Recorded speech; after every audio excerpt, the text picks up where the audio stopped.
Yep, good to go. Thank you.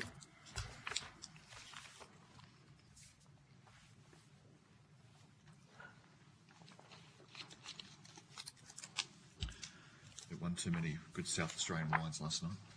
No such thing. No such thing. I declare open this hearing of the Senate Education and Employment Legislation Committee into the provisions of the Free TAFE Bill 2024. I begin by acknowledging the traditional custodians of the land on which we meet and pay my respects to their elders, past and present. I extend that respect to Aboriginal and Torres Strait Islander peoples here today. I'm Senator Sheldon, the chair of the committee, and I'm joined by other committee members both in the room and via teleconference. These are public proceedings being streamed live via the Parliament's website, and a Hansard transcript is being made. I remind all witnesses that in giving evidence to the committee that they are protected by parliamentary privilege, it is unlawful for anyone to threaten or disadvantage a witness on account of evidence given to a committee, and such action may be treated by the Senate as a contempt. It is also a contempt to give false or misleading evidence. Witnesses also have a right to request to be heard in camera. If a witness objects to answering a question, they should state the ground upon which the objection is made, and the committee will determine whether it will insist on an answer, having regard to the ground which is claimed. If the committee determines to insist on an answer, the witness may request that the answer be given in camera. Remind all senators that we are continue our work implementing Set the Standard report. As chair, I'll ensure that proceedings are conducted in an orderly, respectful and courteous way. Now I welcome in person the South Australian Minister for Education, Training and Skills, the Honourable Blair Boyer, MP. I also welcome representatives from TAFE South Australia. I understand that information on parliamentary privilege and the protection of witnesses giving evidence to Senate committees has been provided to you. The Senate has resolved that an officer of a department of the Commonwealth or a state shall not be asked to give opinions on matters of policy and shall be given reasonable opportunity to refer questions asked of the officer to superior officers or to a minister. This resolution does not preclude questions asking for explanations of policies or factual questions about when and how policies were adopted. Officers appearing today are also reminded of the Senate order specifying the process by which a claim of public interest immunity should be raised. A copy of the order is available from the Secretariat. For the Hansard record, will you please state your full names and the capacity in which you'll be here today. Minister, if we could start with you. Blair Boyer, Minister for Education, Training and Skills in South Australia. David Coltman. Excuse me, David Coltman. I'm the Chief Executive of TAFE. Fiona Champion, Executive Director of Student Strategic Planning and Policy at TAFE. Chris Zielinski, Acting Head of Skills SA, Department of State Development. Good, thank you very much. I now invite each to make a short opening statement, and at the conclusion of any remarks, I'll invite members of the committee to ask questions. Well, thank you, Chair, and could I say from the outset to you and all the committee members, it's fantastic that you have chosen to start your hearing about fee-free TAFE here in South Australia and Adelaide. I think I speak on behalf of all those here present to give evidence today that we have a good opportunity, as we see it, to talk about the real positives that we have seen from fee-free TAFE in South Australia across the last few years. It has struck me that it is one of the very few policies that we currently have available to us as a state that deals with what we have, I think, nationally agreed as a skills crisis and a cost of living crisis, and can deal with both of those things at the same time. I think we talk a lot about the ability of fee-free TAFE to tackle the skills crisis. I don't think we talk enough about the importance of it in terms of tackling the cost of living crisis as well. In South Australia, we have seen so far more than 16,000 enrolments across the 3 tranches of fee-free TAFE. And I think there's a number of ways in which we can measure the success and the things that we are judging the success of fee-free TAFE upon, not just as a state government, but I know the Federal Minister, Andrew Giles, is looking very closely at it, and so did his predecessor, Brendan O'Connor. Not just the number of enrolments, but where we are getting those enrolments, specifically in terms of the demographic that is enrolling, which of course is important for a course which is free, but also geographically speaking, the areas of our state that are predominantly enrolling in those courses, and they are the two things that I would like to mention in my opening statement and single out, because I think the real power of fee-free TAFE in South Australia has been around not just the $37 million in student fees that have so far been saved by those more than 16,000 people enrolling, but it has been the backgrounds of those people who have enrolled and the parts of our state from which they have enrolled. And by that I mean 20% of the students we have had so far in South Australia have been regional students, which is excellent news. 32% were unemployed at the commencement of their studies, which is a very, very high figure, and I think is worthy of special mention because our state has had historically low unemployment in the last couple of years. We have never had Australia's lowest unemployment rate since those records were kept until last year, where we held it on 2, if not 3 occasions, which of course is good news for the economy, but it means finding the skilled workers that we need is harder than it has ever been. But the fact that fee-free TAFE has seen 32% of its enrolments from people who are unemployed at the commencement of their studies is excellent news. But for me, the biggest measure of the success of fee-free TAFE so far for our state has been the parts of the state or the locations in which we've seen highest enrolments, because it is true that when you are providing a free course, you want to see the enrolments from students who couldn't pay a subsidised rate or a full fee rate. That's the real benefit in providing it free, is that you remove that barrier from those people who would not be able to pay or make any contribution towards the cost. And I can tell you that in metropolitan Adelaide, its postcode 5114 has received the highest number of fee-free TAFE enrolments over the past 2 years. I know Senator Grogan will know these suburbs very well, others may not. Smithfield, Blakeview, Andrews Farm and Craigmore in the northern suburbs of South Australia, which would be historically the area with the highest levels of social disadvantage and lowest incomes in the state. High levels of unemployment, of course, there as well, but the fact that we have seen the highest number of enrolments in fee-free TAFE from that postcode and from those localities, I think that it is being accessed by people who would not otherwise be able to pay for, certainly would not be able to pay for a full fee TAFE course, and I don't think would be able to pay a subsidised rate as well. And to me, that is the real power and success of fee-free TAFE. If it is, or if we as a government to be successful in supporting those people who remain unemployed in South Australia, despite the fact that we have a record number of job vacancies, and that data was announced just in the last couple of weeks. So jobs are there, which shows there is a barrier for those people in accessing them. But I think this data around the postcodes in which the most South Australians are accessing fee-free TAFE really flies in the face of that kind of stigma we often see attached to unemployed people, that they don't want to work, because we have seen that in suburbs like Smithfield, Blakeview, Andrews Farm and Craigmore, that they have rushed to access courses at TAFE for free that will give them the qualifications in priority areas for our state to get them a job. And I think it speaks to the fact that even a subsidised course cost at TAFE, which for some people might seem like a small amount of money, is an enormous barrier for people in those areas. And I think that is what I use as the biggest measure of how successful it has been so far. I think we certainly support the federal government's endeavours to legislate to protect it. I think there are very obvious reasons for that. The opposition here in South Australia have not had a single positive thing to say about fee-free TAFE in 3 years. I haven't heard anything from the federal opposition that has been positive about it either. We had Susan Ley here recently criticising it. So, of course, we are nervous about any potential change of government and what that might bring for removing the federal government support that we have had, without which we would not be able to deliver these courses. I'll leave my opening remarks there. Thank you. Is there any other statements? I'll go straight to questions then. Senator Sullivan. Thank you very much, Senator Sheldon, Chair.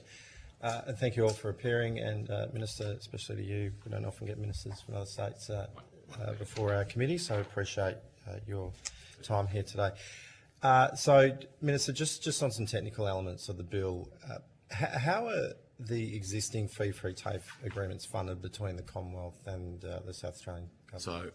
So with the first tranche, it was shared, the cost was shared. So for South Australia, that was 12,500 places.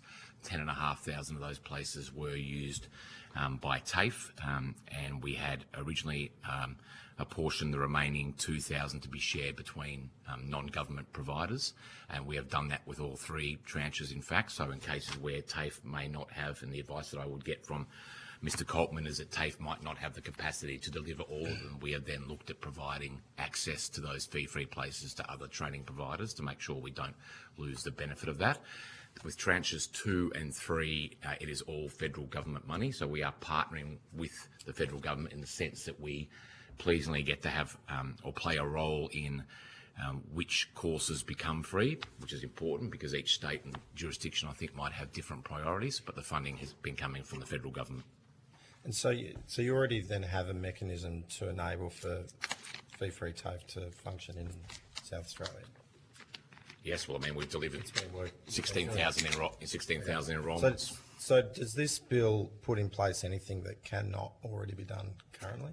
Well, I think the really important part of the bill from our perspective, as I alluded to in my opening remarks, is protecting it.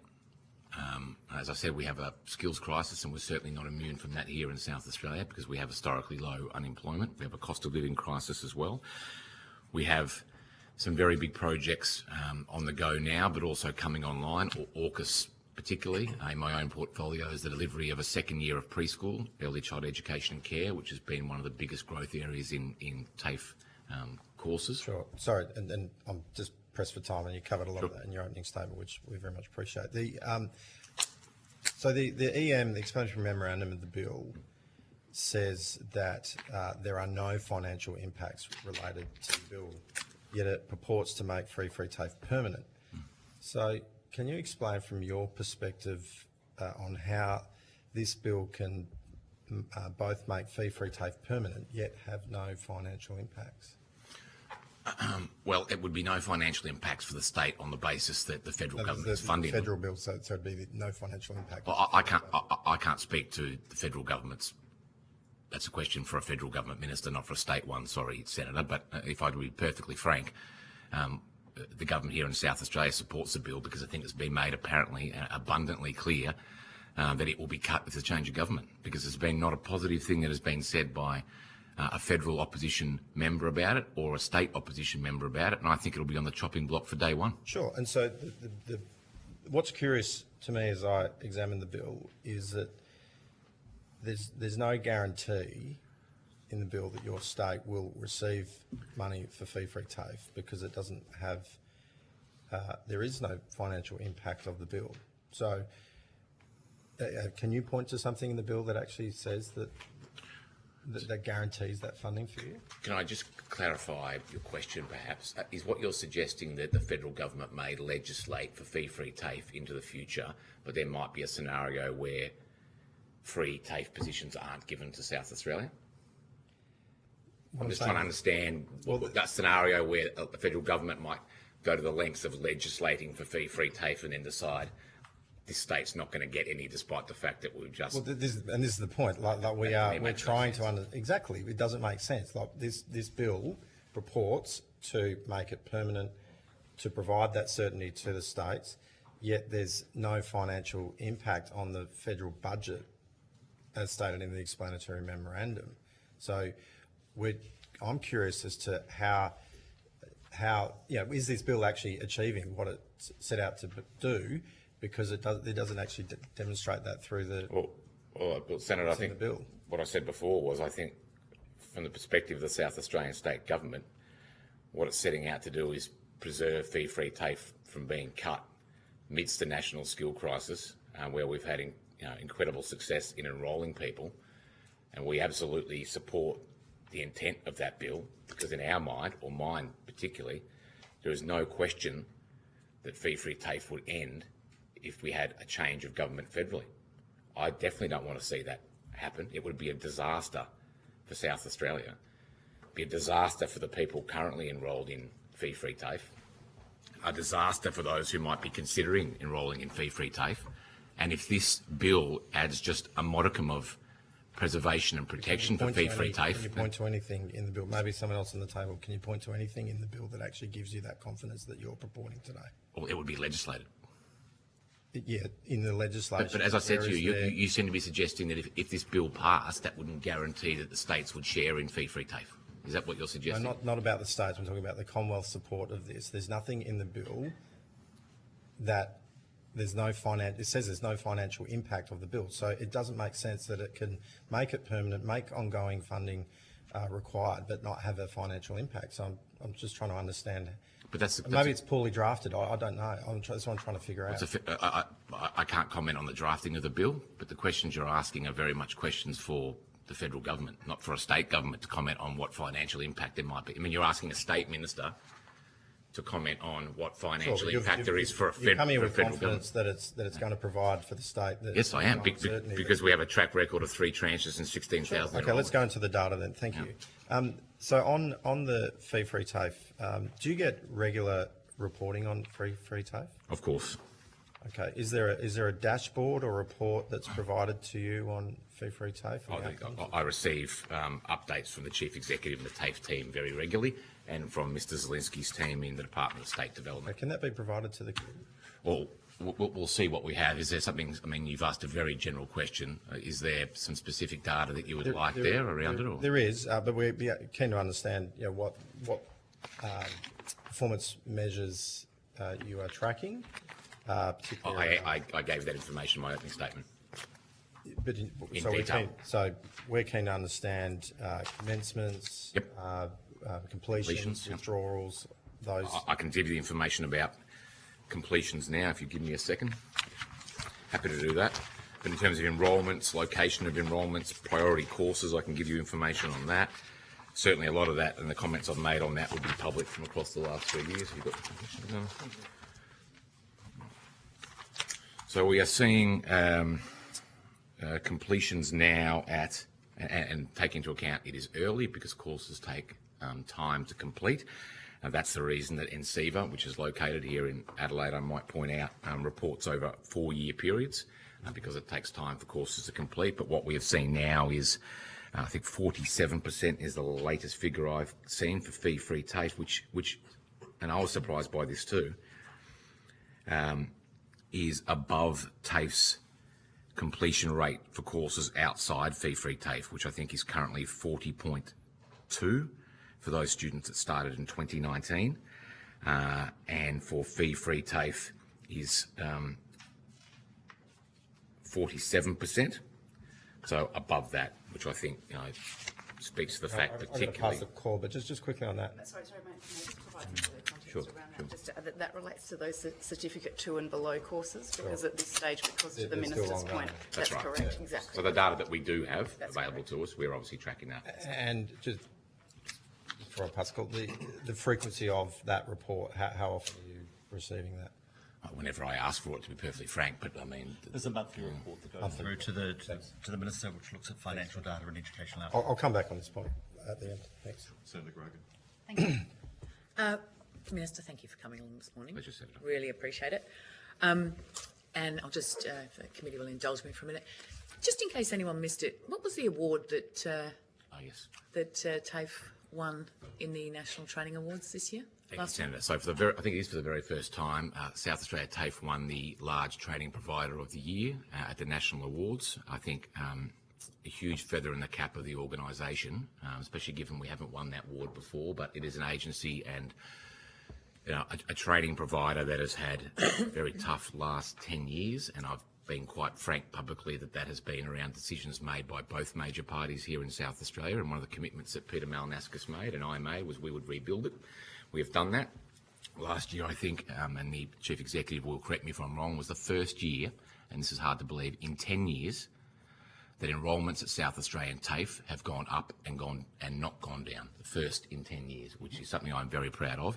But as someone who grew up in a regional area, I'm always front of mind how we provide services, including training to people who live in country parts of South Australia. And what we have also seen is the number of courses on offer at regional TAFE campuses grow, by a really significant amount. So we are seeing extra activity at campuses that had become very quiet and cut courses and have reduced enrolments, now starting to actually build up again. And once we can do that, it means we have the capacity to add extra courses, which means people in rural, regional and remote parts of the state can get their training locally, which is great for them, particularly great for the business, and I think really provides for the long-term certainty of the organisation. And I know that they are all things that were a key factor in the award to which you refer. Thank you. That's very helpful. You talked about some of the benefits of fee-free TAFE and particularly the cohorts that you see benefiting the most from this, which is great. Those suburbs, the kind of boost that they're getting from enrolling in these courses is really significant for South Australia. How would you then respond, or what have you heard from students when we have the opposition Deputy Leader Susan Ley saying things like, if you don't pay for it, you don't value it, which sounds like a highly advantaged perspective from my, Absolutely. and the people in those suburbs who are unemployed and are seeing an opportunity to get into training that they have not had previously. What are you hearing from those students? Exactly. I mean, it's a highly offensive thing to say to anybody, but I tell you, as I said, highest enrolments for us, postcode 5114, Smithfield, Blakeview, Andrews Farm and Craigmore. I would challenge Susan Ley to come out to those suburbs and speak to those students and tell them that they don't value the course they have enrolled in because it's free. I mean, it is an incredibly offensive thing to say to those people. And the very first thing I do whenever I go to a TAFE campus, and I've done this for 3 years now, is make a beeline to students who are enrolled in a fee-free course, and I spend time with them one-on-one asking how they came to be enrolled in the course, what their personal background is, and what difference the course being free has made to their ability to actually enrol in it and access in it. Because, of course, as a government minister, I want the money that the federal government is putting in and that we have put in to go where there is the most need, which means we want these courses to be accessed primarily by people and students who couldn't afford to pay a subsidised or full fee rate. And I've been overwhelmed, and this was before I got the postcode data, overwhelmed with the stories from students who would tell me that even, for instance, an $1,800 subsidised course fee was fanciful in terms of their ability to afford that. And you're right, we come with very advantaged perspectives on things like this, where it's easy for politicians and dare I say it, public servants to lose sight of the extent that even a course cost of a few $100 or $1,000 might be a barrier for someone living in those areas. Now, we have banged on as politicians for my entire lifetime around doing more to support long-term unemployed, intergenerationally unemployed communities to actually get a job for the first time. I think by and large we've been not very successful.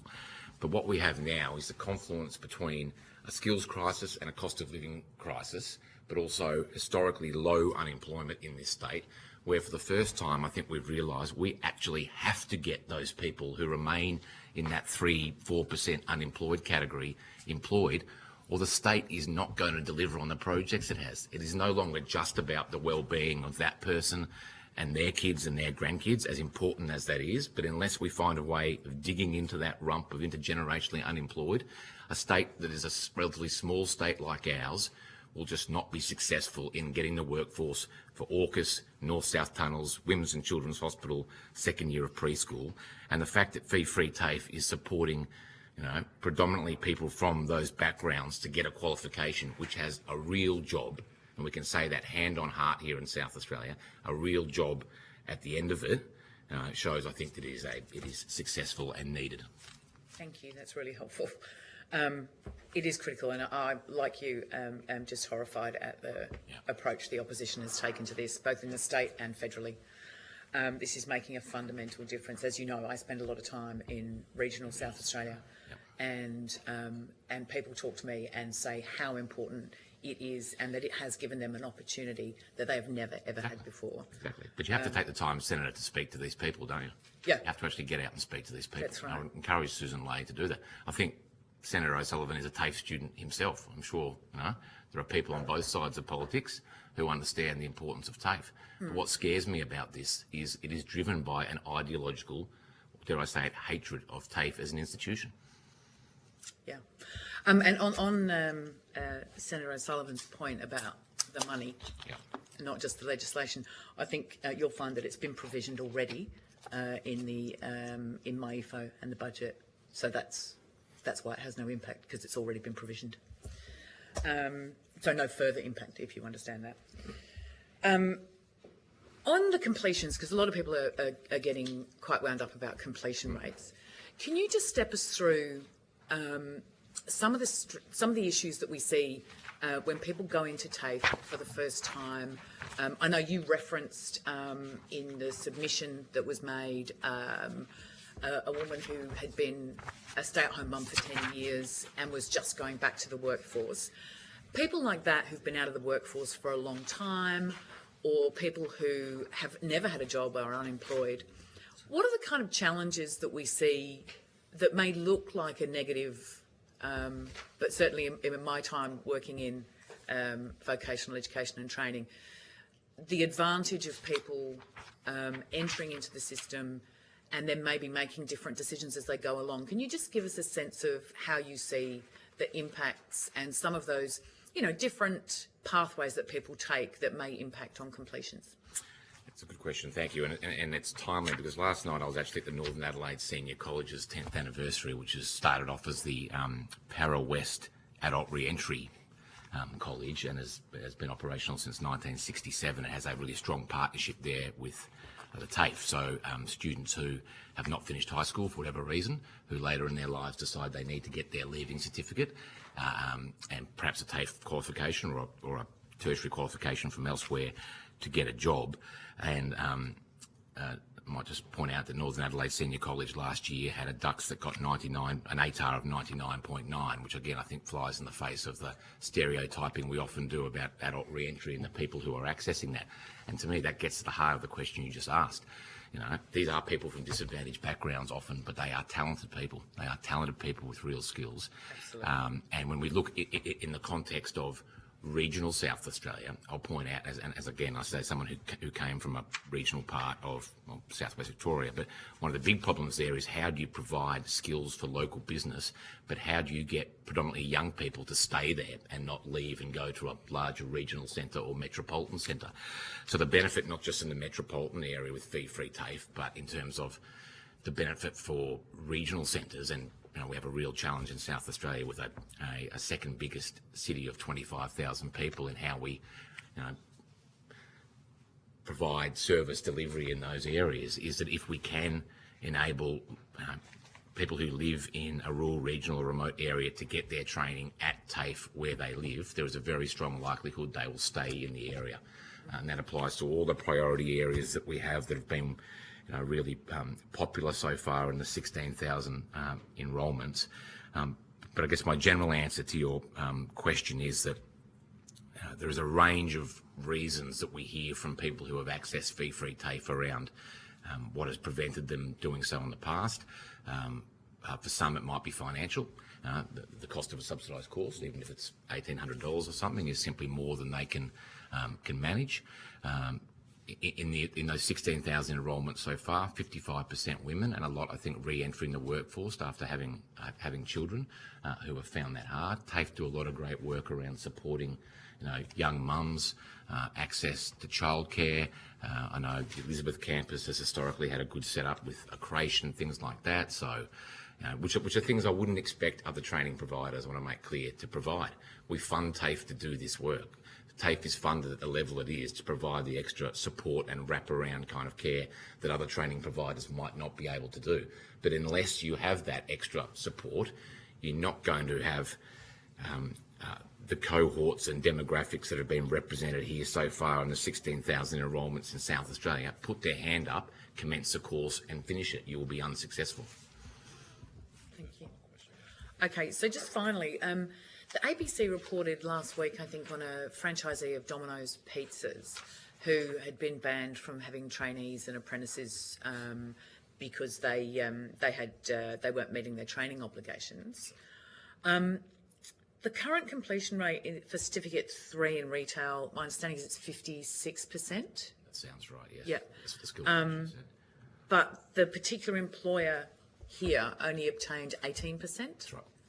Can you what role did TAFE play in any of that training? None. TAFE None, was not none at involved. all? No, none. So, yes, the case you refer to, hundreds of training contracts not completed, trainees at this Domino's or these 12 Domino's franchises not released for training. So for many of them, what they essentially did was provide labour at a rate of about, I think, if they were $18, $14.36 an hour. And of course, you do that on the basis that you walk away with a traineeship and a qualification that will get you work anywhere. But they didn't get that because they weren't released for the coursework at the training providers who weren't TAFE, and that was why the Skills Commissioner took action to cancel those training contracts and has made sure that franchisee isn't able to employ trainees anymore. Good. Thank you very much. I really appreciate it. Thank you, Senator. Senator O'Sullivan. Thank you. I want to go back to the data. Before I do, I just want to place on the record the Coalition is actually very supportive of TAFE, as you've rightly pointed out. I'm a product of TAFE, very proud of my education at TAFE. I did an apprenticeship in electronic servicing, skills that you might think I might not apply today as a senator, but that troubleshooting that you learn as an electronic technician is what we do here today. Good to have politicians who've been through the and Susan Lay is also a former student of TAFE as well. Now, so what we want to see is outcomes, and so that's why I'm keen to focus on I agree. the data, and so I'm keen to understand just. Firstly, what do you provide to the Commonwealth on fee-free TAFE, and how regularly do you provide it? So what? Don't necessarily want to get into the actual numbers, but just the I understand. What are the metrics? I understand your question, Senator. Enrolment. We would provide enrolment data via the, as we do with all data. So it's looking at all the funding streams that we are accessing. That I believe monthly. It's actually done on behalf of Skills SA, so we provide our reports through to Skills and they provide it through to the Commonwealth. Might get Mr. Zelensky just to provide it now. Quarterly report. Yeah. And what are the performance measures you provide? So aggregate information at the commencement level, Yep. and completions, Yep. and course information and cohorts. So that would give the federal government to oversight over where we're seeing the enrolments, what courses, which is important too. Withdrawals? I don't believe that is sort as part of the report. Have you been asked to provide it? No. You haven't been asked. Okay. So The state would track that though, I'm sure, withdrawals, because particularly with fee-free TAFE, if there is someone, for instance, who might not be attending their course or looks like they aren't, we would want to make sure that course is then available to someone else. So there would be a conversation that would be had by TAFE with the student. there's many to say, reasons why someone would withdraw. They might prefer to change a course into something else. Or there's lots of different reasons why someone. In fact, TAFE actively has a re-engagement campaign with the fee-free TAFE cohort to support decision-making around those students who haven't engaged in their study, to either support them back into training or to help them withdraw, so that we can then reallocate that place, which is really important, so that we can maximise the success of fee-free TAFE and the number of people who get access to that important program. Okay. So you're tracking that information. Are we able to get? Can you provide to us so far under fee-free TAFE the number of people that have withdrawn from a fee-free TAFE? We'll go away and see if we can provide that to you, Senator. What is the? I think you may have already given me this, but the completion number of fee-free TAFE courses to date. We haven't as of this point, but because of the part-time Yeah. students, so it's a nonsensical data point to use. With students have enrolled in a course in 2014, 2000, let's say last year, 24, they will still be studying at this point. They will not be completing. Okay, If they are studying not had full-time, anyone commit if they to were then studying part-time, which the majority of students at TAFE SA are. Have you had anyone commence? Can I have a crack at answering that, Senator? So the information I've got for fee-free TAFE students commencing full-time study for Certificate 2 and below courses in 2023, current completion rate's 47%, with a further 2% still active and expected to continue their training this year. For fee-free TAFE students commencing full-time study for Cert 2 and below courses in 2024, the current completion rate is actually higher at 49%, with a further 29% still active and expected to continue their training in 2025. And as I said before, compares to TAFE's overall completion rate of about 40.2. So we've actually seen an increase so far on that data between the 2023 and 2024 cohorts for Cert 2s and below, which of course are the ones that are shorter courses, so we have more data around completion rates. Okay. Have you been asked to conduct any review of the success of fee-free TAFE? I don't believe we... No, we monitor our students' success and their progress through study. We haven't done a review of the policy position. That wouldn't be appropriate for us per se. But we're keen on continuing to deliver to our students. They're our priority. Once we have more data, perhaps on not just Cert 2 and below, that would be something we could do. It would be almost impossible to do it now because we don't have any of the Certificate 3 data. Yeah, sure. But we'll be very happy to. We're happy to talk about fee-free TAFE and what we're seeing every day of the week. So, can you provide the committee the number of courses that are delivered by TAFE SA every year since 2019 to 2024? Maybe take some notice, maybe a lengthy. Just can you just repeat that question, Senator? Can you provide the committee the numbers of courses delivered by TAFE SA every year since 2019 to 2024?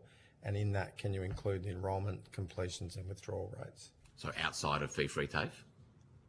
So you're asking about courses that aren't fee-free TAFE? Total aggregate, because obviously this predates fee-free TAFE 2019 to 2024. We will so see. take that on notice. Yeah, I'll take it on notice. If that is something that we can provide, we will provide that. How many of the fee-free TAFE courses funded to date are fully funded new places?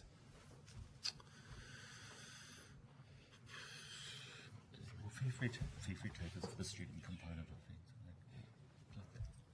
I would be for the Chris would be able to provide that overall.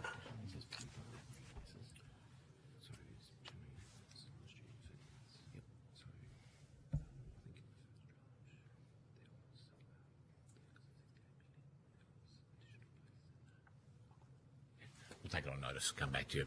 Okay. Unless you've got any more information about specifically what you're after there, which might make it easier for us to find that data for you. Can you understand if there's any new, by answering that question, can you understand if there's any new courses that have been funded, or are these courses that were already funded previously but under different arrangements? So potentially, potentially not just a course that was previously either subsidised or full fee that is now free, but has disenabled courses that weren't offered at all before by TAFE to now be offered. Correct. Yeah. Or additional places as well. Yep. Additional locations.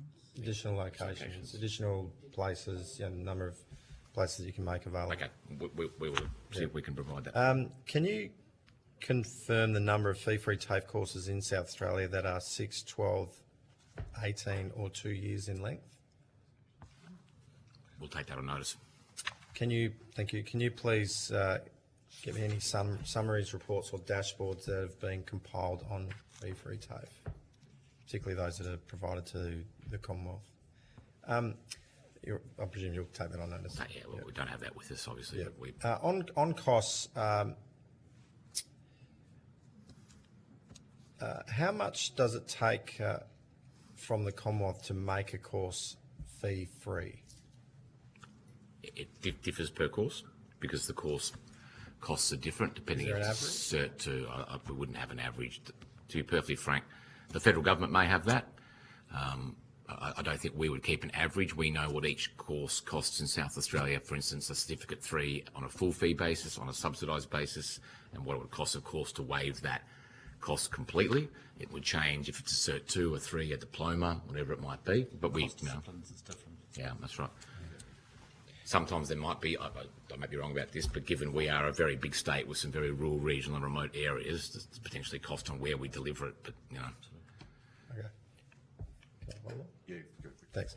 Would the South Australian Government continue to fund fee-free TAFE if the Commonwealth was to reduce its funding? Oh, that's a decision I can't answer a hypothetical question without having spoken to my cabinet. Sorry, I would be understandably in a lot of trouble, as I think you would be too, Senator O'Sullivan, if you were to make a policy decision that had dollars attached to it on the fly at a committee meeting. But all I can say to you is that if that were a scenario that arose as Minister, I would certainly be presenting the many success stories and strong data we have here about fee-free TAFE and be making a case as to why it would need to continue, and then it would be a decision for our cabinet. Thanks very much. I'll go to Senator Grogan briefly before I go to Senator Brown. I just wanted to say, Minister, I think the collaboration of the Malinauskas state government and the federal government under Anthony Albanese, the way that the two policy areas as it relates to education across the lifespan has been an absolute pure delight to watch over the last couple of years, from your early childhood work to the TAFE, particularly the schools agreement last week. I think it's a really great demonstration of how, when the state and the federal government work together, we can get really positive and life-changing outcomes for the people in South Australia and across the country. Well said. And you know, one of the things that I think has been hard in explaining that work, but I think you did a good job of doing it, is that the system is kind of opaque nationally. You know, federal government has done childcare subsidies. In South Australia, state government does the majority of preschool. In Victoria, local councils do it.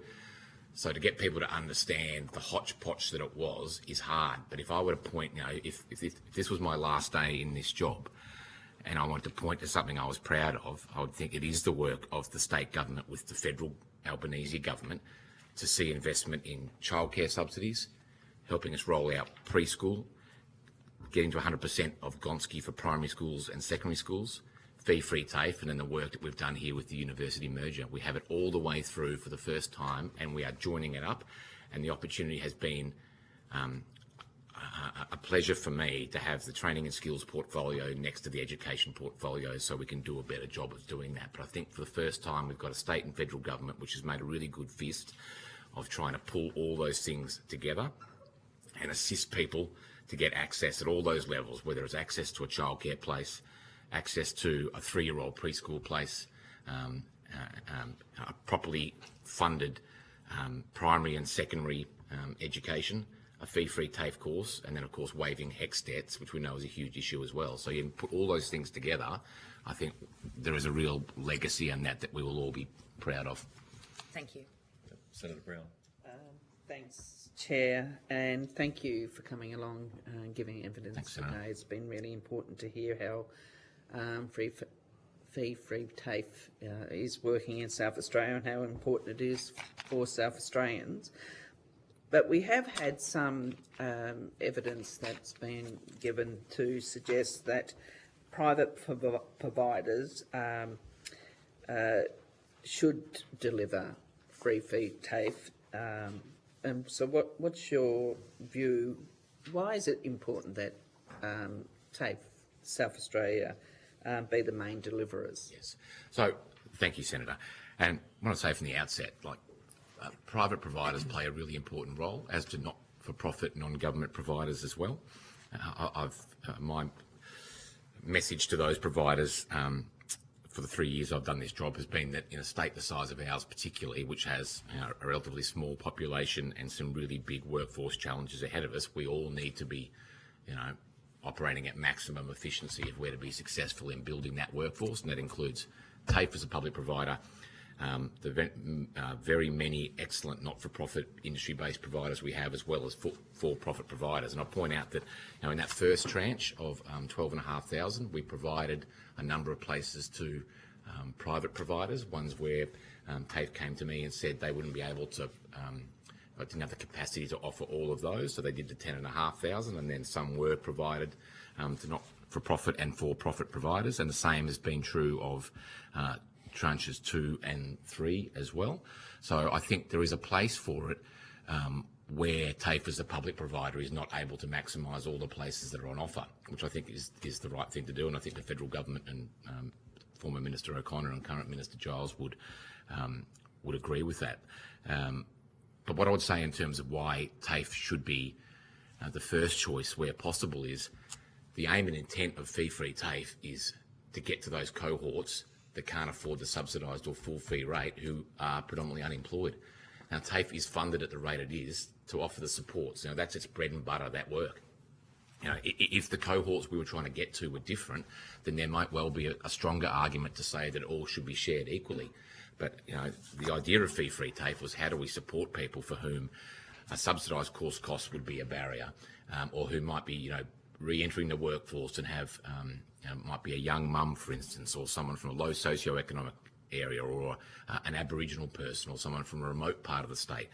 That is why our government funds TAFE at the rate it does, so we can support those people with all the kind of extra wraparound supports that they will need to not just commence, but to actually complete as well. And the data that we have collected so far, which shows that 32% so far were unemployed when they started, shows that we are being successful in getting to the cohorts that this whole fee-free TAFE program was designed to get to. So that is my case as to why TAFE should be the first choice.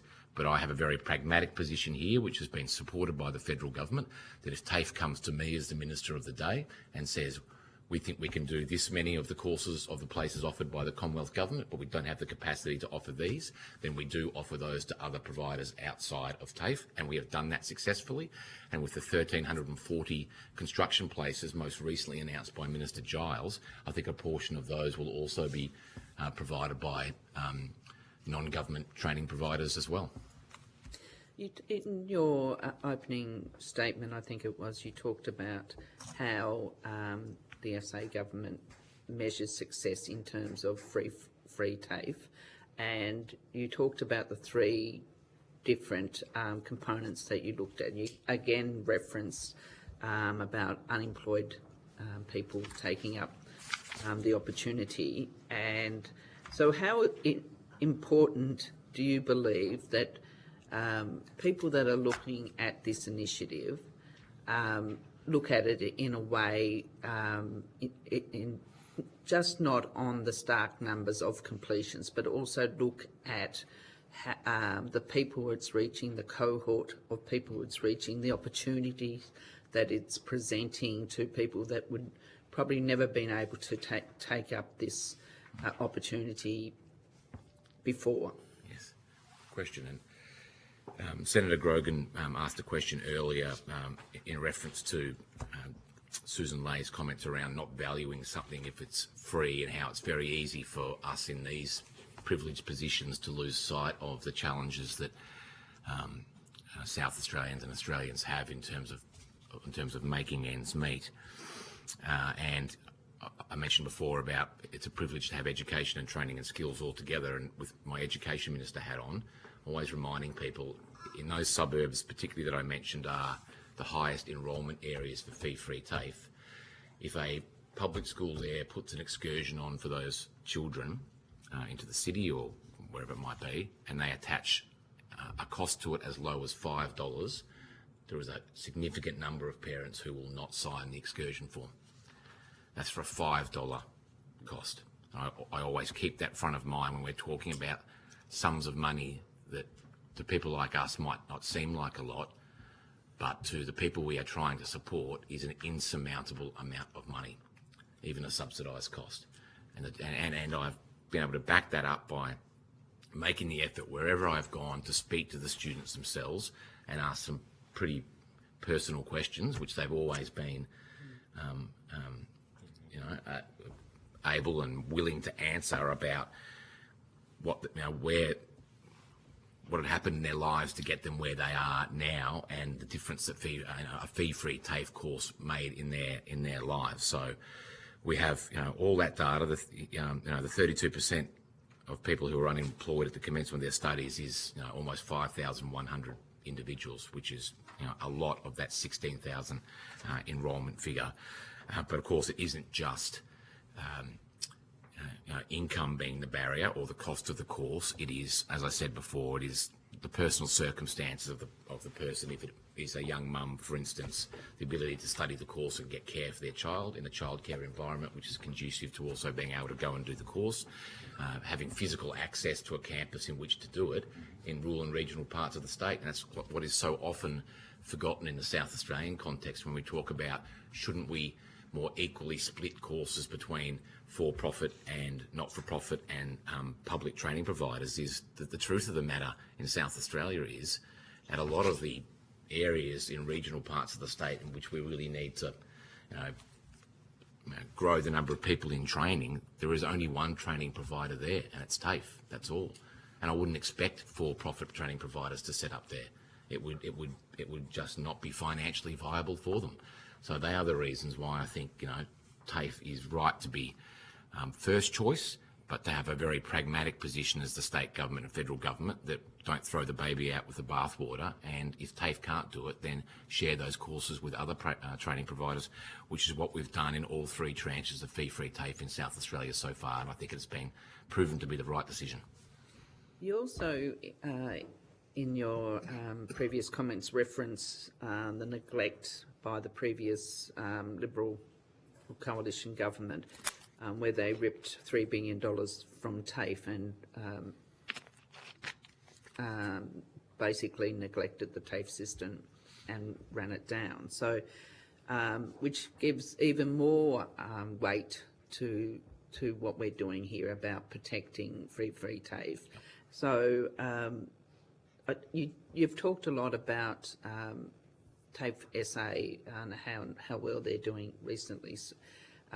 So how important do you think that this piece of legislation and the actual program of free TAFE has been for South Australia TAFE system? Thanks, Senator. I would answer your question this way. I would challenge the most casual observer of politics to read the comments of the federal opposition and South Australian state opposition insofar as they relate to fee-free TAFE and still come to the conclusion that it might survive if there were a federal change of government.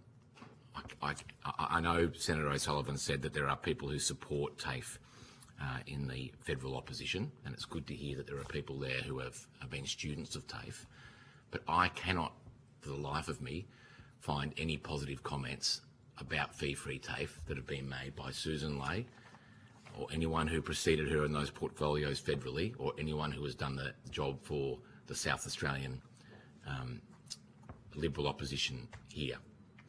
And I cannot for the life of me accept that, given all those negative comments that have been made and attacks that have been made on TAFE and attacks on fee-free TAFE, that if there were a change of government, the program would survive, and that would be a disaster for South Australia. We have a mountain of data now which supports the success of it. Now we can pick over completion rates and things like that, and I've got no doubt that is exactly what will happen. But we have all this fantastic evidence now that supports the intent of the program and shows that it has been a success, and it would be scandalous if we were to lose that, not just for the students who are currently enrolled in fee-free TAFE, but I know there are many who are looking at it thinking, when I finish high school, I'll be in a position to apply for a fee-free TAFE course, and that goes to cost of living, of course, as well. So, it would, anything, as I said before, that provides some kind of protection for fee-free TAFE going forward is supported by this government, because we have the evidence in front of us which tells us about how important it is. Thank you, Minister. Good, thanks. Thanks very much, Minister, and thank you to South Australian TAFE, and for those that are listening in, we're very lucky to be at the TAFE Adelaide City campus with the inquiry, and it's a fantastic facility. And just to thank you all, and I mean, it's just also the articulate way that yourself and your team have actually outlined the proposition of realising aspirational desire of South Australians to get training in what is economically central aspect for this the South Australian economy and the national economy. So congratulations on your victory and the success with the award. Well earned, and all the best for the rest of the day. Thank you, Chair, and thank you, Senators. If you've taken any questions on notice, if you could please also provide those answers to those questions by the 14th of February 2025 would be a great deal of assistance to the committee.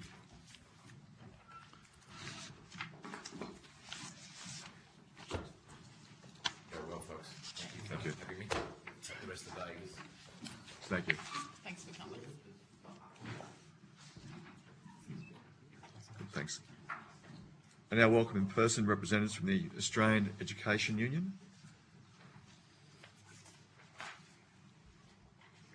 I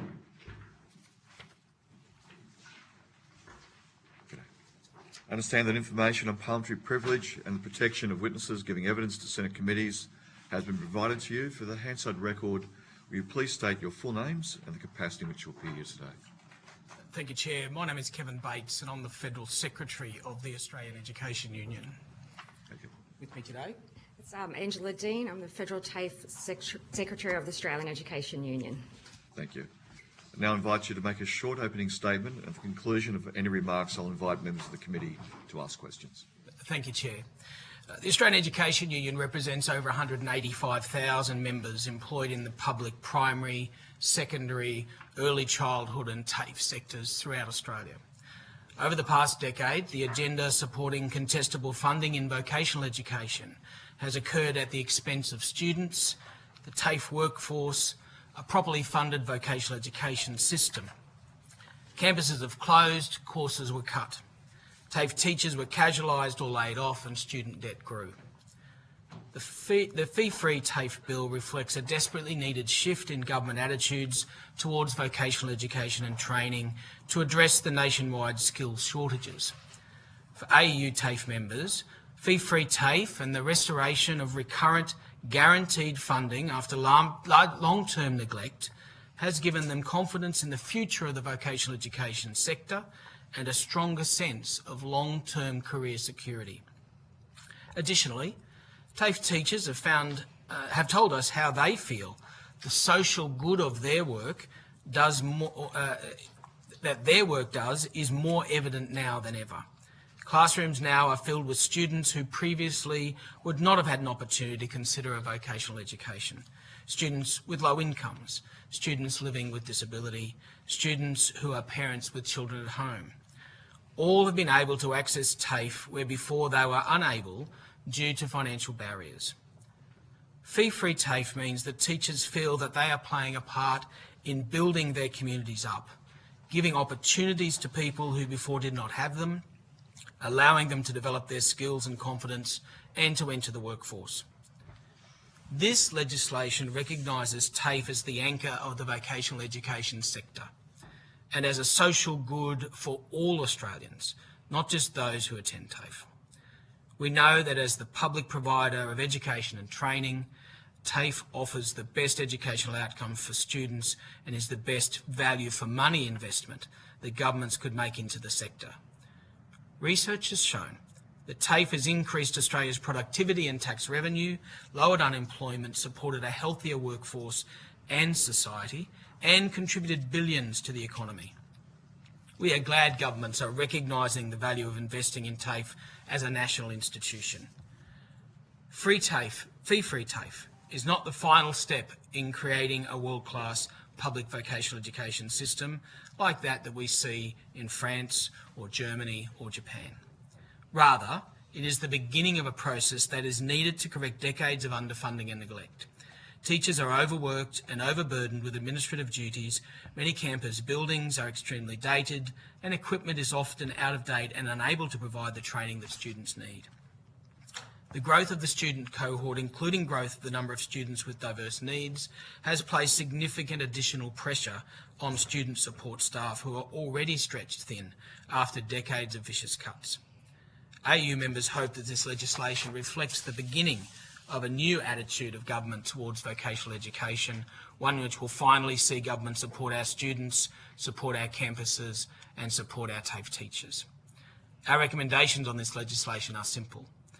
The fee-free TAFE arrangements between state Territory and Commonwealth governments should be expanded to address measures to improve recruitment and retention, through improved workplace conditions and career progression, among other things, of the TAFE workforce, which is critical to addressing Australia's skills shortages. In addition, the agreement should address improvements to infrastructure and equipment needed to handle the increase in student demand. The AU and our members commend the government for its support of TAFE and restoring hope in the sector, and I'd be pleased to answer any of the questions that you may have. Good, thank you very much. Senator Grogan. Thank you. I'd just like to start by thanking the AU for your tireless work over what has been a very bumpy decade, and particularly a shout out to your members and those people working within the very, very important TAFE system. Can you just take us through how you feel that the fee-free TAFE, the implementation of fee-free TAFE, has elevated the role of TAFE to where it should be as a critical provider, as compared to the treatment over previous times where we've seen, a disgraceful decline in the support for TAFE? Thank you for the question, Senator. No, you'll have to forgive me. I'm a teacher and my speciality is history. So it always comes that it's necessary to have a look back to learn where we've come from. And I also add that my experience in the education sector is well over 30 years. So I'm looking back at what once was and what may again be. The reality here is that TAFE once provided an enormous array of courses and programs across the community, including, for example, adult and community education programs that were free, were widely accessed by community members to enhance their skills both in life and work. And over many years of changes, and I'm necessarily curtailing the story to a very short answer, over many years of changes in national policy, overseen by successive federal governments in particular, what we saw was a move away from the community focus of TAFEs. TAFEs that in fact have a more than 130-year history in this country, predate in many cases public schools in states and territories, and have been providing education and training for Australians for a very, very long time. They were reduced to being left with significantly reduced capacity to provide courses, but worse still that what that policy delivered was massive increases in the cost of those programs to students. We all know that a factor of our economy has been that the cost of all things goes up, and education is not quarantined from that. But we saw, for example, programs that had previously been provided to students at, say, $1,200 were costing $21,000. And those presented a barrier that made it impossible for people who had an aspiration to change their circumstances, whether that be in life or in work, were unable to access those courses and programs without incurring significant debt for themselves and their families. And, I understand that, there's much to be considered in all of that, but this fee-free TAFE bill provides a way of cementing a new way of being for the vocational education and training system in this country that will provide opportunities for people to access education in a way that is affordable and sustainable, both for them individually and for their families, but for the community as a whole. And I again reference my comments in my opening statement about the benefits of TAFE to the Australian economy and the Australian community in terms of what it delivers. If we deal with that in a purely economic sense, massive monetary investments deliver very much larger monetary gains for the community. But there's also the human good. TAFE education, vocational education and training is not a factory process. It's a human endeavour and a public good. And the investment by government in that, in the way that we see proposed and the way that we've seen evidenced in the Albanese government's policies in this area, with the support of states and territories through really a groundbreaking national skills agreement that has massive support across the country, will deliver benefits well beyond what we've seen in the past. My next question was going to be to you about the National Skills Agreement, which obviously has brought $30 billion in co-investment with states and territories and the federal government. What's the history of the National Skills Agreement? Because there was a huge gap where nothing was happening. Maybe we can avail of your history speciality and ask for a little trip across the National Skills Agreement. So in the last days of the previous coalition government, there was a proposed National Skills Agreement which was on the table.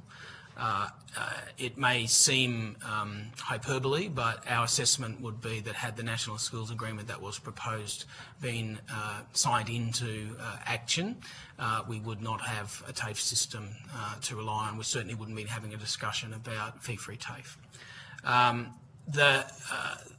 To their credit, the states and territories pushed back very hard, and whatever their political persuasion, the states and territory governments pushed back very hard against that National Skills Agreement as it was proposed by the previous government, and said, no, this is not in the best interests of our citizens, of our TAFE system.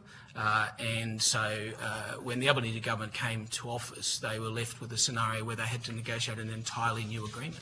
To his credit, then Minister O'Connor was able to bring all of the parties together in a way that is not always in evidence in terms of federal, state and territory relations, and came up with what is an outstanding agreement that provides huge scope and opportunity.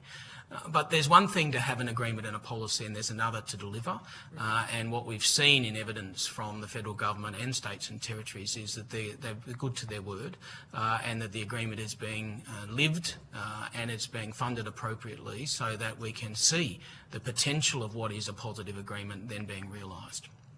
Thank you. I know I need to rotate the call, but again, thank you to the AEU for your tireless work and to your members for the amazing job they do within our community. Thank you. Thank you. Senator Faruqi. Chair, good morning, everyone.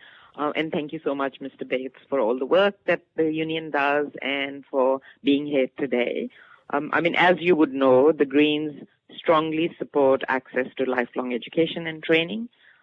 That is high quality, fee-free and public. This bill is an important step forward in removing financial barriers for some people to access TAFE. After decades, as you highlighted, decades of neglect by successive governments.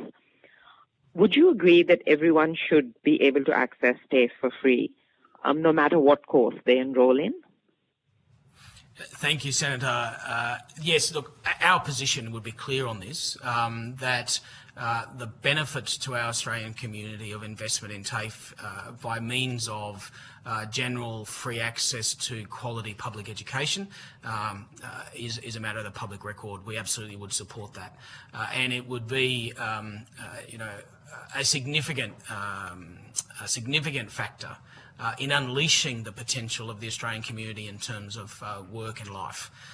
There is very clear evidence that the training, vocational education and training received by Australians through TAFE, and indeed, as has been previously referenced by our colleagues from the South Australian Government, that particularly the community and non-government training providers as well. There are many high-quality providers across the community.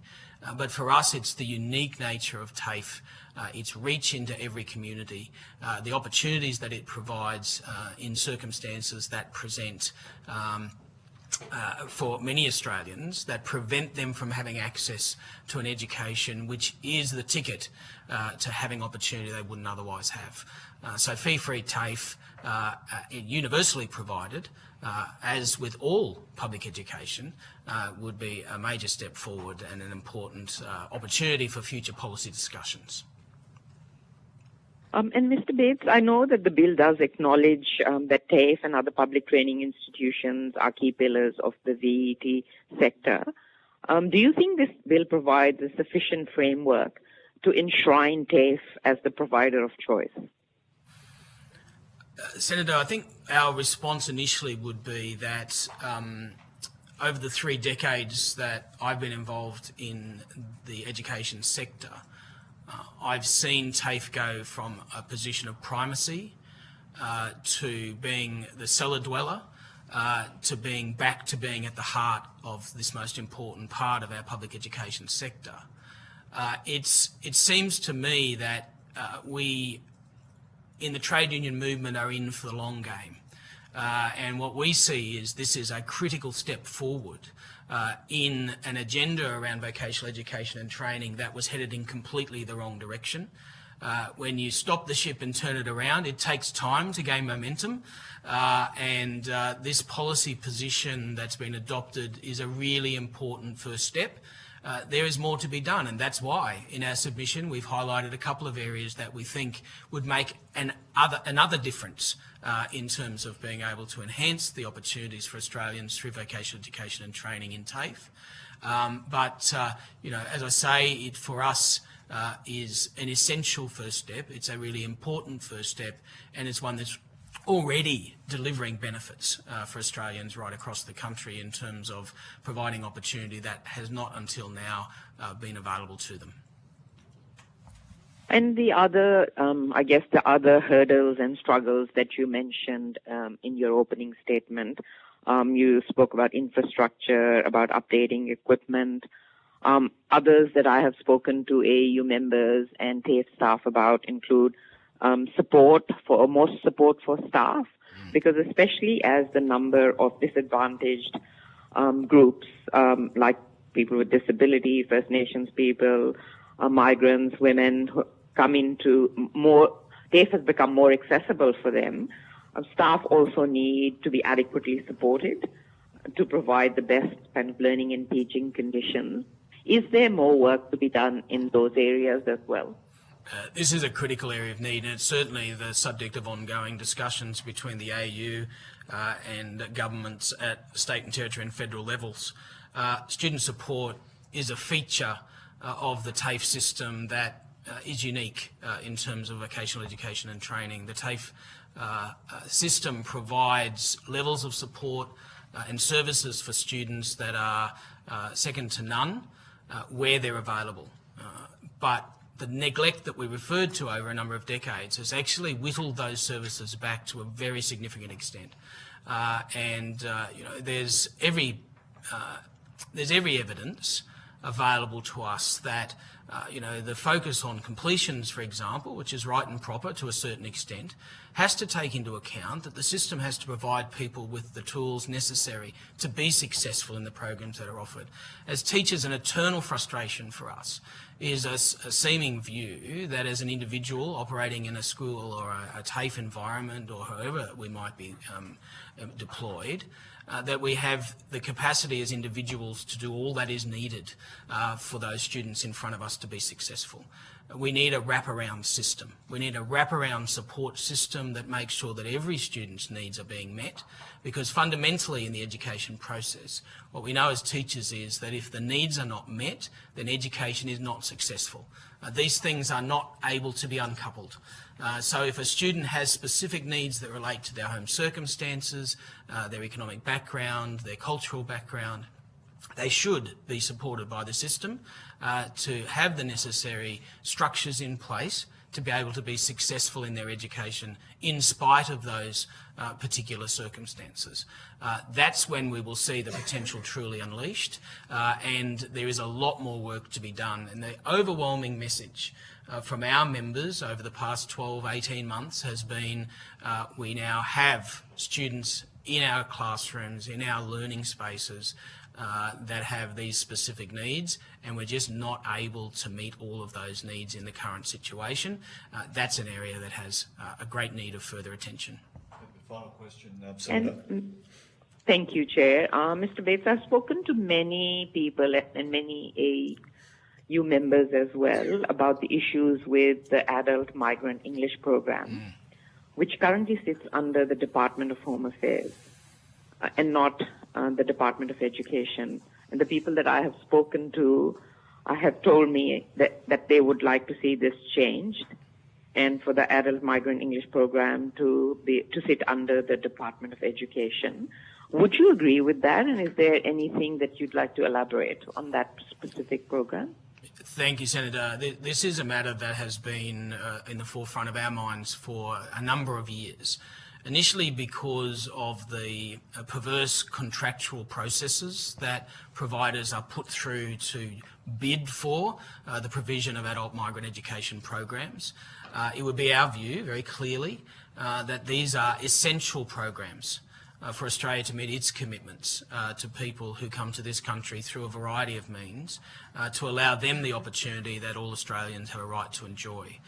So adult migrant education programs are currently funded on a contractual basis. As you say, those contracts are managed by a different government department, and without casting any doubt on that, I would just say that it would seem to us that the logical thing to do would be to incorporate AMEP into the Department of Education, given that it's an education program that's being delivered, and we would see great benefits in tying together the opportunities that AMEP provides and being managed by the department that has the core responsibility for education rather than the Department of Immigration. So from our perspective, absolutely the case that the training provided by AMEP is life-changing and is something that we would like to see moved into the Department of Education as an opportunity for that to be provided, again, as part of a previous answer, free to people who need it to be able to be successful in their lives in their new country.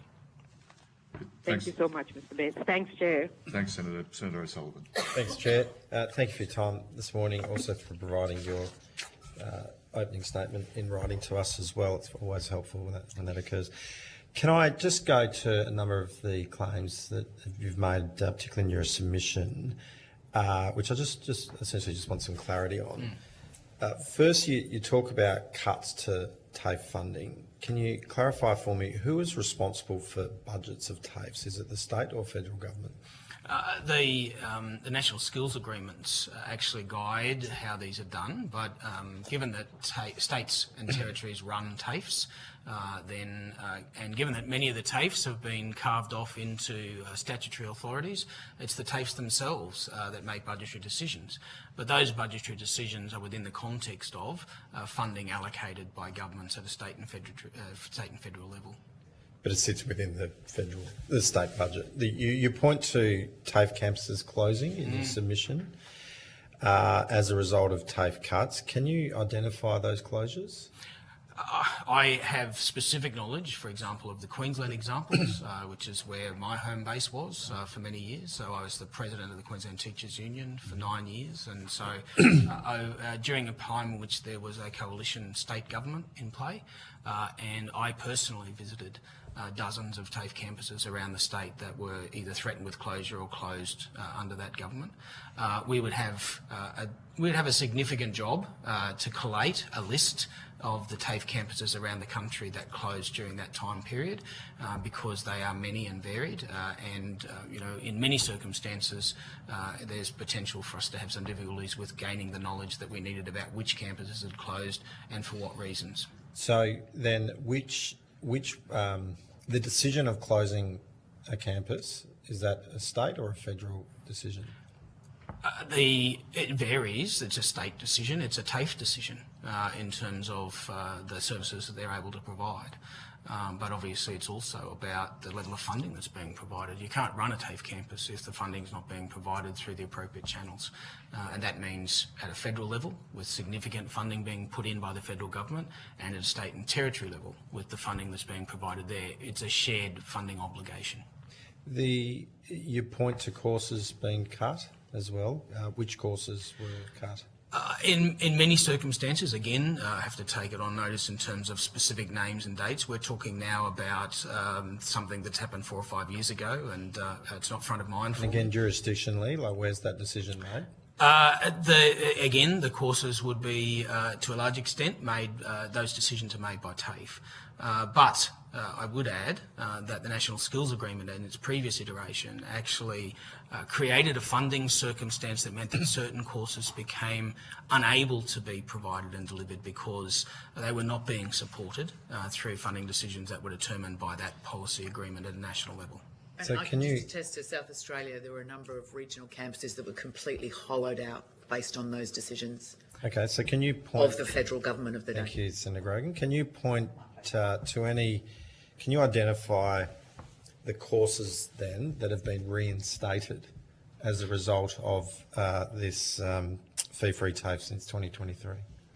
Before I answer, I just want to add quickly that not just because of fee-free TAFE, I want to be clear about that. So fee-free TAFE plays a part in this, but there is a much broader policy agenda under the current government that's had a positive influence on the operation of the vocational education and training sector. I'll identify one in particular, which I think has a very high level of impact, particularly here in South Australia, and that's in relation to early childhood. And perhaps I could invite Angela just to provide some further detail around that.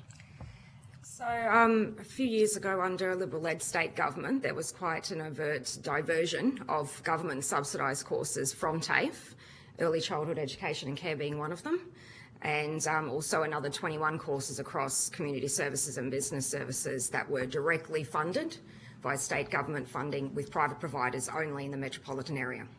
And this prevented TAFE from offering those courses at all. So they were no longer able to contest with private providers as per the current federal government of the day's system of VET. So that's actually cut all of the offerings for TAFE in metropolitan areas for early childhood education and care, several courses under community services and several courses under business administrative services. However, private providers did not want to take on that opportunity to deliver in regional campuses because that wasn't seen as profitable. So whilst TAFE was getting a significant amount of funding cut, a large amount of staff were cut and programs were not being offered on those courses. They were struggling to be able to actually staff courses out in the regional areas for those similar things because they were not able to actually be able to cut their budgets across the whole state as they used to because that funding was cut.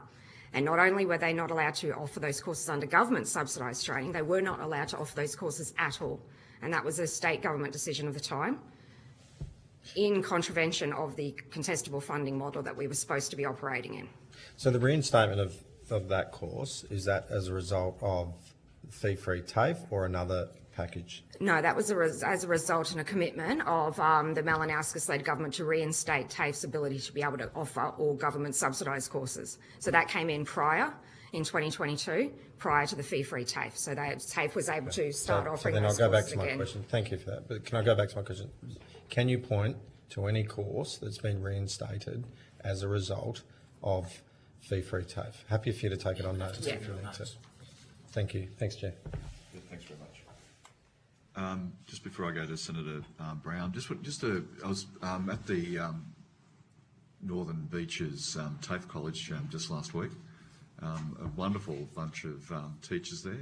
I might also add, with a bit of indulgence from the Deputy Chair as well, but a number of those teachers are now permanent teachers.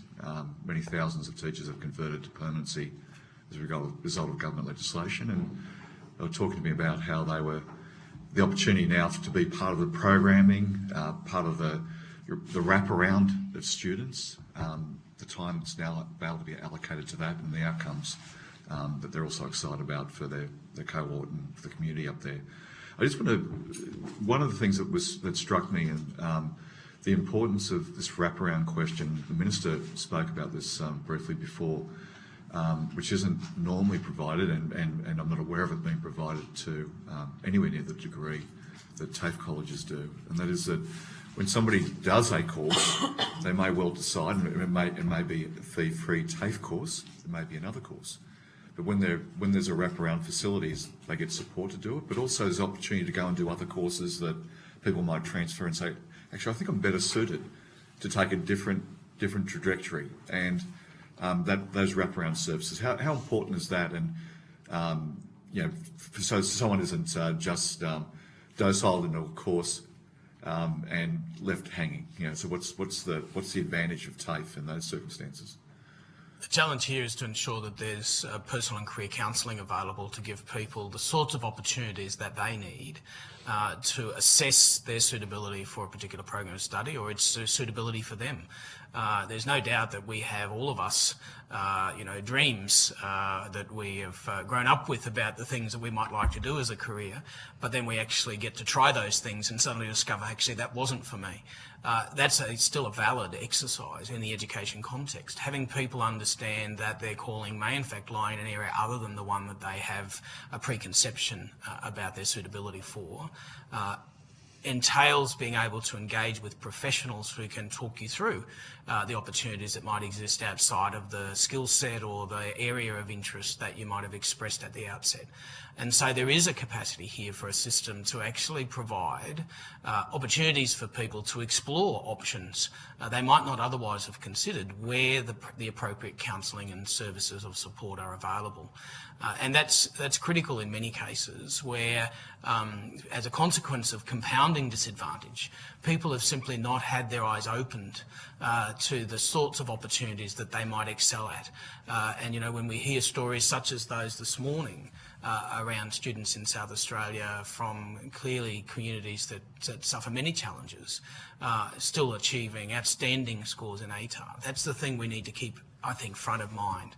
We certainly do as educators, that the human potential is not something that should be limited by people's postcode, but it often is, and that it is the role of government at all levels to undertake a process that ensures that barrier to success is being removed, and that's to the benefit of all Australians, that we realise the potential of every individual citizen to make their contribution in the best way possible for them. It lifts all boats and gives people an opportunity to meet their aspirations, which is astounding individually, but also incredibly important community-wise and economically. Senator Brown. Thanks, Chair, and thank you for coming along and to give evidence today. Have you had an opportunity to have a look at the Independent Tertiary Education Council's submission? So, how would you respond to their claims that the private sector outperforms TAFE in terms of completion, costs, employer and student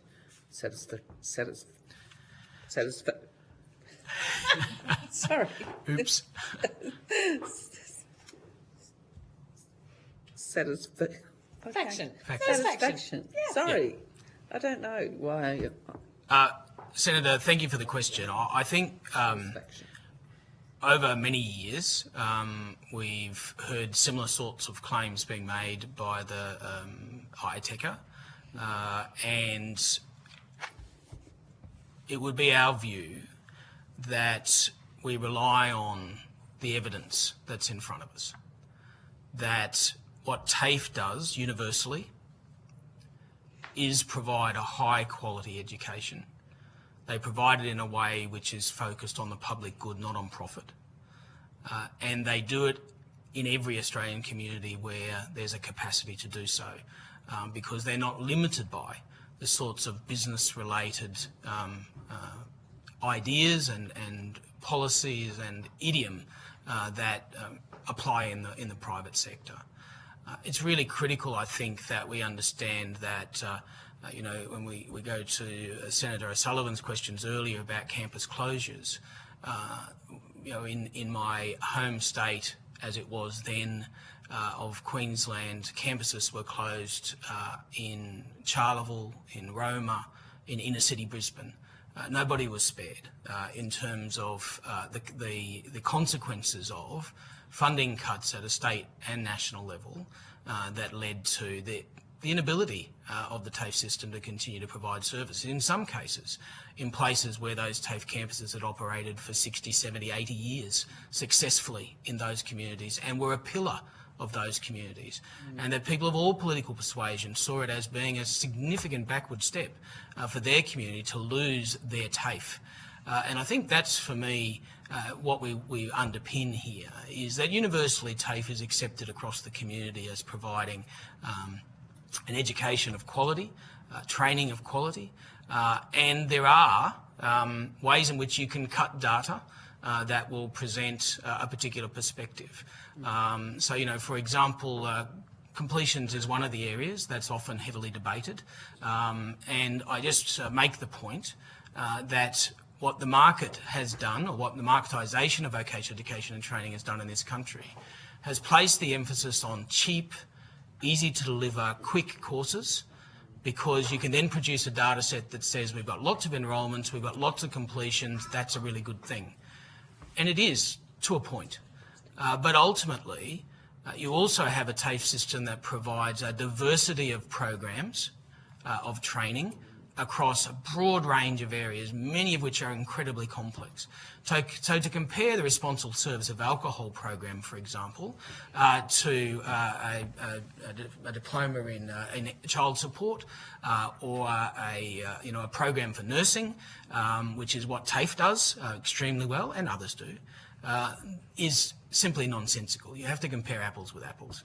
So from our perspective, I guess rather than denigrate and deride the private training providers, our view is that we rely on the enormous body of evidence to support just the difference that TAFE makes, and we use that to speak to our particular points. So what is the risk if we don't legislate free TAFE? What's at risk, and why is it so important that we do? I made a point a little earlier, Senator, about where we sat only 3 short years ago in relation to the trajectory that TAFE was on. And I have to say that that's not the first time we've been at that low ebb. It has, over the last 15 years of my experience, probably the 3rd occasion where we've desperately felt that this was an existential crisis for TAFE, that this was not just a debate about whether we should offer this program or that program. This was whether or not we would have a high quality public provider of vocational education and training or not. Because the way that we were headed under the previous skills models, under the funding packages that were being delivered, was heading us down a path of the complete privatisation of what has up until this point in time been a magnificent public education contribution from the TAFE sector. The need here is to focus, I think, on the fact that notwithstanding that we think there's more work to be done, because you don't undo 15 years of harm in a single pen stroke. But this bill is critical to providing the foundational underpinnings of the future of the system, in combination with other federal government policies that have been delivered. And Senator Sheldon, as the chair, is right to point out that the government's policy around permanency, around changing the casual and fixed term employment arrangements, has had a massive positive impact in our TAFEs. People who have been held in vicarious employment for 10, 15 years with the same employer doing the same job now have permanent jobs. And so that you speak to the difference that makes in people's psyche and their ability to plan for the future. And that's what will underpin the next phase of change, the next wave of change in vocational education and training. So this bill was about It's fundamental security. to that. That's it. It provides the security. It provides the sense of security that we have not had in TAFE for a significant period of time. It gives people the understanding that they can actually plan for next year, not just for next week. And that's a really significant change in our vocational education system, our public vocational education and training system. Thank you, Mr. Bates. Ms. Dean, thank you. Good, thank you very much. Senator O'Sullivan. Thanks, Chair. Just one quick follow-up. The legislation in a note says that that in regards to fee-free TAFE, that courses may not be free for students. Does that concern you at all? Look, this has been an ongoing issue. I think I made some comments earlier about the parlous state that we're in, with courses that had previously been a nominal fee, costing many hundreds of times more than they had previously. If free should be free, but we also understand that there are policy issues that impact the capacity for the organisation to actually deliver the program within the funding envelope that's being provided. And that's a matter that can be fixed, but it's not currently. And the reality here is, if the option is between providing the program for a small fee versus not providing it at all, we see that as a short-term fix. The long-term fix has to be to make sure that the funding is sufficient to ensure that high-quality education can be delivered across the full program of the training package, not just parts of it. Good, thanks very much. And thank you very much to the Australian Education Union and to all your members and the hard work and dedication of the TAFE system and making sure that we have a smarter and brighter country, which you're members are very much delivering. So Mr Bates and Ms Dean, thank you. And if you've taken any questions on notice, it would be assistance to the committee if you could return answers by the 14th of February 2025. Thank you, Senators. Appreciate your time. Good, thanks very much.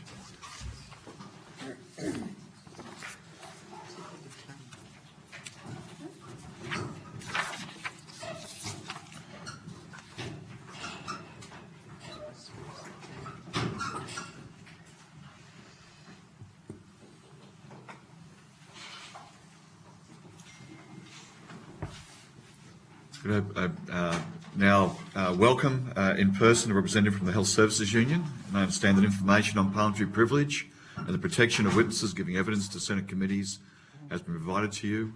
For the Hansard record, will you please state your full name and the capacity in which you appear here today? Sure. Andy Moore, Policy and Projects Officer at the Health Services Union National Office. Thank you. I now invite you to make a short opening statement, and at the conclusion of any remarks, I'll invite members of the committee to ask questions. Thank you, Chair. My apologies I couldn't send this around in advance. My name's Andy, I'm a Policy and Projects Officer, and I'm responsible for skills and training policy at the HSU. I'll take my report largely as read, but I'd like to spotlight some of the workforce benefits of fee-free TAFE. Firstly, I'd like to acknowledge traditional custodians, the Kaurna people, and extend my respects to elders past and present. The HSU is strongly in support of this bill. We represent vet qualified workers in many parts of the healthcare and support sectors, which are identified as priority areas in the expansion of fee-free TAFE. Look, these sectors are seeing ever increases in demand, like it's going up and up. But we also know that workforce shortages are widespread. What we also know is that workforce shortages perpetuate themselves. We know that when our skills system can't train enough workers, hospitals, clinics and services are unable to fill the rosters. And when those rosters are left unfilled, those staff often then need to work longer hours, do more work in less time, and that causes staff to burn out, and you get a vicious repeating cycle. And that's why fee-free TAFE has made such a difference. Fee-free TAFE has made it easier than ever for workers to try out a career or course that they might not otherwise have considered.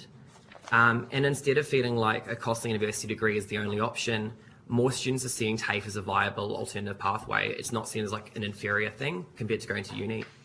But from our perspective, fee-free TAFE isn't like a nice thing to have, it's really a necessity. The Aged Care and Disability Royal Commissions told horror stories about severe deficiencies in training, where training standards and quality of care were compromised in order to meet shortages. And in a rush to get workers on the floor and a rush to fill rosters, we often heard about untrained workers being relied upon to deliver complex care to vulnerable people, and this left people in danger. That's really why fee-free TAFE matters. It helps address the dire workforce shortages that we have without trading off quality and training standards and the quality of the workforce. I know that there's been some focus on low vet completions as a critique of fee-free TAFE. We certainly agree that this is an area that we need to do a lot of ongoing work on. That's why it's been really encouraging that Jobs and Skills Councils were set up, and there's a really genuine collaborative approach to addressing these shortages. We also note that there's been a real historical reliance in the care and support sector on pre-service training, and there's not been much in-service training. And the apprenticeship review report has just dropped. And something we would really like to see progressed is targeted incentives at the care and support sector to look at those areas of completions. But yeah, happy to take any questions. Thank you. Senator O'Sullivan. Thanks, Chair. Previously, we actually had the Nursing and Midwifery Association on the program.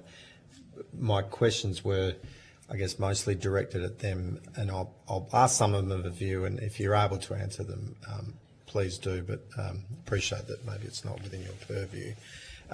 Can I ask, what's the current number of fee-free TAFE courses that have been nursing courses out of the 600,000? Oh, I don't have that figure off the top of my head. nursing isn't so much our area of coverage. It is in some aspects, but not entirely. But yeah, I'll take that on notice. Has the total number of nursing students, do you know, increased, or has it remained static? I wouldn't know. I'd have to take that on notice. Are you familiar with the number of students that are in TAFE versus private courses in nursing, but even more specifically across the occupations that you represent? I couldn't give you a figure off the top of my head. There's been a prominence of both areas within the care and support sector and health. Yeah. Do the employers employing your members, do they indicate a preference at all for either private or TAFE students? It's hard to make a general statement on that. It would really depend, I think, on the area in which the training is being delivered. I think it'd be hard to make a blanket statement. It might depend on the kind of training that's being provided and the provider. So I don't know if I'd be able to give a generalised answer to that. Do you you see that you value the importance of ensuring that courses are free? Do you have a preference as to whether they're delivered by TAFE or by any provider? Like, what's the outcome that you're looking for? Is it the educational outcome, and should it matter whether they're provided by TAFE or by a private provider, if the quality of the education is there? I think the focus of our members would be definitely on the quality of the training, and that's obviously first that comes in mind. I think our concern has been historically with some of the private ends of the market. There have been concerns about, I think, tick and flick practices we've heard about, and I know there's been recent compliance actions within the RTO market. So I think there's been concerns about some of the quality within the RTO market, and in my time, I haven't heard, I think, the same level of issues raised about TAFE, just anecdotally. Can you provide us with some evidence of what you're claiming there? Yeah, I can. I'm happy to provide it on notice. The main thing that comes to mind are the recent compliance actions that have been raised, but happy to provide that on notice. Okay. Do you know whether a nursing student, or indeed, any student across courses that your members represented by, whether they're less likely to graduate from a TAFE course than a not-for-profit or for-profit industry RTO? I think it's hard to give a generalised response to that. I think for background, our members in areas that would be covered by fee-free TAFE would be in areas ranging from mental health through to disability, through to community services, through to aged care. So I'm happy to take a look at that on notice, but I don't think I can make a generalised. Please do, because actually, it's not a general question. I'm asking, specifically if there's any evidence to say that, there's better outcomes in either. I don't know if it's strictly linked. I'm not entirely sure if it's strictly linked to where it is owned or how it is or in what space it's operating. But I think what I would say is we've historically had those anecdotal concerns about other parts of the market which have expanded. After anecdotes. Yeah. We're deciding, this is a bill that's going to preferencing one part of the training sector over another. And so I'm keen to understand concrete evidence that justifies the specific selection of public TAFE over private. I think our concern has been with the historic regulation of other parts of the vet market, and that by having fee-free TAFE be focused on the TAFE sector, that typically that's an easier way to ensure strong public stewardship of the funds. I'm happy to provide more detail on notice. We've heard that access to courses can be tricky for different cohorts, and that TAFE courses can fill up. I've seen that in my own family with my children.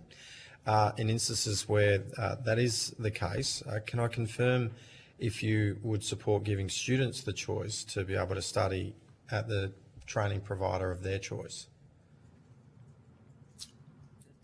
I think that also goes though. Like if the quality, my point is, if the quality is there, yeah, right, the student receives the education that they need to succeed in a career in a very, in your industry and what you represent, exceptional career opportunities. My wife's a nurse, and my sister is. My grandmother was. Wonderful careers, and they do amazing work. And we, as a society, owe people that work in your industry a huge amount of debt and gratitude. So people pursuing those careers, shouldn't matter about what the institution is? Should it not matter more about the quality of the education and the outcomes that they get? I think what's really important is to ensure that the spend that is going into accessible courses is well managed and there's solid oversight of that. And I think there's been historic concerns about some of the announced vet policies in areas like like vet loans in the past, about the way that those funds that the stewardship of that funding. And so I think the important priority there is ensuring that there's value and there's stewardship of that funding. I understand your point. I think though, if fee-free TAFE is filling up and there's lots of people going into those TAFE centres, I don't think that's necessarily saying that doesn't necessarily lead you to needing to then open up the ability for the student then to go to other providers. It's probably more of a case of even building TAFE further and building up the TAFE infrastructure further. Like if there's strong public demand for TAFE and TAFE courses are filling up, that's just a great endorsement of the government's policy in our perspective. So yeah. Okay. Thanks, Jeff. Good, thanks. Just before I hand over to Senator Brown, just you were going to go to some, as you described, anecdotes, but obviously you're a witness, which brings a great deal of experience in many areas of coverage of the health industry. Can you sort of just give us some of those your experience and your observations that you're going to go to before, just so we get that on the record, about concerns about other operators and how they function? I mean, what we've heard about, what we hear on the ground is about like tick and flick practices in some training operators, and I think in the care and support sector, we've seen an explosion in private training over the last 10 years, and there is some incredible RTOs and incredible private training, but there's also been a massive growth in a lot of these parts of the private market because there's such a need to get qualified workers out, and that means that the training and quality standards aren't always there. And so what we hear about are like tick and flick practices on the ground of the quick training courses where workers are kind of churned through to get a bit of paper and come out with, and then get on the job. And yeah, that's sort of what we've really heard about and seen. And where when you say you're hearing, where are you hearing it from, and is it across the breadth of different states? Is it into a particular area, and what's the importance of the training actually being fulfilled in the sectors that you represent? You might describe those sectors where you say tick and flick has been occurring. Yeah, I think we mainly hear about it within the aged care and disability sectors, and I suppose some of our key areas there would be around New South Wales and Victoria. And I guess the consequence of this kind of tick and flick practices are that providers or clients understand workers to be appropriately qualified, and they don't actually have all the tools and understanding to deliver care appropriately. And when workers don't have the tools to deliver care appropriately, that means people get hurt, people get injured, and people don't get treated sensibly and get the care that they expect to receive. So that's kind of the consequence. You said in your opening statement that the Royal Commission inquiry into aged care specifically noted the desperate need to lift standards within the industry, and training was part of that standards. Have I got that correct? And yeah. Is there anything you want to add to that?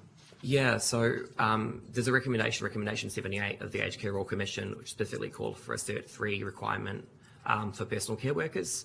And one of the reasons it came to that conclusion was there were a lot of workers in the aged care sector who didn't necessarily have a qualification. and that meant that some like complex tasks with vulnerable people, like wound care, weren't being carried out appropriately, or signs of harm or neglect weren't being noticed or witnessed, and that meant people weren't getting the care that they deserve, or people were getting harmed in silence without much oversight. And just so I'm clear, have you heard any from people working in the industry, being trained in the industry, and some people not being trained but given certificates? Have you heard of any negative instances of tick and flick, as you described, occurring in the TAFE system? Not to the top of my head. That's not where I hear about it. Like I hear about it largely in the private market. Thank you. Senator Brown. Thank you, and thank you for coming along to give evidence today. We have heard both here today, but also heard from members of the opposition saying that students don't value their training because they don't pay for it. What do you think, your members, would they agree with that statement? What are they saying to you? Not at all. The key issue that Fee-Free TAFE attempts to resolve is the affordability of TAFE itself. So the question gets the issue entirely the wrong way around. These are people who generally wouldn't be able to access TAFE or consider a career in the sector otherwise. They're people who wouldn't have even been on the cards. So it's just got the question, I think, the wrong way around. I think what a lot of them would say is like, I would value it, and I would have tried it out if it was available to me before, if it was affordable for me to do it, and if it was pointed out to me. But one of the things that Fee-Free TAFE has done is made TAFE and vet qualified jobs in the sector seem like a reality, like an opportunity for people. Like it just wouldn't have even been on the cards otherwise. Because someone leaves someone leaves school, is looking for a new job, looking for a different career to go into. Fee-Free TAFE is really shown as like a mass opportunity for someone to go and grasp, and that means jobs come up that you just wouldn't have otherwise considered. Like you think about like sterilising techs or allied health assistants. They're not often roles that are well known in the community, but they come to the forefront when something like Fee-Free TAFE is attached to it, and so. Fee-Free TAFE, what it's really done is given people a shot at careers that they just would have never even thought about. But they've gone for it because it seemed like an option, and they've really loved it and stick with it.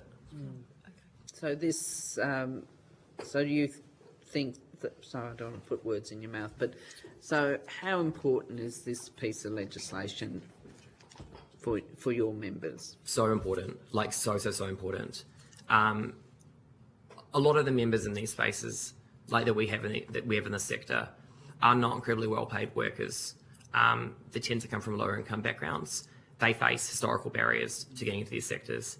So it's so important that this is here to stay, so that as our health and care sectors continue to grow, that there's actually a workforce that's growing with it, but also that we address those barriers that people coming to the sector already face. It's really important from a structural level. Like, if health and care are going to keep expanding as they are, which is entirely justified and it's great it is, because it's one of the hallmarks of Australia's economy, if it's going to keep expanding, is you need to keep growing the workforce. And if you don't expand the availability and affordability of training, then again, what happens is you trade off the training quality, the quality of care, for getting workers on the ground. And we know that that leaves workers worse off, and that leaves consumers, patients and participants worse off. So it's so important to ensure that we don't have a repeat of the mistakes of the past, where training quality and workforce shortages are trade-off against each other. It's also really important with regards to worker registration, like as Recommendation 78 was mentioned before. If the government goes down the line of following through on Recommendation 78 of the Royal Commission, which it's committed to in the past, and it brings in a minimum qualification in aged care as recommended by the Royal Commission, you need to have workers, you need to have students who can access that minimum qualification easily. If a mandatory qualification is brought in at one point, but then students don't have access to that qualification without taking a big hit to their pay, then you're just going to have massive wide shortages and people won't have the care they need.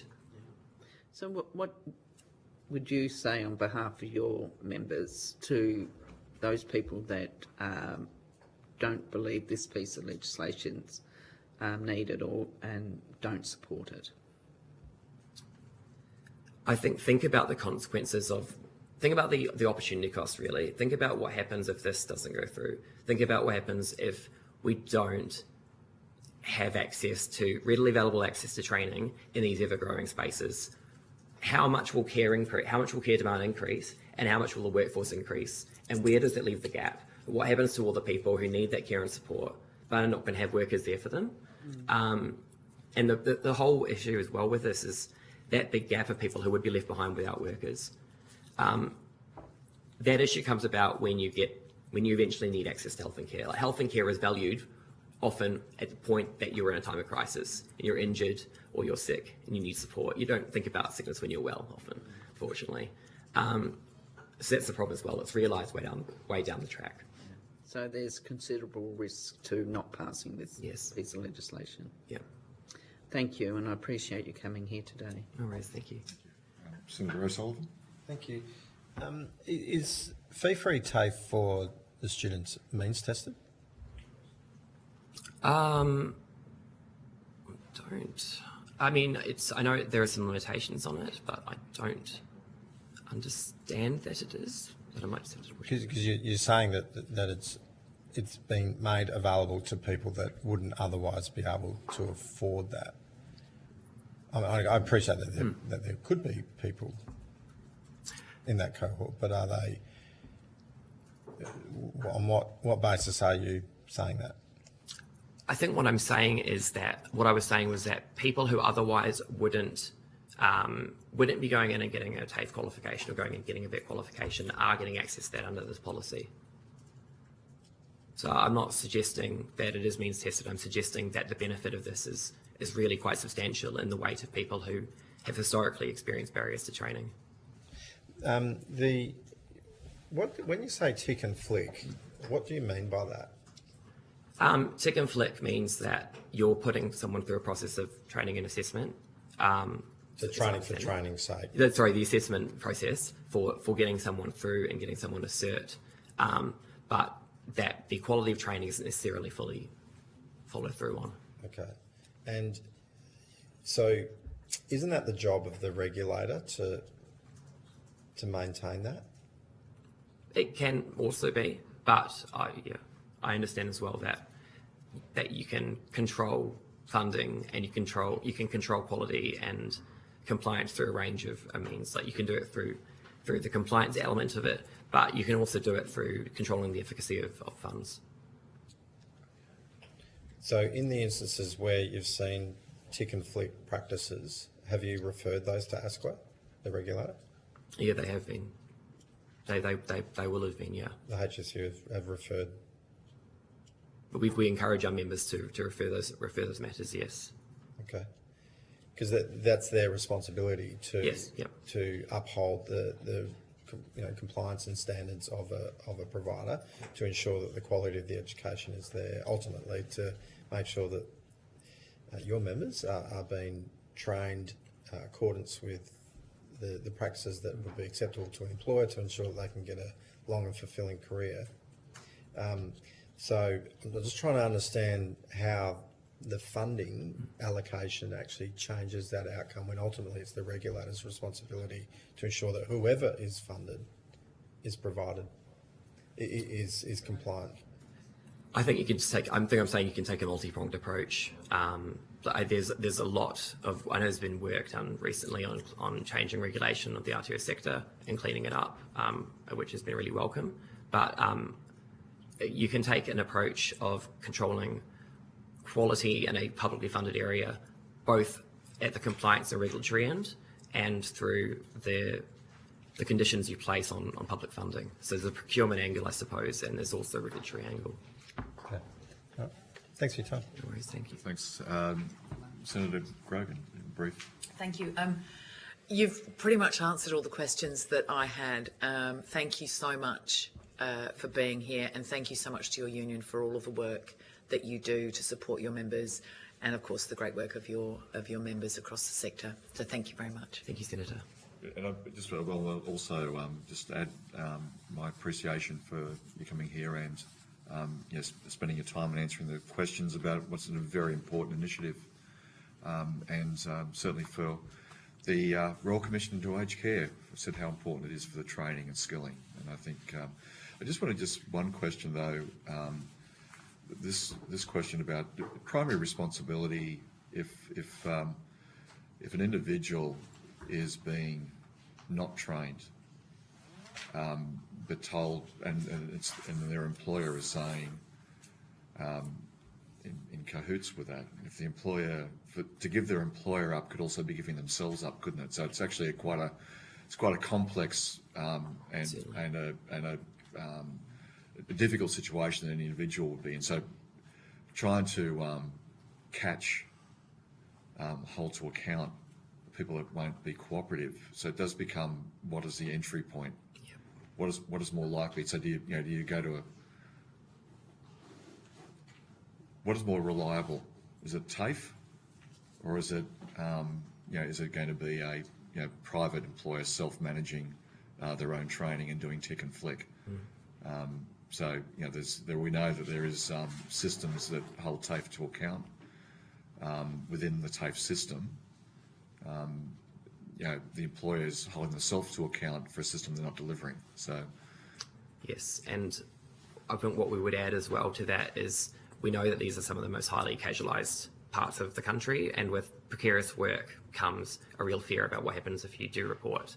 So that certainly is a concern that comes up when we do kind of go down that reporting regulatory angle.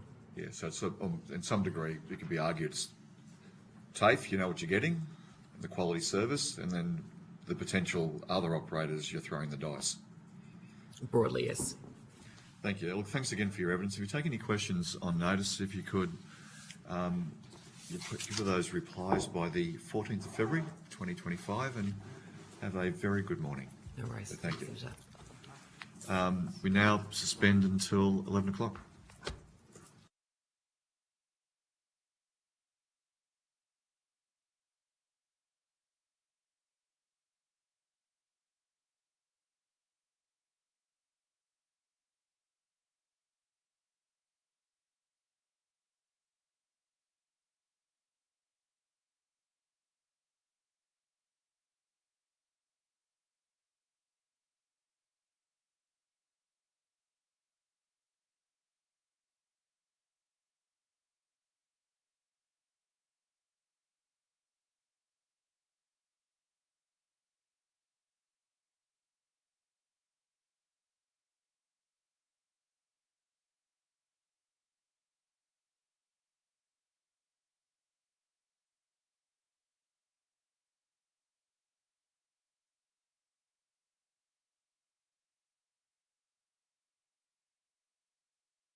I now welcome in person and via teleconference representatives from Charles Darwin University and Federation University Australia. I understand that information on parliamentary privilege and the protection of witnesses giving evidence to Senate committees has been provided to you. For the Hansard record, will you please give your full name and the capacity in which you'll appear here today? And Professor Bentley, if we might go with you first, and then I'll invite the others to introduce themselves. Thank you, Chair. Professor Duncan Bentley, Vice-Chancellor and President of Federation University Australia. Thank you, and thanks very much for joining us today. Very pleased to be here. Professor Bowman? Yep, from a rainy Darwin, it's Scott Bowman, the Vice-Chancellor of the University, and Mike Hamilton, I'm the Pro Vice-Chancellor and Chief Executive of TAFE. Good, thank you very much. And Mr. Hamilton as well? Yes, that's me. I just jumped in there. Yeah. Good, Mike Hamilton, I'm the Pro Vice-Chancellor and Chief Executive of TAFE. Good. Again, thank you very much for joining us today, and from beautiful Darwin. A lovely, lovely place. Always had a wonderful time whenever I've gone there. Now, if you'd like to make a short opening statement, and then I'll hand over to the committee to ask questions. And Professor Bentley, if you'd like to go first. Thank you, Chair. So thank you, Chair and Committee, for the opportunity to speak to this inquiry. Last week, the Minister for Skills and Training, the Honourable Andrew Giles MP, visited Federation TAFE, and I shared our strong support for the Free TAFE Bill. As a dual sector university, we offer courses in regional and suburban communities, and what this bill does is it gives us the certainty to achieve two key outcomes: expand the accessible education choices for local students in Ararat, Ballarat, Horsham and the Wimmera, right through to the South Australian border in Western Victoria, and in partnership with Chisholm TAFE and TAFE Gippsland partners, deliver similar outcomes in Eastern Regional Victoria. It ensures a strong pipeline, secondly, of skilled workers for critical local industries, which include energy, engineering, advanced manufacturing and new technology. And our experience shows that many local students tend to leave for big cities in search of study and work opportunities.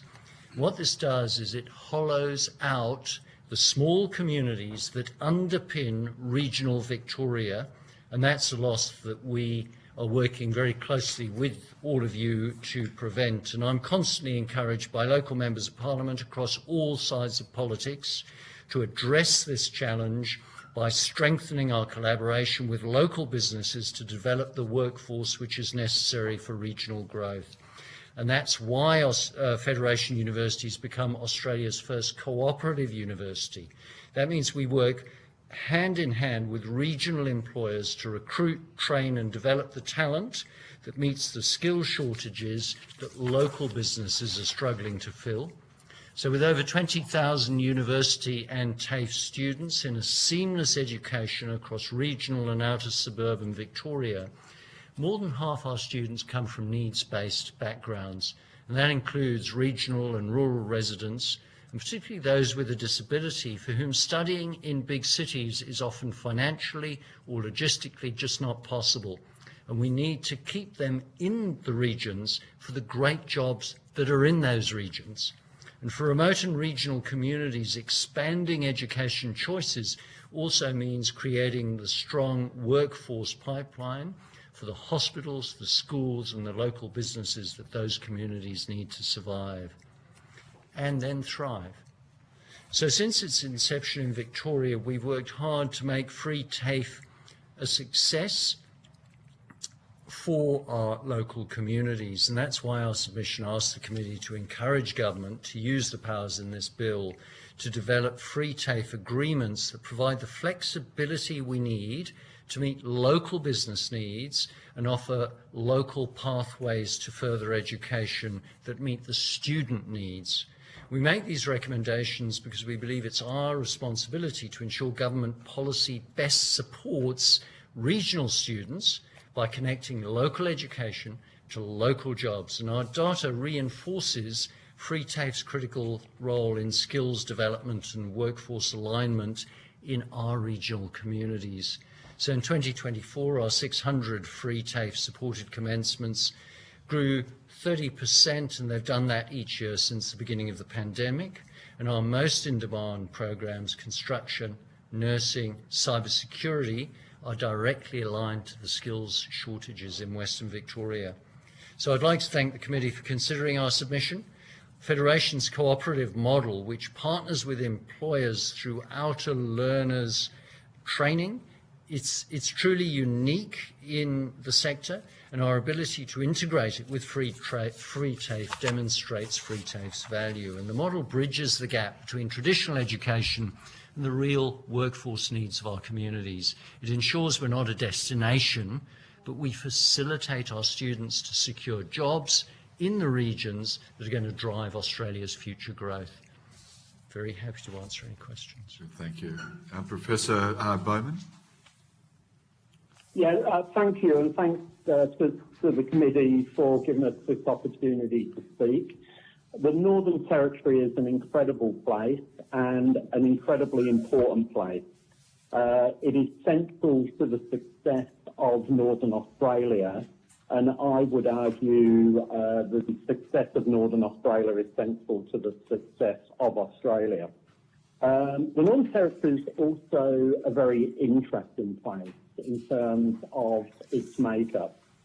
We have a population of 250,000 people, but spaced out over a landmass 5.5 times the size of the United Kingdom.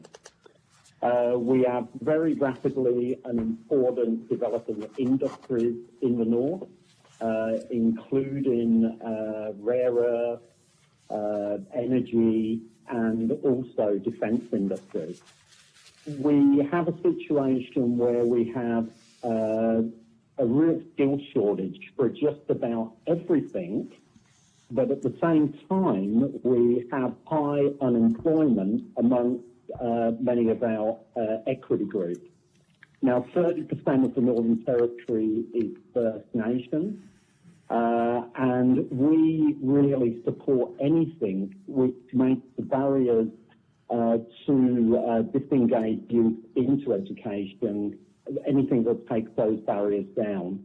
And in our experience so far, free TAFE has really done that. We have around about 25% of our students in our TAFE are First Nations students. We've done well with the first iteration of free TAFE to bring First Nations people in. But we are very supportive of this, and we thank the government for bringing this in. I think it's good for the Northern Territory, it's good for the people of the Northern Territory, and very important for our students, particularly for those that have had barriers put up for them in the past. So I'm not going to go on any further than that. It'd be interesting to get into the questions. Thank you. Mr. Hamilton, if you could. Yes, just to briefly expand on what the Vice-Chancellor just said then, the free TAFE concept and operations have been incredibly well received in the Northern Territory. We've historically received 1% of the nation's allocations, and so in the first iteration it was 790 places, in the second it was 513 annually. The uptake of that was exceeded by about 700%. So we've had to manage that because these equity groups are so very important to us in the Northern Territory, and they do have a role to play in filling the workforce and developing those skills, not just in the urban environment, but in regional, remote and extremely remote locations. And so we do support the bill that has been presented with some caveats around how the allocation per jurisdiction is administered. We feel that due to the disproportionate representation of equity groups and the extraordinarily high functional literacy deficit in the Northern Territory, that free TAFE will play a major role in overcoming those challenges for our population. Thank you. Now I'll go to Senator Brown. Thank you, Chair, and thank you for coming along today to give evidence. So I just want to go back and talk about exactly what the geographic scope of your offerings and how do you ensure the accessibility for students in regional areas. So that is a question for both of you. I'm happy to chime in on that one. Oh, yeah. Yeah. Who wants to go first? If you go first, Professor then Bowman. Okay, all right. So geographical challenges in the Northern Territory are at the absolute extreme. The distance between our Darwin campus and our Alice Springs exceeds 1,500 kilometres, and we've got 8 campuses located across the Northern Territory. So we actually travel to very remote locations to meet people in their community. There are cultural restrictions on people that we need to accommodate. We have ensured that, given that the uptake of 3 TAFE exceeds the allocated places, we have a preference for the priority cohorts, many of which live in regional and remote locations. And so those 3 places in the first instance are allocated by location and by priority cohort. In particular, First Nations people and also young people under the age of 25, they take precedence. And just by the population spread in the Northern Territory, that generally occurs in regional and in remote locations. And so we apply it to there. There's no cost. We travel there and we provide on-the-ground programs in community. Just before we go further, I would be of assistance to those taking Hansard, and for those listening in, if you wouldn't mind just introducing yourselves for those that are on the teleconference, that'd be helpful. Yeah. It was Mike Hamilton, Charles Darwin University. Thank you. Thank you, Mr. Hamilton. Professor Bentley? So, Professor Bentley, Federation University, and our own delivery as a dual sector university is across Western Victoria, so we would go from basically Bacchus Marsh through to the South Australian border of Victoria. We partner with Chisholm TAFE in the outer southeast Melbourne through to where TAFE Gippsland takes over, and then we go right through to the New South Wales border in partnership with them. They deliver the TAFE component in the east, and in the west, we are limited by the size of the classes and the funding. So our major cohorts are, for example, in the Wimmera would be in Horsham, and students will travel to the Horsham laboratories because we're doing quite high-end work in things like the engineering and construction and nursing. They need to travel to a location where they can get the hands-on skills and training. So some students will travel 200 or 300 kilometres to study. To support that, we raise funds and we provide about $1 million in scholarships right across all of our students to support them with things like being able to have carer responsibilities in Dimboola, for example, and then being able to travel for the day or daily to Horsham. And we have support services which are cross-subsidised, being a dual sector university, which will be similar to CDU, to make sure that a student doesn't care whether we're a TAFE or whether we're a university. They just want the support they need, and that's what we try and do. We don't have the funding to be able to go to multiple communities across the region because the markets are so thin. So, do you have any evidence to show the success and uptake of free TAFE in regional areas? Do you keep statistics at all?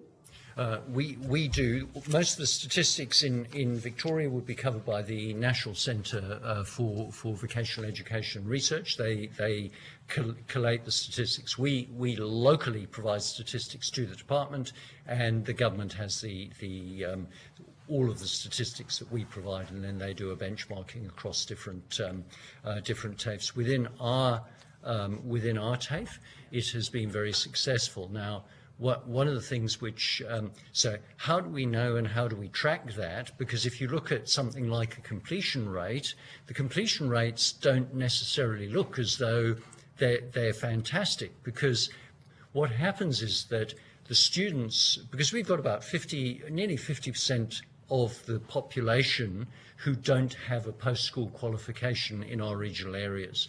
And so it goes to, well, what do I study, how do I study it, and how is it going to get to a job? So the free TAFE is a great way to leverage the access to education. So I start off my course, and then say it's early childhood or in cybersecurity or something like that.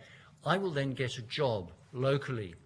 I then move off free TAFE into a traineeship. So it looks as though I haven't actually completed my course, but actually I've either gone into a traineeship or apprenticeship in most cases, and then it is a traineeship arrangement where in most cases the employer will actually start paying for the students. And so our data is showing that we're seeing a very significant stepping stone and scaffolding from starting a course where you don't have a job to begin with, that you get a job on the way through. And because this is a critical shortage in regional Victoria, the demand for vocational education training, because the markets are so thin, it doesn't work for multiple providers to go in. That's what we're trying to fill, and we use any method we can to work with employers to make sure that they get their scaffolding. And so our data, which would probably be diluted in the national or the Victorian composite, demonstrates that it's extremely helpful as a scaffolded way into the workforce. Can I just interrupt? Sure. Is that all right? So we've been looking at what some of those transition pieces are, so in terms of unpacking the completion rates. But I don't think anyone's raised this particular notion that, with me anyway, that people are going into the fee-free TAFE courses and then being provided an opportunity with an employer to transition into a traineeship or an apprenticeship. Would they have the opportunity to get those traineeships and apprenticeships without having done some precursor or having been exposed in those courses? Oh, definitely those opportunities there. However, as we can see from the fact nearly half of people leave school and don't go into any qualification, it's the psychological and perceived financial barrier where you have intergenerational unemployment in communities, which right across our outer regional remote areas, those of you who are familiar with it will know that's one of the big things that as a nation we're struggling with. How do we get them in? And if we can scaffold through using free TAFE as the way in, the great thing is that because we're working so closely with the employers and the free TAFE courses we offer are all focused on employment, the key thing is to get the employers in as soon as possible so they snaffle the people who are in the free TAFE, connect with them and keep them in the region. Because the other thing we don't want them to do, with all due respect to our metropolitan representatives, is to go to the cities. We need them in the region.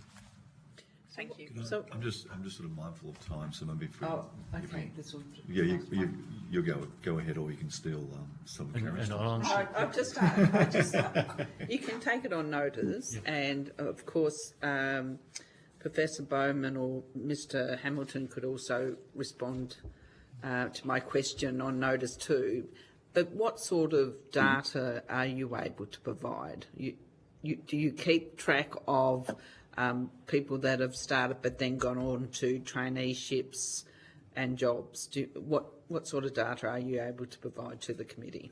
So you can take this on Michael notice. Hamilton. Well, very briefly, I can say that we will keep track of anyone who remains with us, but some go elsewhere, and so you can only manage what you've got internally. Mr. Hamilton, you're going to make a comment.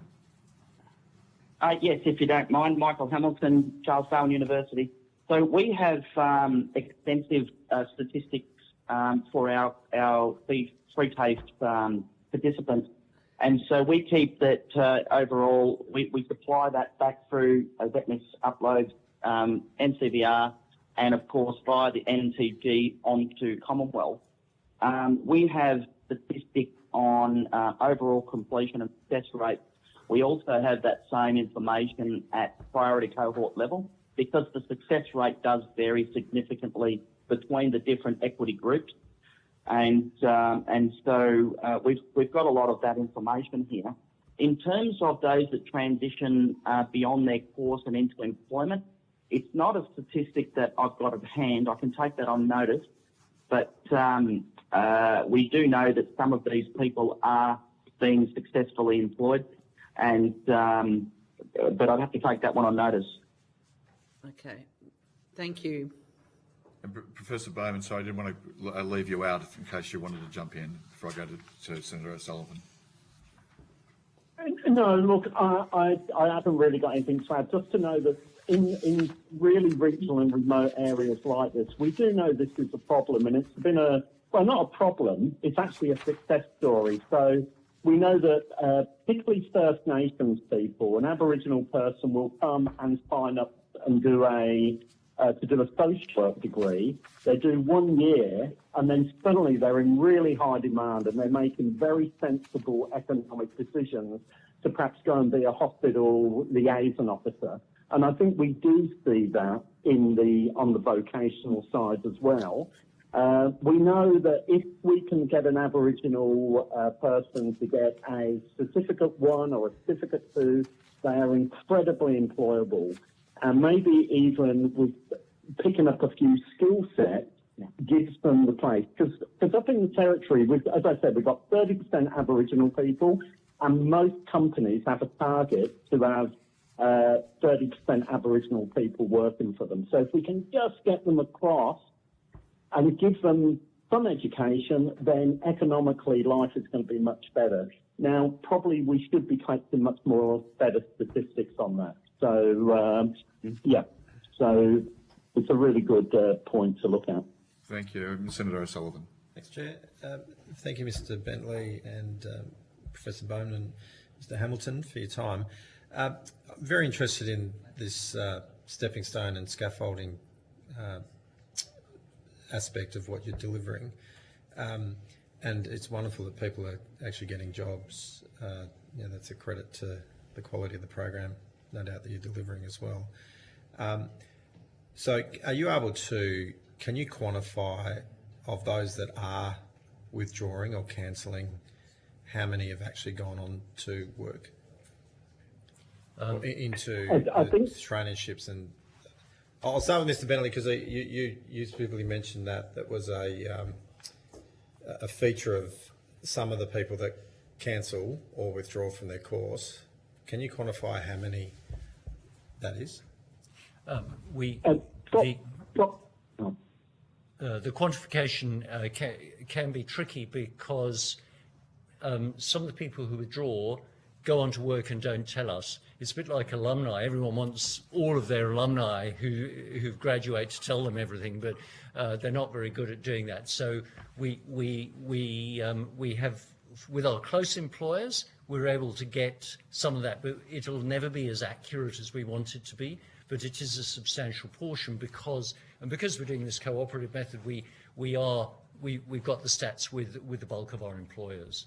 But no statistician would be happy with it, because it is so dependent on for some of them telling us. And this is a question, not a criticism. I'm just curious as to you saying that it's you're saying that it's a feature of those that are cancelling. I'm just trying to understand, to what extent does that explain the cancellations and withdrawals? I appreciate there's other reasons why people might have changed to a completely different course as well, and there's personal circumstances as well.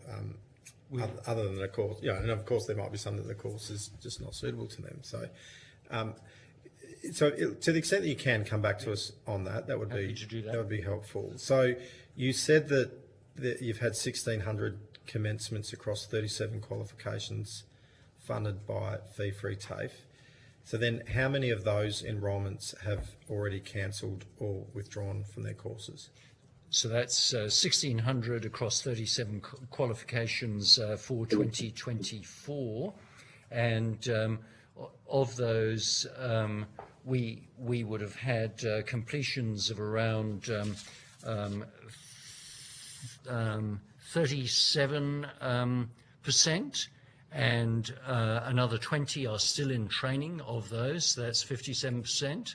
And it's that other component that I can come back on notice to say, well, of the others, how many actually went on to another qualification, so that we can demonstrate very clear scaffolding, and how many for the various reasons you've mentioned. If you can come back to us with a breakdown, to the best you know, of this, where people have gone. The footnote in the legislation indicates that under this legislation that a fee-free TAFE course may not be free for students. Does that concern you at all? So it's got this title, fee-free TAFE, but not all courses are necessarily free. I'm afraid, Senator, I get very discombobulated by the definitions that come down from Spring Street and Canberra. What we're interested in is making sure that every dollar that we get for the education of the students, whatever the definition or whatever, goes to those students. Every dollar that comes from employers to support that goes to those students, and that we provide the best quality education, because quite frankly, it's the student and the learner we're firstly concerned with, and then the employer satisfaction of the outcome. There will be definitions and different dollar amounts. We'll give everything we can to the students. We're not going to start charging extra to make a buck or anything like that. To Charles Darwin University, I note in your submission that you point to the important role of private registered training organisations to complement training delivered where it's beneficial to students. Can you explain what you mean by this? Yeah, look, so as I said, the Northern Territory, we're spread out over a vast area. We have only got one public provider, the CDU TAFE. We work in very close connection with the private providers, the quality private providers in the Northern Territory. And we feel that where there are things that we are not offering, then, there's no reason why that shouldn't be provided by the private sector, or where we can cooperate with the private sector. We do think that the provision should be skewed towards the public providers, because we just put in so much support and scaffolding. So if you take a kid or any person, I shouldn't say kid, from let's say Barunga or Ramangini, English may be their fourth language. There may be 4 languages. So if you were from Barunga, you probably speak the local Barunga language, the language from down the road, the next community, you'll speak Creole, and English will be your 4th language, and it won't be spoken back in the community. We have to put so much scaffolding, and we do have the infrastructure and the size to be able to do that. And we think that probably should be recognised, but we have no objection to working with and the quality private providers being involved in that. You've said that the public provider tends to provide that wraparound support, scaffolding and other support that's often necessary. But what about community-controlled organisations and providers? I mean, don't they have a role in place? And in many cases, particularly when it comes to Indigenous organisations and communities, are often better placed and accepted in a better way from the community themselves? I think you're exactly right in that. And as I think Mike said earlier on, when we go into community, we need cultural permission to go into those communities. Everything has to be done in partnership with the communities, and they must have a big part in the training, what's delivered, how it's delivered. And it's particularly if you have a look at the work we do out on country in terms of ranger training, community being completely involved. But Mike, what? Yep, so Mike Hamilton. When we go into community, in the Northern Territory, there are First Nations RTOs. They are very, very narrow in their scope.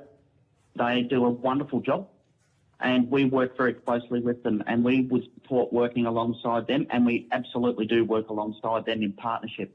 And so we feel that with Feed Free TAFE, because of the broad scope that we have, we can provide services across those priority industry groups of care and construction, which is heading towards construction now, and other priority areas, and where there's genuine employment outcomes, particularly in community, and we work with those private RTOs and other First Nations support organisations to ensure that we can provide a service, and so we would be keen for that to continue.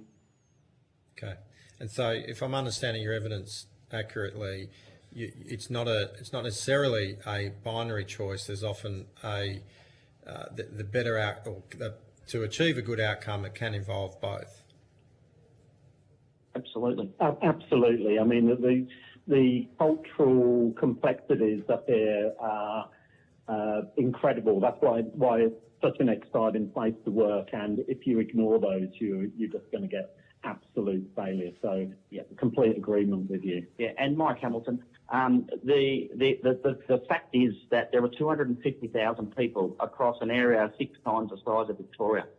And so it makes sense for us to work effectively and efficiently alongside private RTOs to not compete for one person in a class each. Yeah.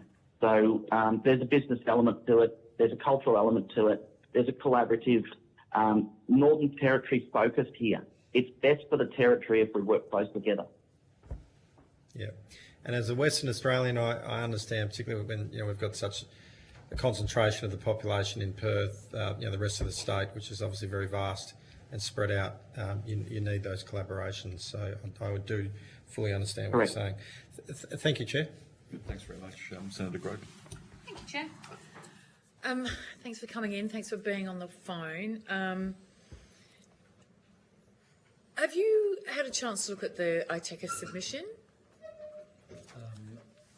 Not in detail, okay. But happy to answer any questions which pertain to that. Yeah, so in there they claim that private providers outperform the public provider, so that they're better than TAFE in terms of, completions, costs, satisfaction, all of the things. Would you think that's true? So I can only speak from my communities, and we serve a totally different function because I've talked about the nurses training, the apprenticeships, early childhood, teaching preparation, those sorts of things, and all of that requires significant infrastructure, which we offer and we've built up over many years, and so we're in that position where the public funds have built up an infrastructure which provides the resources then to do the very significant parts of training. We wouldn't offer things like alcohol service or some of the OH&S requirements, and people complain to us and say, well, I want this short course, and we say, well, look, it's not viable for us to offer it, and the commercial provider down the road can do that. They're churning through people, very high quality, very capable. Let them do that. We'll focus on the areas that they cannot compete. So we have had private providers who thought, oh, well, this looks a good thing to go into Horsham and let's set something up. In actual fact, after a year, they ask us to take over the students because it isn't viable for them. And I suppose this is the investment by successive governments over generations into the rural and regional communities to make sure that we're providing those communities with the skills and that will lead into the jobs that are local, and we each will have a part to play. And as Professor Bowman and Mr Hamilton said, the key thing is that we are actually collaborating in the regions and communities to provide the best for the employers and the learners. Thank you. Mr Bowman or Mike Mr Hamilton? Sorry. I just wanted to chime in on that because those type of statements are very subjective. And whilst we maintain a very positive relationship with ITECA and with private RTOs, those statements are based on metrics that suit the cause. And if we look more broadly across, we're benchmarked through the student outcome surveys, net promoter scores. All of those things are far exceed, with CDU, far exceed the national benchmark on every element. And so this is all publicly available information. And so, those types of claims, it could be it's apples and oranges, I guess is what I'm trying to say. You can find the right stats if you need to, but more broadly, and to back up Federation Uni, the infrastructure, the staff base, the wraparound support services that we provide, that doesn't come into those metrics at all. But there are benchmarks which proves that some of those stats are flawed. Thank you. I think that's a very, very sensible response. Mr Bowman, did you have anything to add? Not really. Just to say, look, there are some absolutely excellent private providers that are providing absolutely incredible courses. They're giving great service to their students and they're getting great results. I'm not going to get in who's best, who isn't. I think it's horses for courses. I think a lot of the stuff that we pick up is where you need lots of infrastructure, expensive infrastructure that the private providers could never really provide. I don't think it's worth getting into, we're better than them, they're better than us. Let's just have an ecosystem that really meets the needs of our communities and really gets people into work, meets the needs for us of Northern Australia, but for the needs of Australia. So I'm not sure. I'd rather say we're really good without saying someone else isn't so good. Thank you. I would too. And just to be clear, I've worked in the RTO space, not in TAFE. And I can certainly say for South Australia there are some absolutely excellent providers, but I would agree it is horses for courses. And I think probably my next question would be, in what manner do you think fee-free TAFE is preventing people from going to a private RTO? Mike Hamilton. So in the Northern Territory, our jurisdiction in the first iteration of free TAFE had a 30% allocation for private RTOs. So that was not a factor for private RTOs, and I believe that they absolutely filled all of those places, which is great. I mean, that's good for the Territory. And as Professor Bowman and myself both agree, that private RTOs in general in the Northern Territory are a really high standard. So that hasn't been an issue. In terms of the second iteration of free TAFE, because the allocation is so low for the Northern Territory, I'm not aware of any allocation that's gone through to the private RTOs, and that's simply around the fact that to provide a level of service, it didn't make sense in the Northern Territory to carve it up into very small cohorts. Scott Bowman, also from Darwin, as you know. I think the thing that's stopping people going to the private providers is the same as what's stopping them coming to the public providers. For the Northern Territory, as Mike said, we had, for the fee-free places that were allocated, we had 700% over demand. Now, we looked at, we waived a lot of fees, we looked for funds from elsewhere to do them, but we could have filled our places 7 times over, basically. And I think there needs to be looked at somewhere like the Northern Territory. We have only got 1% of the population, but the need is way above 1%. One for our population and the equity group. So our university, 70% of our students come from equity groups. And also the need for industry. You know, the Northern Territory is booming, and to allocate just on population didn't help either the private providers or the public providers. So I think that's the main thing that held people back. Yeah, and Mike Hamilton, the other contributing factor in the fee-free TAFE Tranche 2 is that it's associated with recurrent funding in the Northern Territory. Now, every jurisdiction is very different, but in the Northern Territory, fee-free places are allocated against recurrent enrolled students, and private RTOs in general don't have, if they've got any, they don't have a high allocation of recurrent funding. For our rural and regional communities, I'll just reiterate what CDU has said. It's slightly different in Victoria. Probably in the communities we serve, there will be fewer private providers, but I am not aware of it as a major issue. I think it's a much more of a metro thing than for us in regional communities, where all of us, private and public, are focused on providing the skills and jobs to meet the employer needs. I would say in my experience in South Australia, I spend most of my time in the regional areas as well, and as the Minister said to us this morning, each of the 3 tranches in South Australia has had allocations for the good quality private providers. So I think it's opening doors, not closing them, and there's nothing about fee-free TAFE that's going to take away from my TECA's members' business, I wouldn't have thought. Thank you, Chair. Thanks very much. Look, I'd just like to thank you all for joining us, and the evidence you've given is a great deal of assistance to the committee in all of our deliberations. And if you could have a very, very good last moments of the morning. So thank you. And thank you very much. If you're taking any questions on notice, if you wouldn't mind returning them to the Secretariat by the 14th of February 2025. Good. Thanks very much. Thank you again. Thank you. Thank you, bye.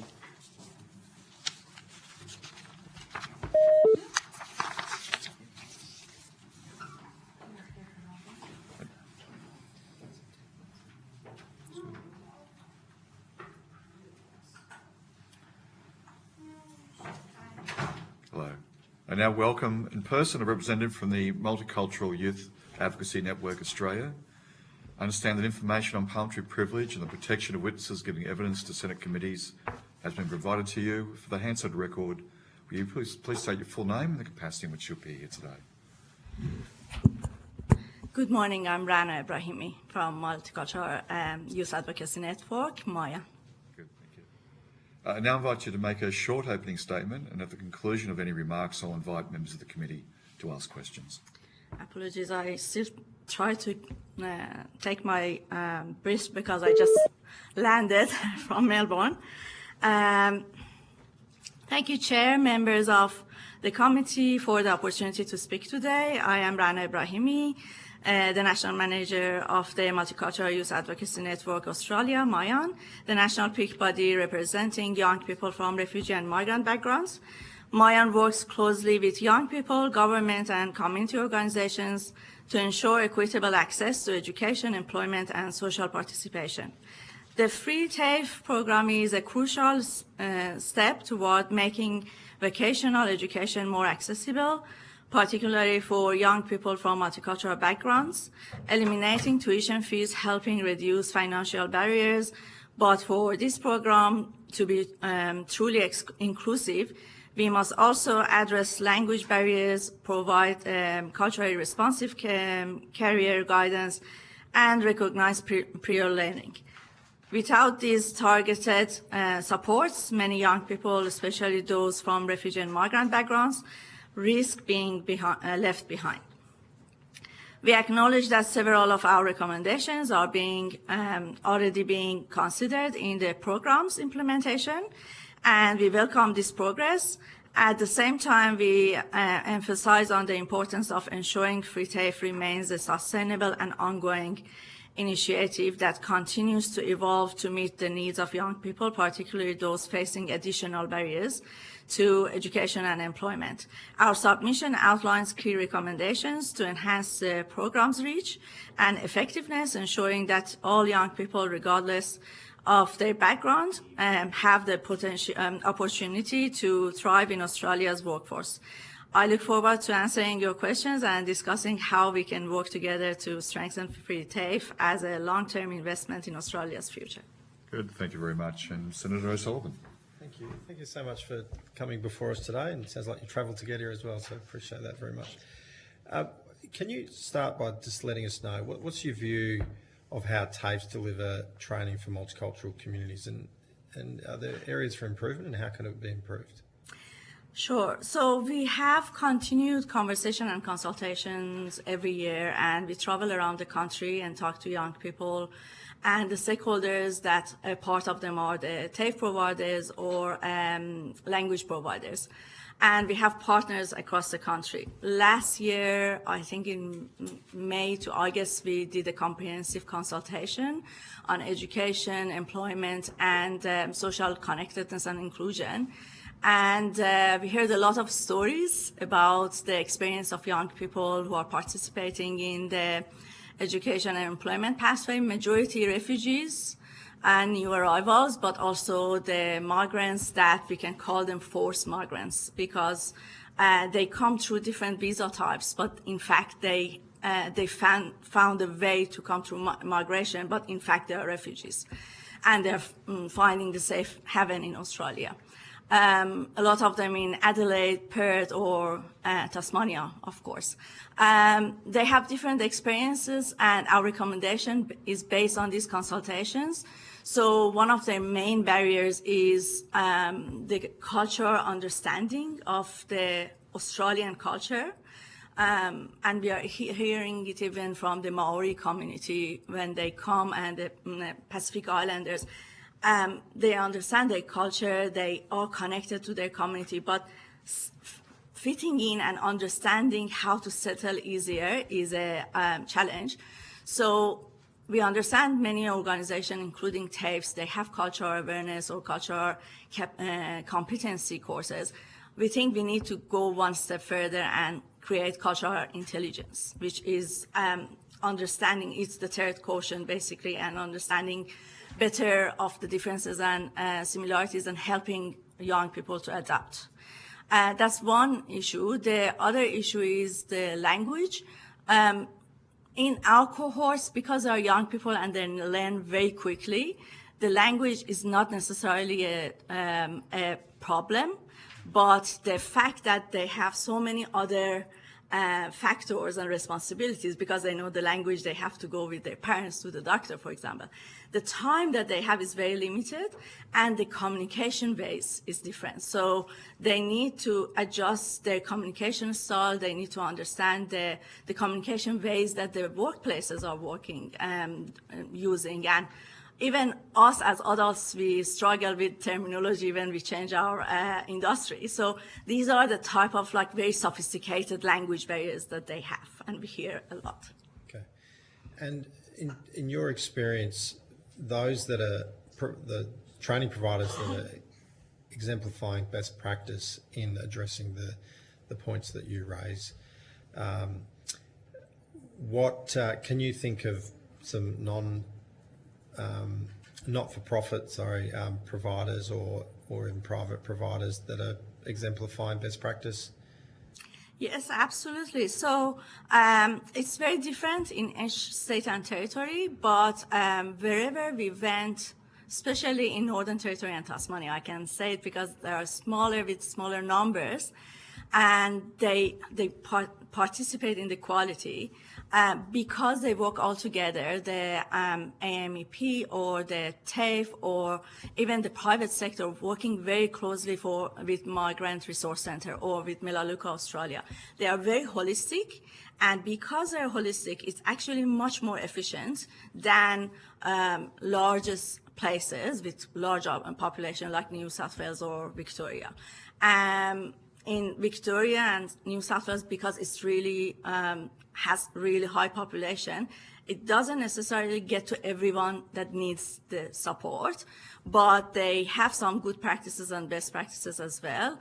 One of the good practices that we don't talk about that much is youth settlement services, that there are 6 organizations around the country on Eastern Coast, unfortunately, not all Australia, that we are advocating for getting to all the country. And they are practicing specifically to address these specific needs and aspiration of young people. So they are youth-centered and they are strength-based. So they just don't look at the needs. They look at the aspiration as well to direct and support, especially through peer support, the young person to the best education and employment that they can. And they work very closely with the mainstream. So that's the ideal life idea of all of us. We don't want to exist if everybody can get to everything. And unfortunately, we exist because it doesn't happen. So if to get the best outcome, you need a student-centred design to make sure that, because every student's got different needs, and you've mentioned geography, you've mentioned language, you've mentioned different barriers and different needs that people have. So in your view, is it better to put the choice with the person, the student, rather than with the provider? Like, should the student have a bit more autonomy over how they're trained and which training provider they would go to? At the end, it's a best practice, but if you look at the reality and the service which exists, it's really different in each state and territory. And I can say in some states, yes, the best practice is individualized approach, but in some states that the population is really high, you have to prioritize, you have to give the opportunity to the highest priority or heightened risk. And it limits your service. That's why it's not necessarily individualized. And if you make it place-based, a combination of both, with collaboration, stronger partnership and collaboration in the bigger states, that's actually possible, that you give better service and more efficient service. But in smaller areas, we definitely advise that it's what we observe. Because of the low numbers, we have the opportunity to give individualized. To make it viable. Yeah. Okay. Yeah. Thank you. Thanks, Jen. Thanks very much. Senator Rogan. Thank you. Thank you so much for coming. I think that challenge, I spend a lot of my time in regional South Australia, and the challenge, there aren't the providers in those areas to actually deliver, and a number of the programs do need subsidising because they won't stand up by themselves, but they're critical needs and they translate to genuine jobs in the regions, which people have talked to us quite a lot about this morning.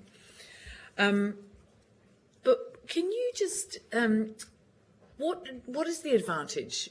I believe you're supportive of the fee-free TAFE for the people whom you represent. What is the advantage for them of the free TAFE? So one of the biggest advantage for free TAFE is that it reduces the intuition that they have to pay. There are other expenses, including travel if they are living in a regional area. The opportunity to access the service is higher, basically. And the fact that the TAFEs and services can have a better assessment of the situation in everywhere and identify the people who are in need and then provide the service for them because it has specific categories. It's actually increased their opportunity to get to the education and then provide the opportunity for them to get to a better job in order to live in that area. And they basically, with this free TAFE, it increases the opportunity of participation among these people. It will increase the opportunity of return of investment through the better employment because they will be more skilled. And I will compare it with not existing. If it doesn't exist, we don't have that opportunity for more people to participate, and it means that we don't have more skilled people. to participate. And that's a simple fact that we cannot address the skill shortage right now. Excellent, thank you. You talk about the increase in people's ability to earn more money and therefore progress further. There was a recent research from Jobs and Skills Australia that found that students who complete VET courses have a median income increase of about $11,800 the following year completing their course. Do you see that kind of increase for people who are going through vocational education?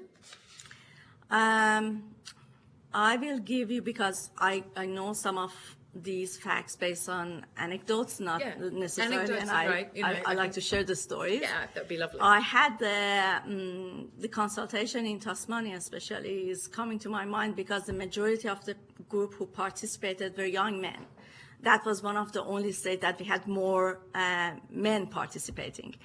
And it was very interesting because they were mostly new arrivals, migrant or refugee.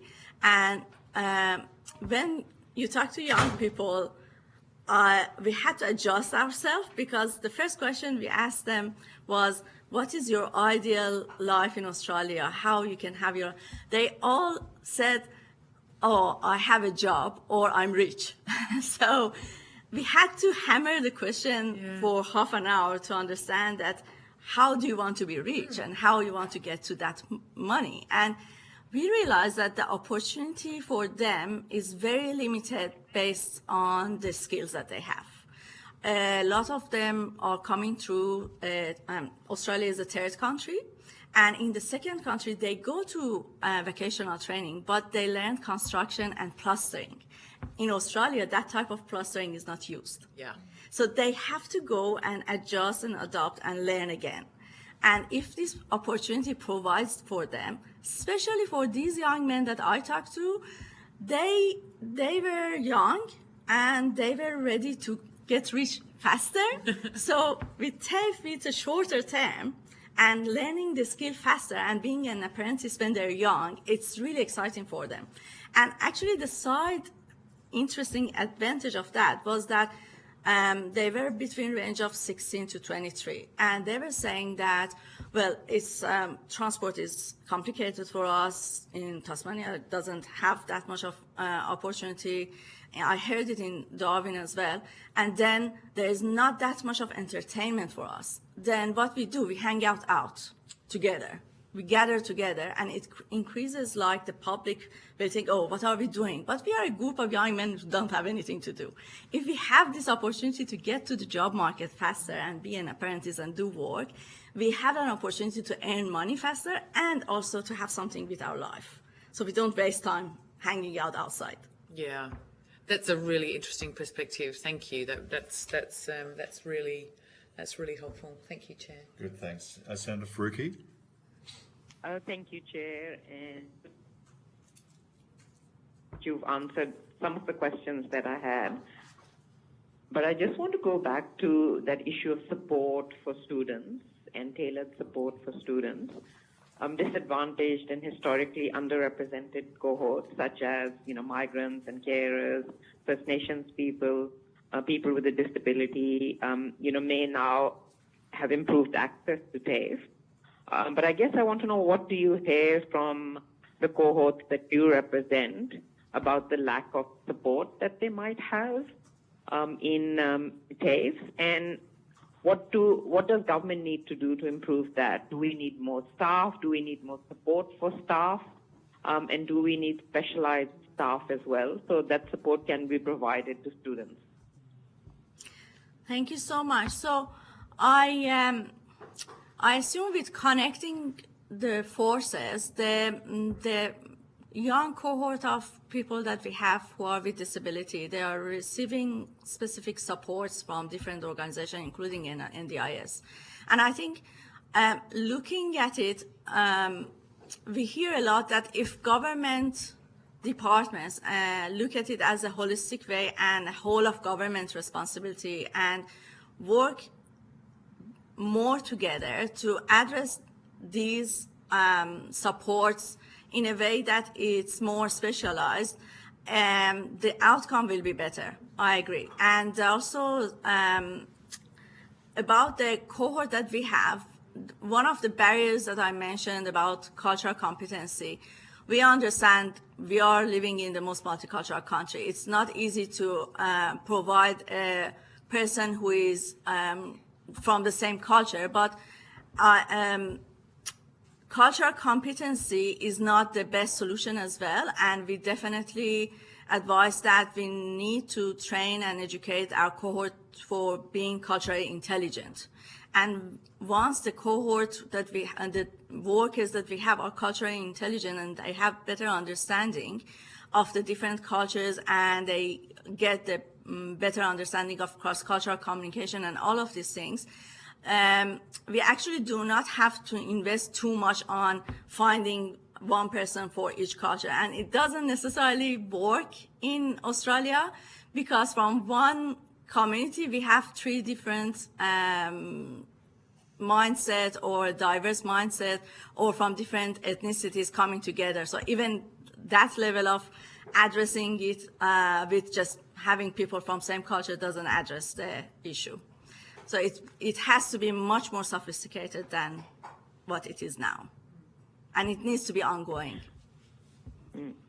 Thank you. And of course, as you said, it's really good to see that after years of neglect and funding cuts and contestable funding and privatization from both sides of government, finally Labor has taken a step towards free TAFE for some courses.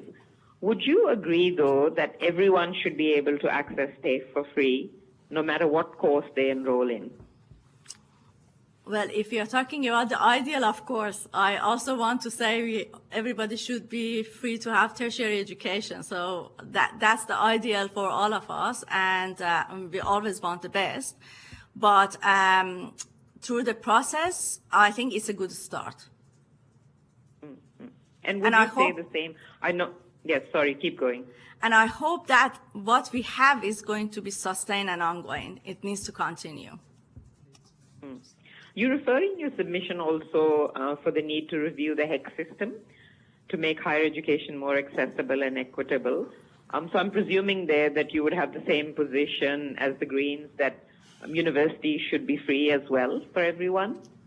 Yeah, of course, we are idealistic as well. But, and I have to say, that part of the recommendation when we wrote it, we were after the conversation about the HECs, and the team that I have, they're all paying HECs. So they were really passionate to add this to any type of education bill that we have. And I agree, it's the best practice is to have a free opportunity like many years ago that we had in Australia.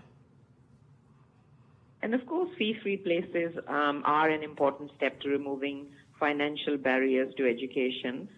But there are so many other costs associated as well with studying at TAFE. For instance, the cost of materials, and there could be equipment and in uniforms and that needed for internships and apprenticeships and other things.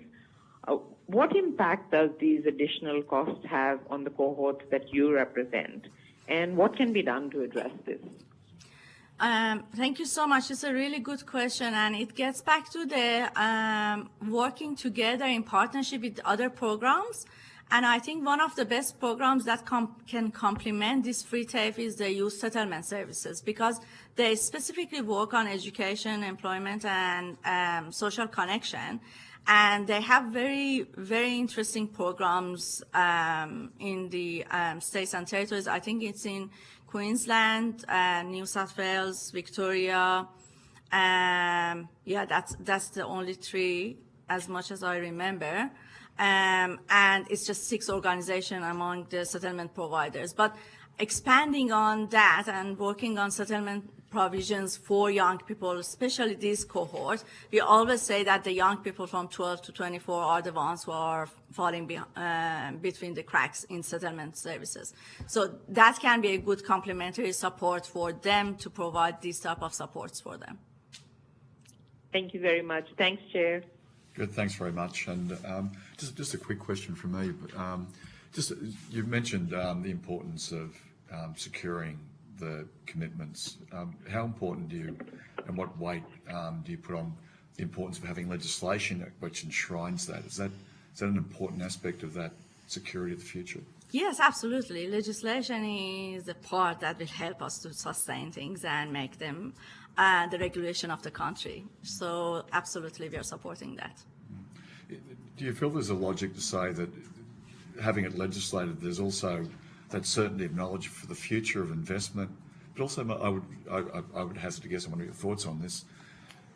If we're trying to place people both into training groups that we've got shortages on, but also we're trying to place people for businesses, just training for training, even that has some degree of merit, but training for the economy, training for business, and training for individuals. Do you think having that certainty starts helping business as well? Yes, I agree. And I think it will be a start of a support and putting the foundation for these things. And we can set some parts of the legislation in the implementation, basically. So I don't think right now, if we go for 100%, we have to consider all of that. And I know that there is conversation with RTOs as well. But the level of the accountability and the audit needs to be increased as well if we go for the all RTOs and all the institutes. I'm going to be able to tell us your experience particularly. We've been receiving evidence this morning of the wraparound services that TAFE has in particular, people have raised good and bad experiences with private providers. But one of the things that seems to be coming clearly through this morning is these wraparound services are really only being provided to the degree by TAFE, both the options of changing courses someone's enrolled in, let alone giving personal and career support. I tell you this way, one of the biggest challenges that we have in settlement processes is the disconnection between mainstream service and service providers or those who are specially deliver settlement service. TAFE has a history of collaborating very closely and learning and working with mainstream services, including RTOs and institutes. It happens and it's the ideal, but in fact, it takes time to adjust their type of service to settlement because settlement has specific things that they address, and I have observed that TAFE through years learned it and created that wraparound service specifically for helping people who are settling in the country. One example, and it's interesting because when I took the taxi at the airport and I asked the taxi driver to drive me here, he said, "Oh, I have learned English for 5 months here in TAFE." And I asked his background, and of course he was Iranian, and so we just switched the language. But his experience was that it was very fast for him, very quick, very accessible, and as an adult with adult children, he used the benefit of having language in TAFE as well. So his wife could come for other courses, and it was somehow the wraparound that's not just about the young person, it's about the family as well, that they can get the learning in different ways and what they need. So I think that's the way that TAFE is working, and we are happy with that. Thank you for that beautiful story. Thank you. And I'd like to thank you on behalf of the committee for your evidence. There'll be a great deal of assistance to the committee in our deliberations, and I wish you a very good afternoon. And if you've taken any questions on notice, if you could return the answers by the 14th of February 2025, would be wonderful. Thank you so much. Thank you again. Thank you again. We'll now suspend until 1:15.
our welcome in person. Representatives from the National Network of Formerly Incarcerated Women and Girls. I understand that information on parliamentary privilege and the protection of witnesses giving evidence to Senate committees has been provided to you. For the Hansard record, will you please state your full names and the capacity which you appear? Tabitha Lean from the National Network of Incarcerated and Formerly Incarcerated Women and Girls. And I'm Michelle Sheldon. I'm the chair of the board of Seeds of Affinity, Pathways for Women. Yeah, good, thank you very much. I now invite you to make a short opening statement, and at the conclusion of any remarks, I'll invite members of the committee to ask questions. Thank you.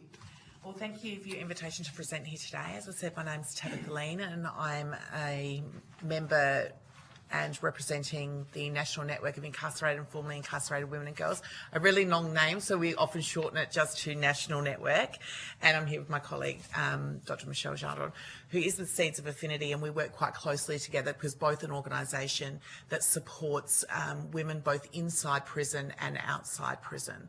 The National Network exists to end the criminalisation of women and girls.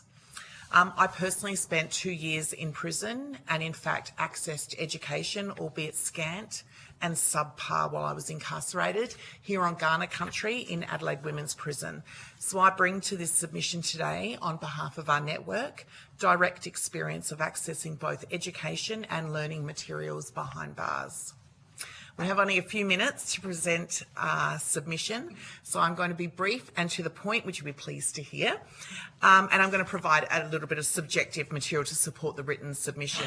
As a network, we believe in sharing our stories, and through sharing our stories, we share not just our experience, but our expertise and wisdom with you. To put it simply, our submission is that access to fee-free TAFE should be made available for all people in all prisons right across Australia.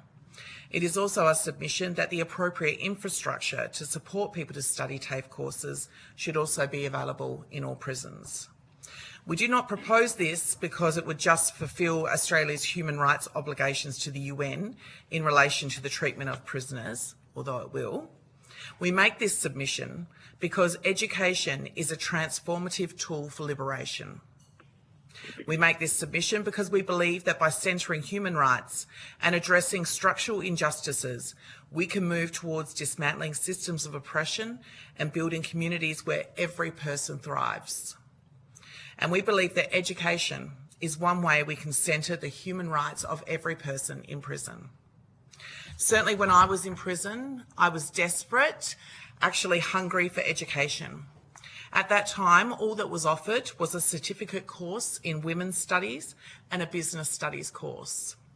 I enrolled in both. I sat the literacy and numeracy pre-entry course and passed, and so was admitted into both courses. Now, when I was in prison, I had already gotten a postgraduate degree before I was sentenced and incarcerated, and I had a major in gender studies. So a certificate 3 in women's studies was always going to be a breeze for me. However, that course was a lifeline for some women. And for me, it was an escape. It was 3 hours a week that I got to use my brain, and I got to imagine what life would be like outside of the prison gates.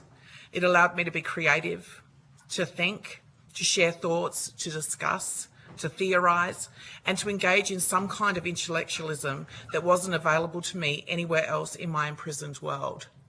I got to think beyond the cage, and I cannot tell you how critical that was to my survival inside. I also enrolled in the business studies course, which was essentially just a word processing and how to use Excel course. It was run on outdated computers that didn't match any of the learning guides, but not one of us in that classroom cared because we were doing something, anything to keep us occupied. Now, in my role with the National Network, I visit prisons right across the country, and overwhelmingly, the women and girls that we visit inside tell us they want education. They are desperate for access to courses.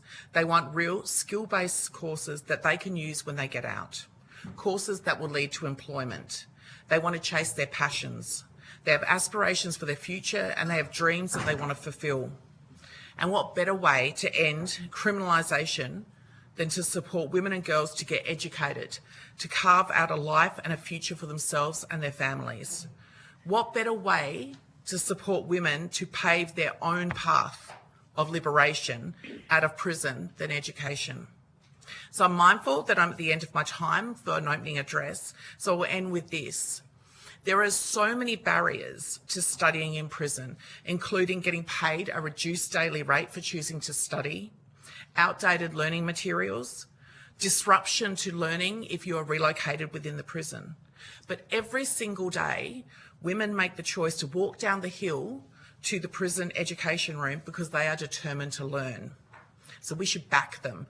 We should back every one of them and throw everything we can at them, because what a gift we could give to people who truly deserve a break. Thank you. Good, thanks. Thanks very much for that. And Senator Grogan. Thank you. Thank you for sharing your story. Is there anywhere that does decent prison education? It varies across all the states. Certainly here in South Australia, I think we don't do prison education very well. In fact, when I was inside, I was the first Aboriginal person to be allowed to leave the prison from the pre-release centre to go and study at university. I had the highest GPA at the time in my course at that uni, completed my course, maintained all my warrants for leaving the prison and returning. And the day that I graduated, the state of South Australia made a retrograde and what I would think ridiculous policy to cease allowing prisoners in South Australia to study at university. So what we have across this country is different provisions for different prisons of what prisoners can study. I'm not across what everyone offers, but what I can tell you from the women that I speak to in every single prison, that no one is having access to courses that they want to study. So what we do have is certain courses being offered. So like I said, in Adelaide, we were offered 2 courses, but people are not having access to the courses that they want to do and the courses that will give them access to meaningful employment when they get out. So I was recently in the prison in Canberra, and the women are not able to access courses that give them full certificates that they can use when they get out. So they are able to do things like here you were able to do women's studies, which, what does that give you when you get out? Nothing. In fact, it's not even pathwaying you into university. So we could be offering the Pathways program that would pathway you into a degree if you wanted to do that. But you've also got to remember that in prison, there's a variation of people with different literacy and numeracy skills. So you have people that need the literacy and numeracy support from education that could be provided, but you also have people like me that I went in with already a postgraduate degree, and all I was offered while I was in there, at that time while I was in mainstream prison, was the women's studies and the basic computer studies. So what we don't have is a comprehensive education policy in any state that offers a wide-ranging courses, and they're chosen by the education compartments of each prison. So I don't think there's anyone doing it well. Certainly none of the women that we speak to are satisfied or having really good access to it. And the other thing I would say is that education in prison is almost used as a reward rather than an inherent right. So if you're seen as not complying with rules, your privilege to access education can be removed. And certainly if you're tipped from your cell to another area within the prison, your access to education is removed as well. So we're not even demonstrating as a justice system this sort of value in education. So yeah, we're not supporting women to actually access it, or children that are like girls in youth prisons. Thank you. Dr. Sheldon, do you want to maybe give us a bit of a sense of how your organisation and how you see the educational opportunities through vocational education and training, and what you believe that does in terms of people's connection and engagement in society? So I've been volunteering with SEEDS for 10 years now and been chair of their board for the last 8. Through that time, we've had some women go through, as they've come out, they've gone into the foundation studies program or the equivalent at UniSA, and once they get settled and find a place for themselves, they do really well. But it takes that's a very nurturing environment there, and I know that because I know the lecturers there. I know that because I was one of the architects of that centre and actually set it up. Well, then, so I'm delighted to hear we're that they're preaching there. and even though Tabs does say that the women's ed at TAFE isn't everything. That's actually how I got to be where I am today. So I did 2 years of high school. I left domestic violence, and that's what my social worker told me to do, and that's what I did. And now I've got a senior lecturer. So TAFE to me is amazing, and it offers opportunities to people and pathways in and respect for meeting people where they are.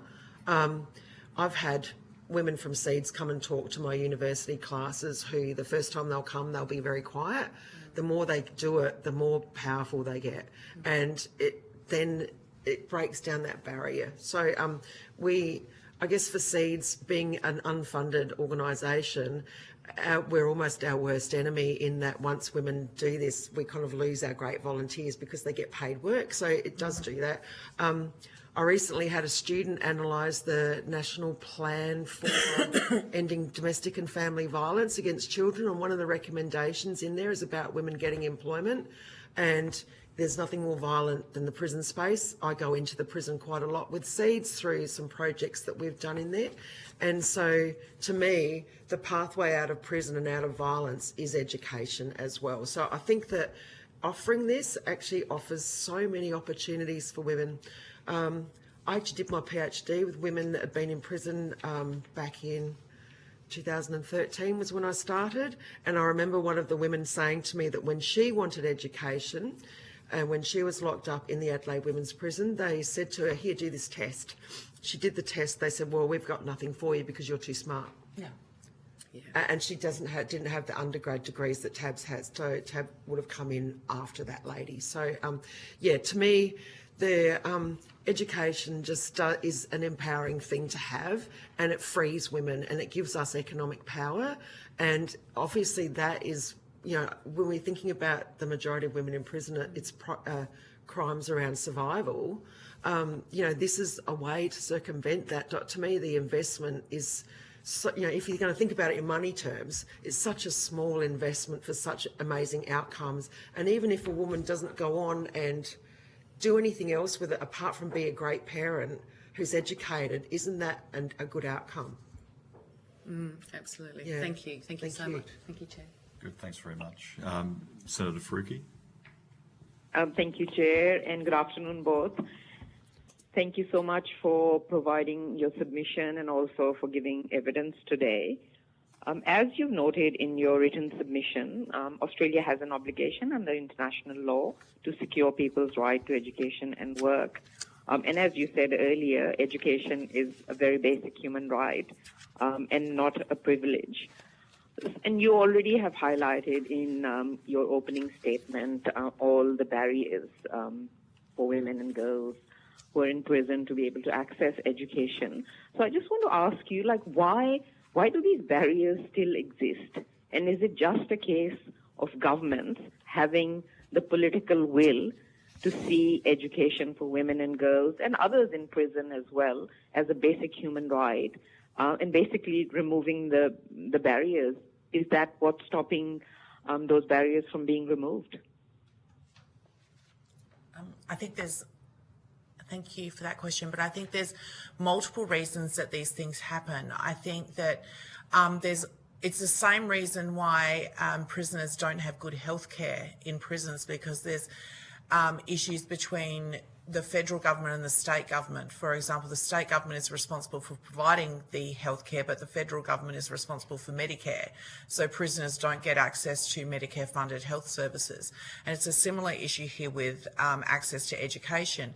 The prisons are run by state governments who are responsible for running the education centres, but then the TAFE, like we're seeing here, that the TAFE bill is a federal bill. So there's this, prisoners are caught in this kind of no man's land where we're kind of caught all the time between this tussle between the state and the federal governments about who provides what, and it means we always miss out. Sorry, it's really weird. I kind of feel like I'm talking out of the space. I don't know who to look to. I think that's why it happens, because no one really takes responsibility for what we need. I think there's also, these things are by design as well.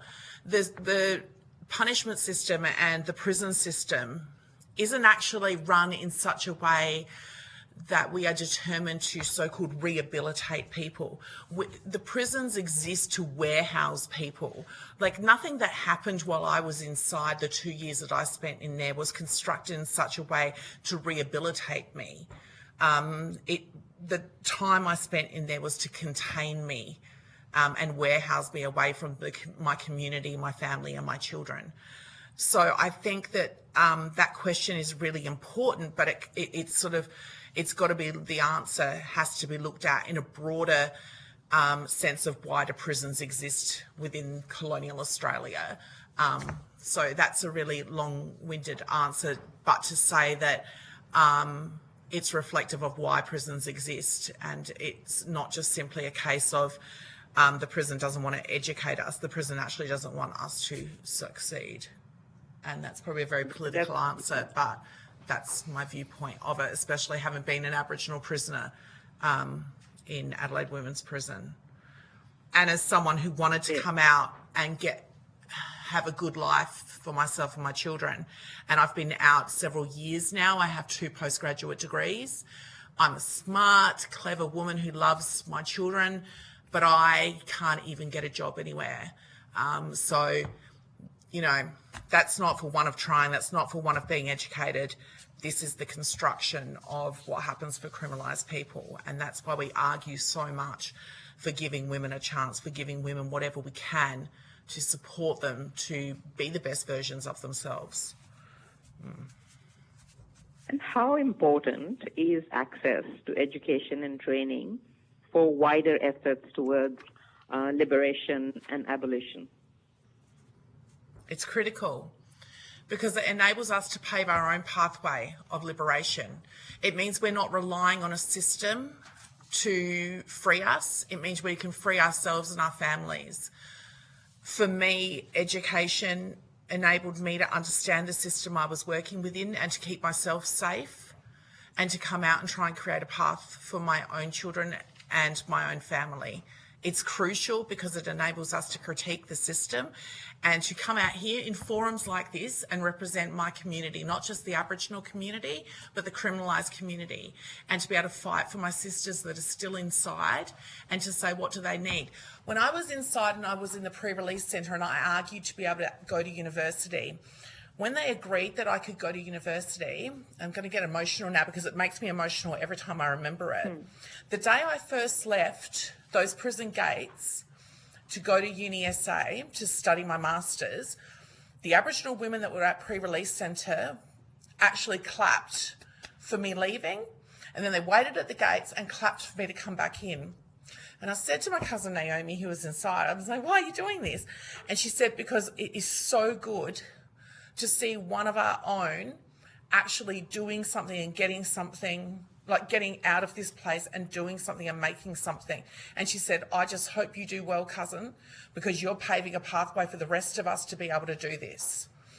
And it was that moment that I realised I had a big responsibility, not only to myself and my family to do well in that degree and to get good grades and, you know, graduate, but I also had a responsibility for every Aboriginal woman still in prison to pave that pathway out of there, whether that's to go to TAFE, to go to university, to finish year 12, to finish year 10, 11 or 12, or to whatever it was, because my people who were still inside, who haven't had those opportunities, for say my cousin Naomi and the others that were in there, it was huge for them to see one of their own going and doing this. And that's what liberation is. It's about creating our own opportunities, because that opportunity didn't get given to me. I had to fight for that opportunity, and I fought really hard for it, and they all saw that. And that's what it's about. It's about self-determination. It's about liberation. And like everyone here has an opportunity to be a part of that. You have a part of empowering people to do that for themselves, because this isn't about giving people something. It's about creating a provision for people to empower themselves to do it. All we're asking you to do is provide it so the women can make the decision for themselves when they're in prison, do they want to take this up? And then they pave the pathway out of there. And I just think, what better way to do something than to give people that option? Thank you so much for sharing that story and for fighting so hard. Yeah, thanks, Senator. I do have one more question. I just want to find out from you what role, just to elaborate a little bit on what role can access to free TAFE and even more broadly, fee-free, lifelong education and learning play in protecting against the systemic inequities that lead to the criminogenic risk factors that you have identified in your submission? So I think that you're asking what potential does education have to change pathways into prison? Is that correct? Absolutely, absolutely. Well, I guess that it's thinking about you shouldn't have to go to prison to get an education. So having fee-free TAFE in the world would actually be very useful to all of us because a HECS debt is pretty overwhelming. And for the young people that I educate now, that's their big fear, is having one hanging over their head for the rest of their lives. I think in the last couple of years, I've been doing a project with a colleague where we're actually co-designing a chatbot with the women in the prison, and we actually went in and met them all and kind of talked about, well, what are your barriers? And what we found was, and we saw a third of the women in the Adelaide Women's Prison during that project, which is massive to see that many women, and all of them talked about when they were in, how prepared they were to make something change and be different, and that when they wanted to get out and stay out. The trouble is the reality is getting out the door, and that not having the support and having places and ways to go. For Tabitha, who had that connection to university, she actually had a connection to people. You know, a lot of university education is pastoral care as well, even though that's not in the job description. But that kind of thing about building relationships outside of your community and seeing pathways to a different future. And as Tab said, the fact that when one person does it and the next, they can actually see what's possible. So with Seeds, we have our co-founder got a degree in psychology. One of our members got an honours degree in social work. We have another member now who's going through foundation studies, and they want to actually come back and actually work as a peer worker with qualifications. And I can't see anything more powerful than being both a peer and having formal qualities, and to be able to combine them and to be the best worker that you can be. You know, to me that, and you know, that, I mean, that's a dream. But like I say, to me, being educated just for the sake of being educated is also enriches all of our lives. We know that. And it reduces recriminalisation, so it reduces women coming back to prison because you've got something. You've got a connection to community. You've got something to keep moving forward with. You know, if getting educated is a cost barrier, you're not going to be able to access it when you come out. Because when you come out, you've got nothing. Like, I left prison with a plastic bag with clothes that didn't fit me because I'd lost all this weight in prison, and 3 kids. No home, no job, no money. Like, so I had nothing. I could never have afforded to go to TAFE if I'd wanted to. So that wouldn't have been an option for me when I got out. So having access to education on the outside as well for women is so critical, and that stops people coming back to prison. So not only offering it inside, so imagine if you started a course inside, just say you started, I don't know, I'm just thinking off my head, hospitality inside. Like, think of all the women that work in the kitchen. Imagine if they were doing the certificate of hospitality. I mean, every day they cook 3 meals a day for the prisoners. And if they were studying a hospitality certificate while they were doing that job, which is a real job that they get paid $7 a day to do, but if they were also studying their hospitality certificate and then they get released midway through it, which then they could come out and transfer straight into, I don't know if Regency is still offering that, but straight into TAFE at Regency, what a connection they would already have. That could reduce that woman being recriminalised and ending up back in prison because they've already got a connection with the TAFE, and connections to community is so important when you get out. But also there's no cost barrier to her continuing that education.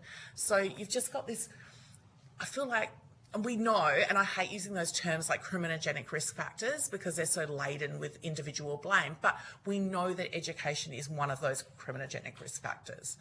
So we can reduce... Well, the Greens, Thank you. Thank you so much. The Greens are proud supporters of public, fee-free, universal, lifelong education and training. And I can't thank you enough for the work that you do. Thank you. Thanks, Senator. Thanks, Chair. Good, thank you. Senator O'Sullivan. Thanks, Chair. Thank you for coming before us today. I've really been looking forward to hearing from you, and my anticipation for that's been certainly well met, so thank you. As you're telling your stories, I'm reminded of I'm thinking about a program up in the Northern Territory that was called Prison to Work, and it enabled prisoners in the latter part of their sentences to be able to do some training and get jobs. And it was so successful, I'm not sure if it's still running, but it was so successful that they had to create a prisoner car park. So you visit a car park, staff car park and a prisoner car, because they would literally be let out in the morning, would go to work and drive back home. And it had a profound impact on reducing recidivism rates as well. In your view and in your experience, have you seen the impact of an effective training and education program in prisons that enable, that they do actually have that reducing of recidivism? Have you got some examples or any data that you can point to?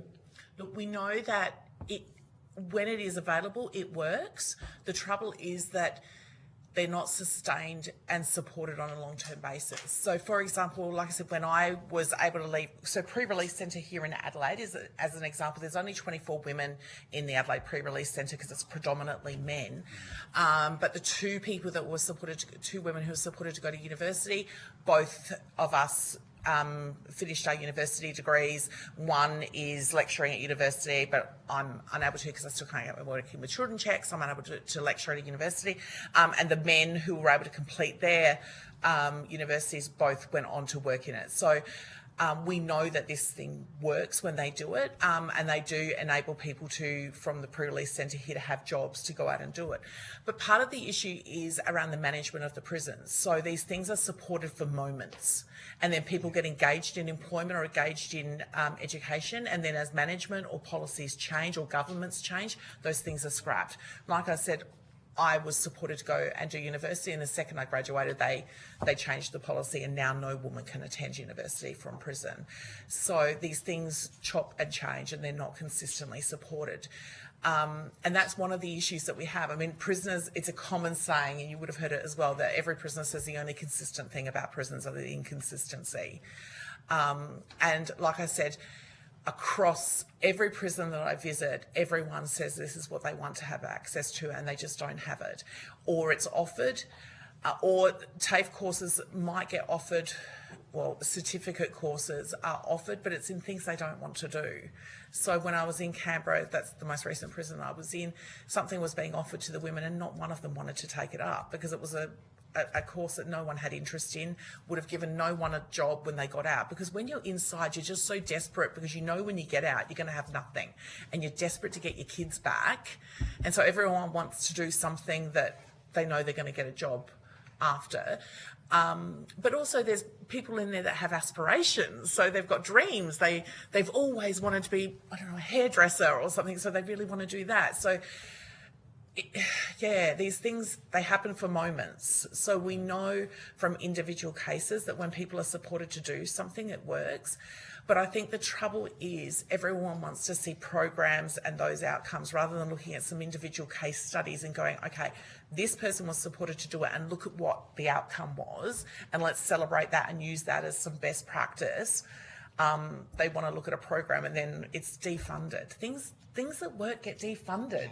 Things that work get defunded all the time. And the withdrawing of being able to attend as a punishment is a consistent thing that happens with lots of programs. So you might have seen the Prisoners and Pups program that they had. Same thing, the women get attached to a dog and then they do make an error and then as punishment they can't do it. Well, if I make a mistake at work, I can still go back the next day and keep working because it's accepted that I'm a human that makes mistakes now and then.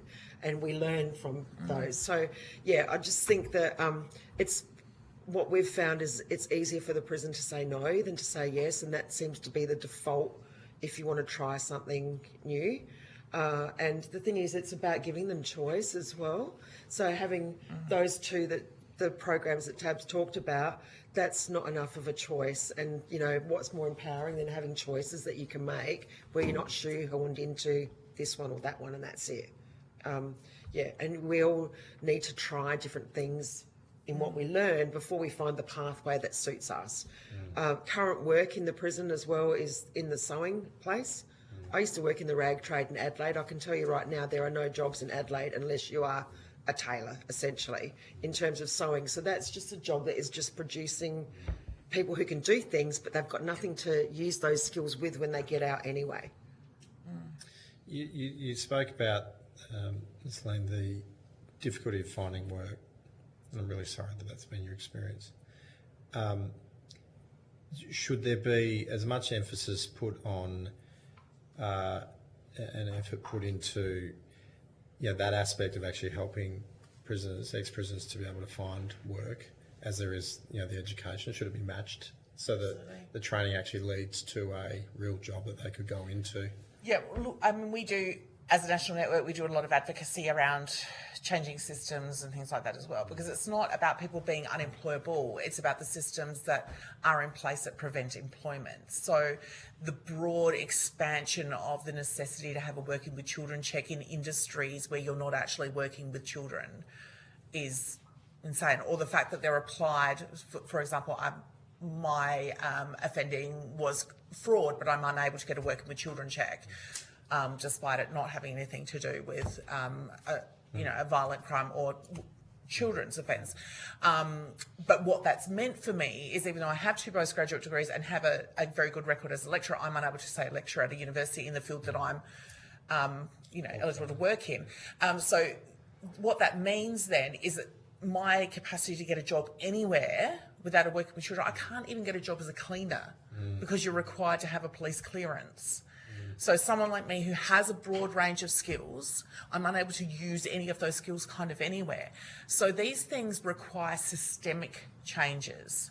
But what they require as well is a will on behalf of people to say, we believe that people who have served their time for that crime actually deserve a place back in our community, and they deserve access to the economy, and they deserve opportunity. That's what we need, is that political will. So that's the stuff. So it's not just about making us job ready, because most of us are job ready. I mean, I'm able to come here today, I'm able to write the submission and present to you and articulate myself. So I'm clearly job ready. But what it is about is a political will and a social will to accept people like myself back into the economy and back into the social landscape. That's the work that needs to be done. Because we can get people educated, we can make people job ready, but the reality is there needs to be those sort of conversations happening, which is why, as a national network, we're in Canberra week after next, speaking to people about this, like, how can we make changes around working with children checks? How can we make changes around prison employment programs? Because it's not just enough to plough money into prison, cage to community employment programs if we're not looking at the systemic issues facing people on release. Housing, I mean, how can you hold down a job if you don't have a home? How can you hold down a job if you're 24/7 fighting with child welfare to get your children back? I mean, I meet with women and it's a full-time job keeping up with your parole reporting requirements, with all your appointments with child welfare, with your drug rehab, your parole meetings. That's a full-time job in itself. So these are the things that, and I agree with you, these are all the things that we need to do to support people to be successful when they get out. Thank you. Just one final question, Chair, if I can. So in relation to this bill providing fee-free TAFE, as you're describing what would be required to make it effective, to make education in prisons effective, it seems to me, I'll put to you that that training doesn't necessarily have to be provided by TAFE, as long as there's quality education and training. Are you agnostic about who provides the training, so long as it's good quality training, or does it have to be TAFE? I mean, what's your view on? I think TAFE's, why would you reinvent it when TAFE works? TAFE's got my own kid's been going through fee-free TAFE last year herself, and that has shifted her mental health considerably. But if you're suggesting that correctional services deliver education, no, I'm not. That won't. So I'm familiar with a program in Roebourne in Western Australia, my home state, where the training provider is not TAFE. It's a private training provider that's in the prison working. Now I don't know how they cobble together their funding to make that work, but to me, it's important to get the outcome, which is the education and the training. Who delivers it is, I think. We need the portability, though. Yeah. So we need people to be portable. So, for example, women are often incarcerated for a smaller length of time than men. So what we need is the portability of the education. So TAFE gives us that. So we might be able to start the course inside, and then when I get released, I want to be able to pick it up as soon as I get outside. And that's what we're really interested in. So if someone's going in for 6 months, they start their course, so they might start hospitality in the kitchen there, and then when they get released, the education department, the education program coordinators in the prison can connect that person up with the TAFE on the outside. That's what I see as the real value in TAFE providing it is, or if you're, say, for example, imprisoned as a woman here in Adelaide Women's Prison, but your hometown is Port Augusta, you can go straight to the Port Augusta TAFE. So the good thing about TAFE is because of its locations are anywhere. And given, for example, a man could be imprisoned in Mount Gambier, which is 6 hours drive from here, and then he returns home to Adelaide, he can come to TAFE here if he's relocated. That's the thing about TAFE, is it's able to be portable because of the campuses being everywhere, whereas private ones don't tend to have that. It's harder. Agree, and also, I mean, TAFE's got the sustainability that's been here for a really long time, whereas private providers do tend to kind of flit in and out depending on the funding. Sometimes the funding can be more attractive than the outcomes. The other thing I would say is that given the mass incarceration of Aboriginal people, what we do know around TAFE is that they also have Aboriginal support workers. They have a very good team of Aboriginal staff that work to improve engagement and retention of Aboriginal students. So I would say also as an Aboriginal person that is a really big plus for me, given the high amount of Aboriginal people in prison and I guess my passion for making sure our mob are actually connected to education opportunities inside. I would think that coming out here and having an Aboriginal team that could support people to remain engaged and facilitate that engagement as well would be really valuable. And I know that private organisations tend to not have those teams within their infrastructure. Okay, good, thanks. You've articulated so many answers to the questions that have been asked. So most of my questions have been asked, but I just want to touch on a couple of things you've already both spoken about. And just probably just the last point first. The issue about wraparound, it's been raised through the morning, and the options about wraparound.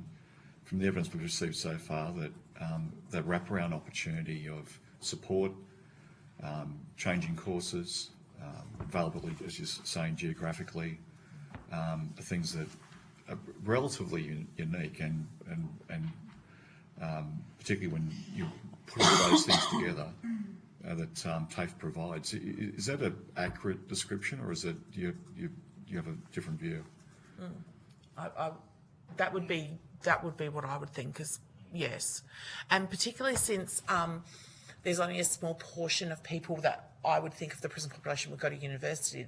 The larger proportion would be looking at going to TAFE if they're going to be selecting further education beyond doing their year 10, 11 and 12 inside.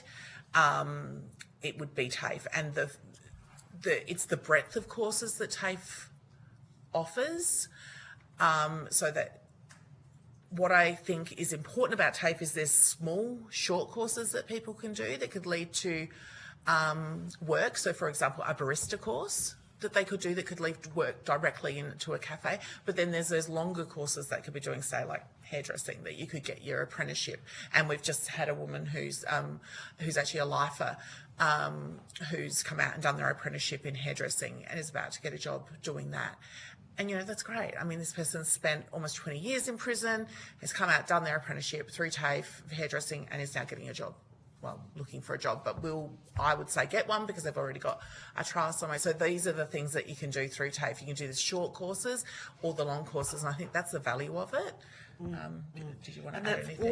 Sorry, just so I clarify that it's sort of like graduating from different programs within accessible college and adding on. You think it's more accessible? Yeah, and I think because not everyone's going to want to do big things. So some people are not aspiring to have like a career. Some people might want to work in a cafe. So doing a short barista course might suit their learning needs.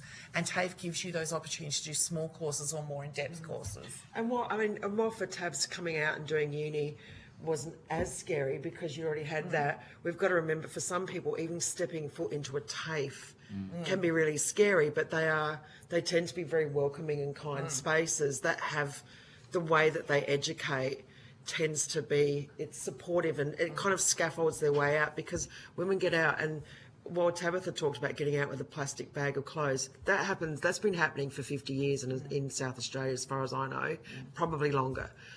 So it's kind of like there's a lot to get around, and that scramble for survival before thinking, right, I'm going to rock up to TAFE on Monday and I got out Friday. So, it kind of needs to be, but having that connection there before getting out is the key. We've had women that have been too afraid to walk into our community group because it's something different. So we've got to understand and meet them where they're at, and I think this is an opportunity to do it in another way of connection from inside to outside. That's a positive connection. And a final question from me, but the point you've been making about programs chop and change, they've switched on and switched off, but get defunded. One of the debates, of course, is legislation that is legislating fee-free TAFE. So it's actually legislated. So there's a certainty both for the colleges, but for ambition to go and do a course when you have the opportunity. Is that, in your mind, is legislating of the funding also important? Yes. Yes, that's why we wanted to make the submission, because we think that legislating it upholds our inherent right to access education. As I said, not just because it fulfills Australia's obligations to the United Nations, but it protects our right when we're inside to access it. Because when you're in prison, even though we're told we have all of these rights, none of them, we're scrambling for them all the time. We're scrambling to have our access to healthcare. We're scrambling to have our access to medication. We're scrambling to not be violated or to not be abused. We don't want to be scrambling to have education, especially when we're so desperate to get out and make a life for ourselves. If this was legislated and the states had to respond, to me, that's a good thing. That's about the states then having to work out how they do it, because it's legislated and they're required to. I think that's a great protection for people inside. And this direct question about fee-free TAFE specifically being legislated as well, so that there's actually that what the options are, whether it's when an opportunity to do the fee-free TAFE comes available, whether laws are changed to allow it to be more flexible for inmates now, or whether it's an opportunity for people when they leave. Having that legislated, your point is that's critical too, is it? Oh yes. Yes. Yeah. Absolutely. Yeah. Yeah. We think we are left out of so many platforms. Like criminalised people, incarcerated people are invisibilised in almost every area, which is why we would love it if it was actually legislated that it needed to be offered to us. If it was specific that criminalised and incarcerated people that had access to free TAFE, I can't think of anything better. Look, thank you very much for your time and coming and joining us. Your evidence will be a great deal of assistance to the committee and all of our deliberations. So I appreciate your submissions as well. If you've taken any questions on notice, if you could reply by the 14th of February 2025, that would be great. Have a wonderful afternoon. And thanks for the opportunity. Wonderful to meet you all. Thank you. Thank you. Thanks.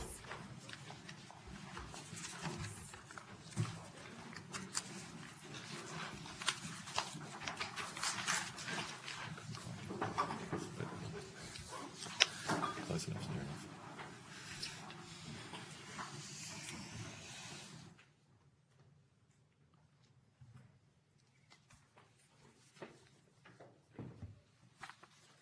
I now welcome in person a representative from the National Network. Oh, there you go. Sorry, my apologies. And I should know because Mr. Williams, we've seen each other, so much of each other over the last few years. I am changing jobs, but I'm not going there. So. I was going to say, we'll miss you. You're off on the 5th or something to... 3rd of March, yeah. Thank you. Now welcome in person a representative from the Independent Tertiary Education Council Australia. I understand that information on parliamentary privilege and the protection of witnesses giving evidence to Senate committees has been provided to you.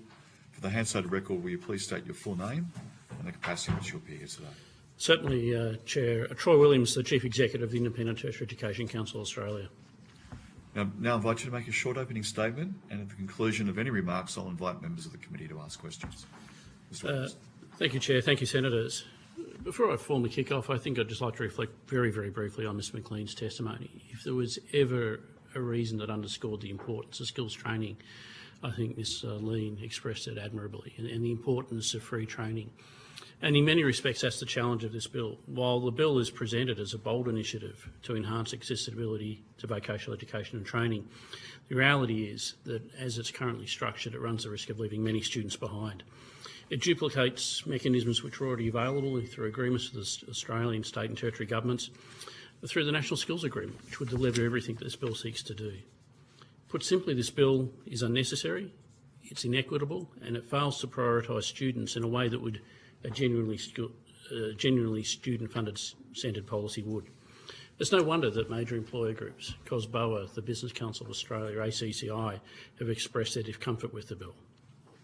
The central attribute of Australia's world-class skills training system is that students should be able to choose freely the course that best helps them achieve their life and career goals.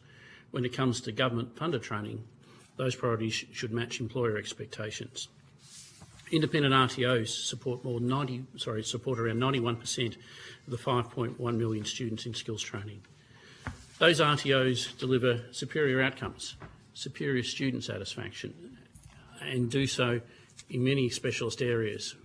The simple fact is TAFE does good work, but it can't be everything to everyone everywhere. Yet this bill favours public TAFEs at the expense of placing students at the heart of the system and allow them to choose a quality provider that will allow them to achieve their life and career goals. TAFE continues sadly to underperform in many areas, with the official data showing that TAFE achieves lower completion rates, lower student satisfaction and lower employer satisfaction. The worst thing is it does it at a higher cost for taxpayers. For government-funded students, for every $1 with a completion with an independent RTO, the cost with TAFE is $3.83. It is nearly 4 times more expensive for taxpayers for students to study with TAFE. Whether it's in key disciplines, such as engineering, IT programs, and in many areas delivered in rural and regional Australia, TAFE neither has the scope of coverage in terms of the delivery or the geographic footprint to support students. But the bill ignores this certainty. It creates a system where too many students will be funding into TAFE. The bill legislates against student choice and skills training. The Australian government's priority should be to empower students to make informed decisions about their skills training provider. Sometimes it may well be TAFE. In many cases, it's with independent RTOs. In some cases, that's also in the prison system. And I was thinking about Ms Lean's testimony. We have members who deliver high-quality training in New South Wales prison system. This isn't a domain that's exclusive to TAFE. It just so happens that taxpayers get better value when they study with independent RTOs. The reality is 5.1 million students in skills training across their nation. Their goals are diverse, their objectives are diverse, their needs are diverse, and the government's policy response should also be diverse. So instead of putting in place a top-down command and control type funding mechanism, we need a system that allows students to choose their training provider. But at the end of the day, this bill is not required.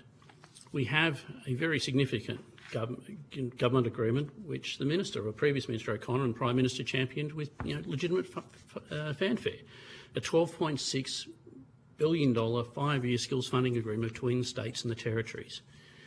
This bill simply replicates that. It's redundant. Senator Sheldon spoke about the need to provide surety to sustain individual courses. This bill does not achieve that. The reality is the skills training system, in terms of what courses are delivered and where they're delivered, remain the prerogative of the states and territories, as it should be. This bill simply is silent on that point.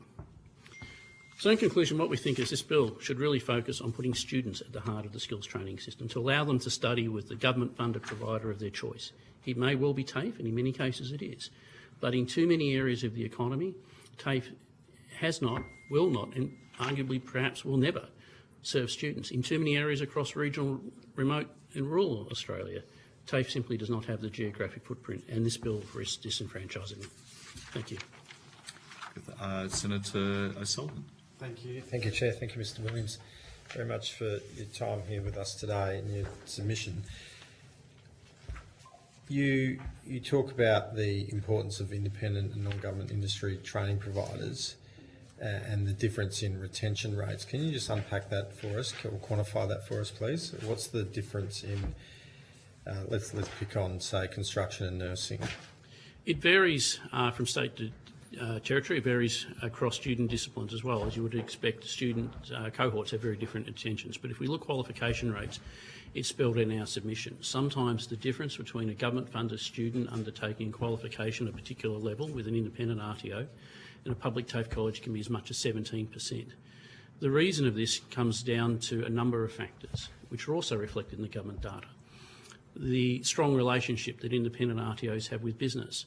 Senator Sheldon spoke before about wraparound services. For government-funded students, satisfaction with wraparound services is higher with independent RTOs. And in many cases, that's simply because they're smaller. For many of our members, they actually know, the managers, the CEO, know all of their students by name. So if a student doesn't attend class, if a student is clearly struggling, they're not just another number in a box. There's actually one of, quite frankly, it almost seems like their extended family. But it's not always about completion rates. Sometimes, and we've discussed this, I think, in this committee before, completion rates aren't always the best metric. Although independent RTOs qualification rates across all government-funded students are higher than TAFE colleges, sometimes it's about post-employment outcomes. And there too, for government-funded students, independent RTOs have higher post-study employment outcomes. A student not completes their course and sometimes doesn't complete their course, but they go on to get a job or go on to get a better job. So, Senator, there's a number of reasons why independent providers outperform TAFE. Sometimes it's their flexibility, and that's not to diminish TAFE, but where we are in TAFE South Australia, no one would pretend it's a small organisation, and by the very nature of large organisations, they become less agile. Independent RTOs are typically smaller, they're more agile, they have stronger links with their local communities and they have stronger links with businesses, and that's behind the government's own data that shows they have higher employer satisfaction and much higher completion rates. So that linkage with employers, what importance do you place on that? Significant. And we've spent a bit of time unpacking this, and quite often it's because independent RTOs, it's like dealing with like. If you're a small RTO, you're a small business and you develop a relationship with your local car mechanic, with your local painting firm, with your local kitchen. You've got two small businesses talking to each other. And so, as I said, it's like talking with like. Their struggles are the same. In no way do I want to diminish TAFE, but if the funding just comes from the sky, the imperative to deliver higher quality outcomes, the imperative to seek new students and to retain that business is very, very different. Now, look, my best mate's wife works at TAFE in Queensland. She does great work. I know many TAFE teachers and senior executives. They do good work, they try their hardest, but they're constrained quite often by the bureaucratic nature of their organisations. Independent RTOs tend to be more flexible, tend to have higher linkages with industry because they're smaller, they're more agile. They're also more engaged in their sectors. I look across many of our members, not only are they members of ITECA, they're also members of the Master Painters Association, the Master Builders Association, all the other associations. They're actively involved in them. In fact, some of our members have been chairs of those associations. So typically they have stronger links with industry just because it's like dealing with like. It's two small businesses dealing with each other. They'd go out of business, no doubt. Can you tell me if they didn't have those links? Sorry? They'd go out of business, no doubt, if they didn't have those links. The driving force for most small businesses is repeat business. If you're a bad business, it doesn't work. And even when it comes to government funding, if you don't meet your performance metrics, you don't get a funding contract. No disrespect to TAFE. If you don't meet your performance metrics, your funding still comes up next year. What are your members telling you about fee-free TAFE? What impact has it had on them? This is where the states and territories let down the federal government's ambitions. So if we look in Victoria, for government-funded providers in Victoria who do 91 programs were removed from the skills in needs list December last year. These are needs where there's actually shortages in it. So the certainty that Senator Sheldon spoke about actually wouldn't be provided by this bill. What we also see as the impact of fee-free TAFE is that it distorts the market. So one of our members in the healthcare sector delivered high-quality courses in the nursing sector. Fee-free TAFE came in, TAFE offered a whole heap of free courses. Their fee-for-service students disappeared. They went off to TAFE. Now, no disrespect to the TAFE college concerned, it wasn't really equipped for all these extra students. The students didn't get the support they needed. Quite often the courses were cancelled at short notice. Their experience on balance was difficult. The good news is 40% of those students returned to the RTO that was originally delivering the training. The bad news is 60% of those students never returned to that RTO. Their experience with TAFE had been so egregious that they left skills training. And this is in nursing, where we desperately need more people. So the experience with fee-free TAFE for our members is that it tends to distort the market. High-quality trainers don't always survive. But even for those providers who have government funding, it doesn't provide them with certainty. Only today, New South Wales government has announced a number of high-quality government-funded providers will not be able to continue to support new students from 5 weeks' time. So this bill does not provide the certainty that the Australian government has said because of the way states and territory governments manage the system. Can we look at this from a more of a macro level? What impact does this have on, where you've got a mandating investment into one type of provider, what impact that has on the overall skills system and the ability to meet the demand that's in the labour market? In a conceptual sense or with respect to this bill? Well, in respect to this bill, but I guess where there is a decision made by government to invest into a particular type of provider rather than allowing the flexibility, what impact does that have on skills in meeting the skills demand? It's a good question, and the reason I asked it in two halves, this bill has nothing to do with it. Every objective in terms of supporting the development of a skilled workforce, whether it's skilling new entrants or upskilling, can be done through existing mechanisms. The government's much forward a national skills agreement would do it. So this bill has no material impact on that, particularly since, according to the explanatory memorandum, it comes at no cost. We're not quite sure how 100,000 places appear without cost, but maybe money's coming out of thin air, we're not sure. But in terms of your broader question, Senator, it gets down to the basic nature of skills training. It needs to align where there are skills in needs. Now, many of the areas where this is emerging are skills that were not needed 5 and 10 years ago just by the changing nature of the economy. It therefore becomes critical that the state and territory government align the skills funding priorities where there are skill shortages. This bill doesn't do that. It's silent on the point. The National Skills Agreement provides a mechanism for that, but as we've seen in Victoria and as we've seen in New South Wales, state governments can defund skills training for reasons known only to itself, sometimes because of cost constraints, sometimes because they've decided to direct money to TAFE colleges. Now, that's great for TAFE and it's great for students who want to study with TAFE, but as we've said, Senator, in many areas, TAFE just simply does not have the footprint. If we look at key areas for Australian government priorities, wind generation, 100% of the entire enrolments in the electricity supply, wind generation, are with independent RTOs. In the defence training package, 90.4% of students are with independent RTOs. Sustainability, 98.9% of students in that training package are with independent RTOs. So skills training is important. TAFE is important, but it doesn't do good work. That's why we need the skills training system to look at it in totality. This isn't an argument of TAFE colleges versus private RTOs, as many in the government have pitched it. It's really a case about student choice. The existing mechanisms are sufficient to allow funding processes to recognise the complementarity of both skills training and higher education. Skills training delivered by TAFEs and skills training delivered by private RTOs. Thanks, Chair. I think I need to share the call. Yep, I'll fine. come back later. Good. Thanks, Senator Brown. Thanks, Chair. Thanks, Mr. Williams, for coming along and giving evidence here today. How do RTOs become members of your organisation? It's a fairly robust process, and thank you for the question, Senator. It's not just a case of filling the form and writing a cheque. There's a number of checks in, but balance. To become a full member, you've got to have a clean AUSPIC record. No regulatory action taken against you. There's also a financial surety test run against it to make sure the RTO is indeed sustainable, that it's not at risk of imminent closure. It needs to be supported by an existing member. It also needs to approve a number of areas of proven delivery. So there's a number of thresholds in place. The first and foremost one is it must have a clean regulatory record. Then there is a surety test, and there's a number of benchmarks in that. Sometimes we rely on the quite fairly robust check mechanisms that state governments use to get a funding contract. Sometimes it's an assessment of their financial records.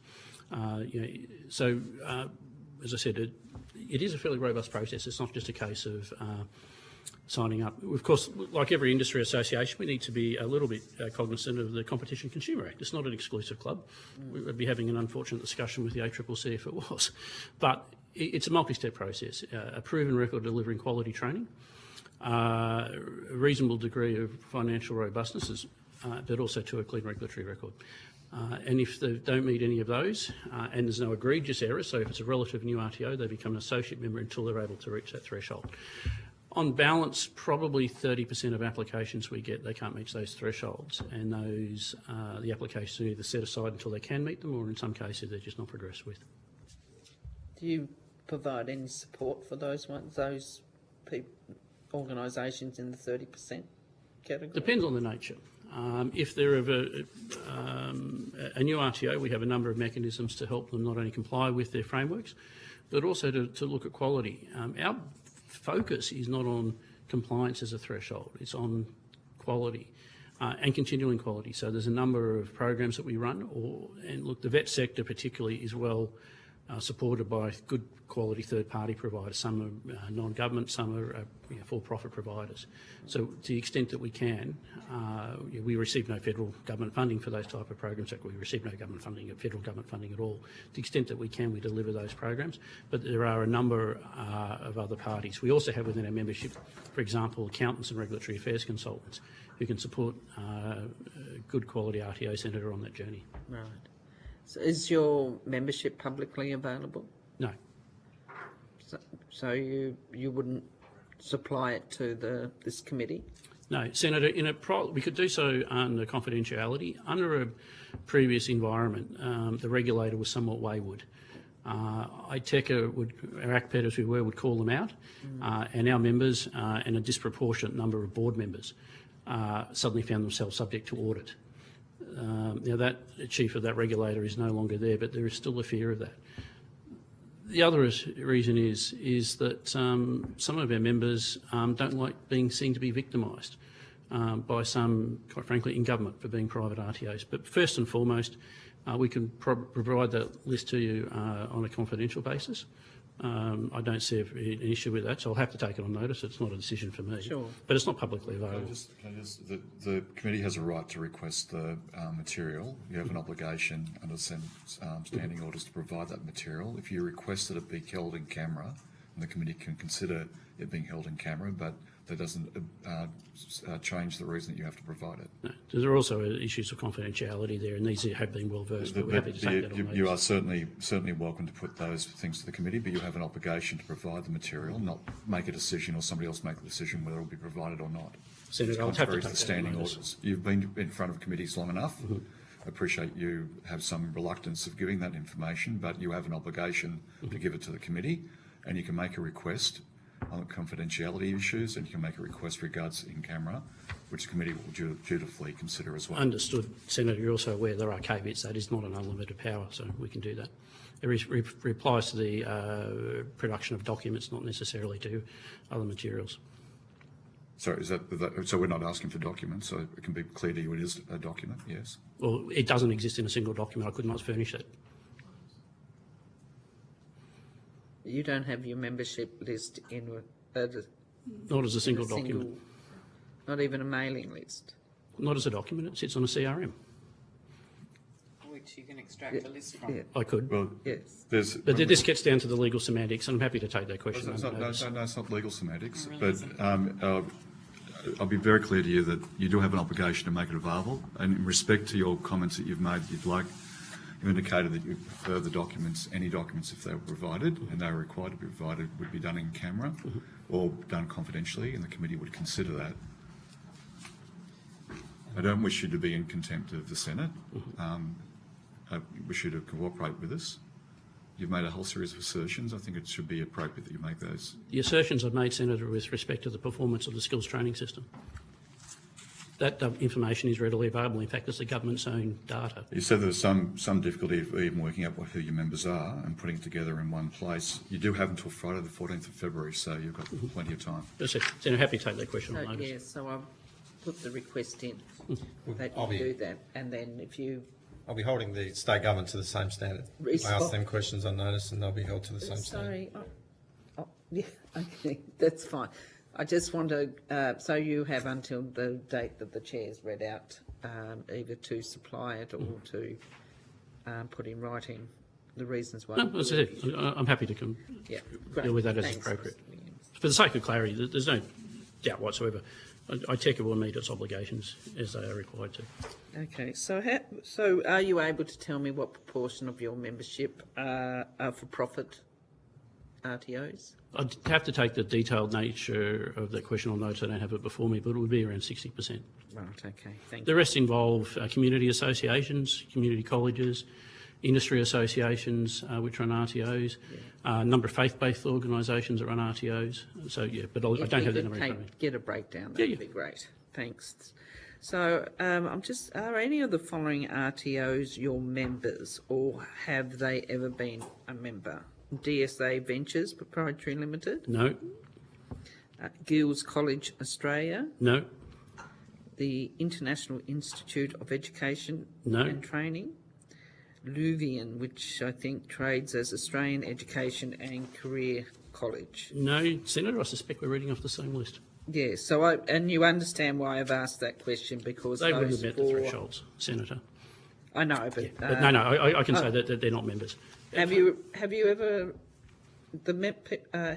rejected any of your membership because they have failed, have been engaged in fraudulent activity? Yeah. You have? Frequently. Sorry, I wouldn't say frequently. That is a standing reason, assuming it's in the last 7 years where the records are readily discoverable. But that is, there's a couple of tests associated with it, and I'm happy to provide the thresholds for membership because these are on record. But it relates not only to the performance of the company, it also relates to the directors. So if you had a director phoenixing, for example, they couldn't turn up. It's probably worth noting too, Senator, with respect to the 4 RTOs that you provided, none of them have a government funding contract. So the relevance to the bills is a bit incidental. So, the robust nature of state and territory checks and balances before you get a government funded contract is such that I suspect none of those 4 RTOs would have got a fund one. Yeah, so since you mentioned that, I will just tell you why I asked the question. Because, as you know, those 4 independent RTOs have been found to be engaged in fraudulent activity, which led to their cancellation, and the cancellation of approximately 15,000 qualifications that they conferred in critical areas such as care and construction. And that's the reason why I highlighted the fact that people that are in good faith signed up, their qualifications are of no use to them. Understood, Senator. But as I said, it's also important to note in terms of the context of these bills, none of those 4 RTOs had government-funded contracts. This committee and others, a separate Senate inquiry 12, 18 months ago looked at the performance of the skills training system. These issues were canvassed extensively there. If we look at the purpose of these bills, the focus on those RTOs is simply not relevant. It's important to note when we look at government funding contracts, the Commonwealth certainly provides the funding, but its delivery of it is due to state and territory government funding arrangements. Those are robust arrangements. Sometimes some states almost operate them as a closed shop. It's very difficult, almost impossible to get a funded contract. Mr. Williams, I think Senator Brown is making a point that there's a series of shonks out there, and there's 15,000 people that were shonkily given and fraudulently given qualifications. I think that's the point that's being made, isn't it? I know, and it's a true point with every sector. you will get some unfortunate providers. And even within your own membership, as you've already outlined. No, we don't have any as members that are at Shonky.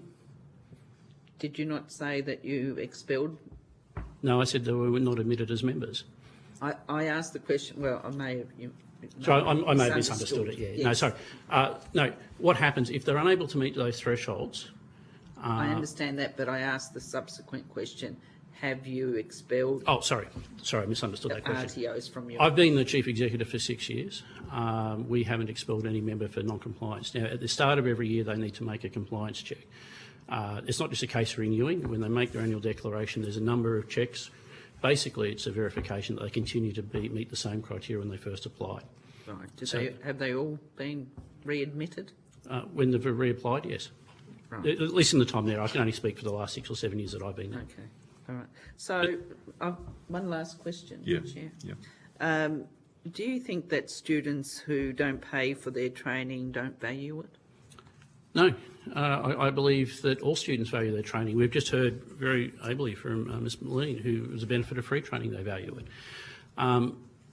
Most students at any RTO value the training. In fact, what we do know, Senator, is that the data shows that on balance, students with independent RTOs get better outcomes and value their training higher than public TAFE colleges. Higher completion rates on almost every satisfaction, higher employer satisfaction, higher post-study employment outcomes. That's the legacy of independent RTOs compared to public TAFE colleges. Public TAFE colleges do good work. Private RTOs particularly exceed on those metrics.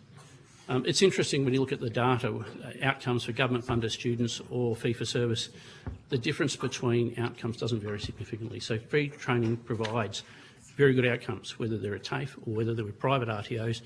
The government's own data just happens to show that the better outcomes are with private RTOs. Well, we've obviously heard evidence to the contrary, and I'm sure that... Well, with respect, Senator, it's the government's own data. It's provided by the states and territories governments to... Yeah, and I'm sure we'll delve into what completion rates mean as we go further into this, your contribution here. Thanks, Chair. Good, thanks very much. Senator O'Sullivan. Thank you. Just a couple of follow-ups. So you said that the bill essentially doesn't make fee-free TAFE permanent. Is that... Well, it would make it permanent, but it's already a feature of the skills training system. So it's not actually having a material impact because it's already able to be done now. Yeah, and it's certainly not a priority for the government because the bill doesn't commence until 2027. But all of the government-funded skills training exists under the National Skills Agreement, which is a 5-year agreement which replaced a previous government which had a life of about 18 years old. In that respect, the bill's redundant. And so then, can we talk a little bit about a model that would be preferable then? What would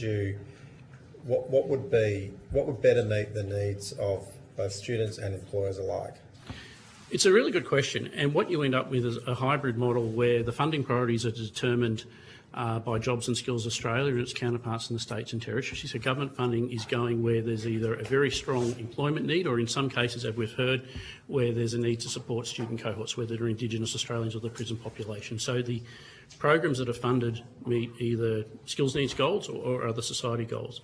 Then what you would do is you'd lay the existing priorities arrangements with the state and territories, have a robust mechanism to make sure only quality providers, whether they be TAFE or whether they be independent RTOs, meet that criteria. So not only do you have the minimum threshold set by ASQA, or indeed TAC in Western Australia or VRQA in Western Australia, you've got a minimum regulatory level, then you've got a higher threshold to get a government contract. So once you've got identified the programs that you want to deliver and the cohort of providers, independent or TAFE, you would then empower the student to study with the one that's best able to their needs. You make the funding mechanism, you put students at the heart of the skills system. And how do you do that? How do you put the student at the heart of it, and what would the mechanism be to enable it? If the student was to qualify for a place, can study with the provider of the choice. You wouldn't channel them to a particular provider or indeed give them a funding option where there's no provider. So if you wanted to study agriculture, probably not so random example, in a particular town where TAFE doesn't deliver it, that student would have to go to Perth. would have to go to their home city. I was using Western Australia as a random example. What you would do is give that entitlement, and if a student had found an RTO, a quality RTO in their town that was government endorsed to deliver that course, they could study it in that town or anywhere else. So you empower, the funding is attached to the student. In many ways that reflects some of the recommendations in the Business Council submission.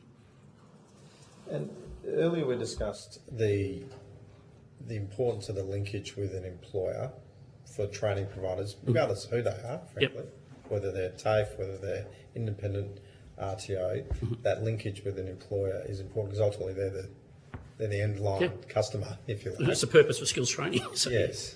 So, and the viability, you say that an independent private provider's viability is very much contingent on ensuring that those linkages are there, otherwise they're not going to get the repeat business, and that the public providers are just going to continue to be funded without that. Does that drive a different kind of outcome and behaviour and design of a program?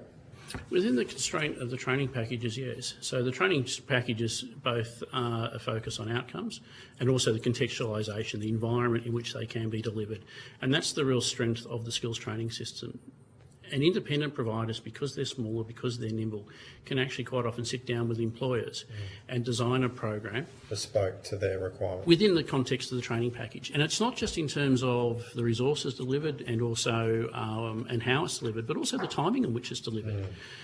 We were having a discussion with a number of providers today that have hybrid models where some of it's online, some of it's face-to-face, but the timing of the delivery is actually dictated entirely by the student demand and the employer demand. You know, if you're a small business and your customer base, for want of a better term, is dependent on meeting customer demand, you schedule courses to the extent that's reasonable to meet the expectations of students. Large organisations, with no disrespect to universities and the higher education system, or large public TAFE colleges, quite often don't have that flexibility. And that's where it really comes down to the relevance. And you see this particularly with smaller RTOs. They can design delivery models within the context of a training package that meets the needs of sometimes individual employers, but certainly businesses in their local area. And timing's important, isn't it? I mean, for a lot of employers, fitting around a TAFE schedule, you know, we're here today, there's not many students around because it's been a holiday, whereas private RTOs have more flexibility in the timing of delivery and even the hours that they're delivered. That's exactly right, Senator. In a prior life, I was a manager of a fairly large RTO in Cairns. We did a lot of our delivery over the Christmas New period. We had a fairly large warehouse that allowed us to deliver it if it was bucking down rain, as it's prone to do in Cairns. And that allowed us to deliver a lot of our building construction training, particularly over the Christmas New Year holiday period, because not much building happens in Cairns because of the rain. And so we could actually work in a model that worked both for the students and the employers. And in some cases we could accelerate the training because we could actually deliver it in training. One of the things that was a great criticism of our counterpart TAFE College in Cairns is they only delivered block training, 2 weeks on, 2 weeks off. Employers hated it. They were losing their students for great chunks of time. And if you're a small business looking to take on an apprentice and trainee and you're told that you're going to lose your student for 4 weeks, that can be devastating for a small business, where we were able to look at models that delivered sometimes a single day, sometimes in the morning, sometimes in the afternoon. We could work with both the students and employees. And that's the benefit of small RTOs. They have that flexibility. So that's not a criticism anyway of TAFE. It's just large institutions inherently a large bureaucratic. And I know from experience, it frustrates a lot of program managers with individual TAFE colleges that they can't do that, but then they can strike up against industrial agreements that, you know, in terms of the number of hours a person can work, working outside hours, those sorts of things. So it's large institutions of any nature, not just TAFE, tend to be less flexible than small ones. Yeah, I came across an employer in Perth that was rather agnostic about who was going to provide the training, but they found that the TAFE provider couldn't provide the hospitality training that actually emulated the type of hours that a person would be working. And so they found they'd have graduates from the TAFE program, but because they weren't used to doing the hours of hospitality work, they were there wasn't the retention in the job. So when you've got that flexibility, emulating what the real world work looks like, it had a better outcome. Is that the sort of flexibility that you're talking about? I was talking to one of our members, does a lot of training in the gardening business. Making complaints about TAFE teachers having too many rights. I think I got that message. I'm quite sure if it's that message you just got. But. That's what I heard. Yeah. But just very quickly, one of our Mr. members... Williams, actually, but yes, thank you. Yeah, one of our members delivers training to teach people to become gardeners, groundskeepers and things like that. They do a lot of their training. They start at 5 in the morning and they finish at about 10, 11 in the morning. Their staff love it because of, they do their assessments, whatever else. They finish at 12 in the afternoon. And the graduates, that's the environment they're going to be working in. That's exactly right. But it also worked well for the employers. Because for that large employer had large contracts, so they couldn't get on site till 9, so they could do front end it. And that was just a bespoke arrangement. And you see that a lot. You see it a lot with enterprise RTOs when you've got the college runs its own RTO. They build training models around their own workforce, and it's really relevant training, high quality training, because they're training their own staff. And for the record, I've seen TAFE deliver flexibility as well. I've seen, particularly in the Pilbara, there's some excellent TAFE up there in Port Hedland. The decentralised nature of TAFE in Western Australia supports that. In no way being critical of TAFE SA or TAFE New South Wales, TAFE Queensland, but Victoria is another example where the TAFE colleges have a lot of independence. They do have, Western Australia is another one where they do support that more than, say, larger public institutions. All right, thank you. Thanks, Chair. Good, thanks very much, Senator Grogan. Thank you.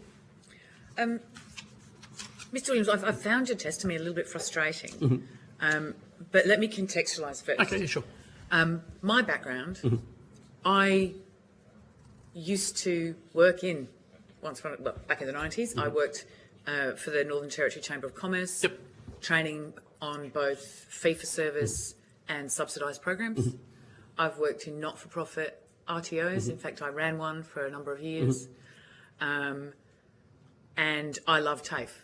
I think you can love all three. I do agree. But I'm hearing very, very mixed messaging from you. On one hand, you're sort of bagging TAFE, and on the other hand, you keep saying, oh yeah, but no disrespect for TAFE. I think you're providing a great deal of disrespect towards TAFE, and I don't get it. Either you're not necessarily understanding what some of the breadth of the training system is, which I doubt, because you're an intelligent man, or you're just framing up an argument, which is what's frustrating me here, that is not helpful if we're looking for a training system in Australia that is going to cater for all of the different needs. As you rightly point out, different employers require different things. You're putting that to us in a way of dismissing TAFE. I would put it back to you that TAFE provides great services to some employers. Not-for-profit training providers provide great service to some employers, and for-profit providers provide great service to some employers. It is not a cookie-cutter, one-size-fits-all. So can I ask a you're question? kind of, Then why does the bill approach it that way? Because it's for one thing. It's for one part of the market. It's not, this is the way all of our training is going to be.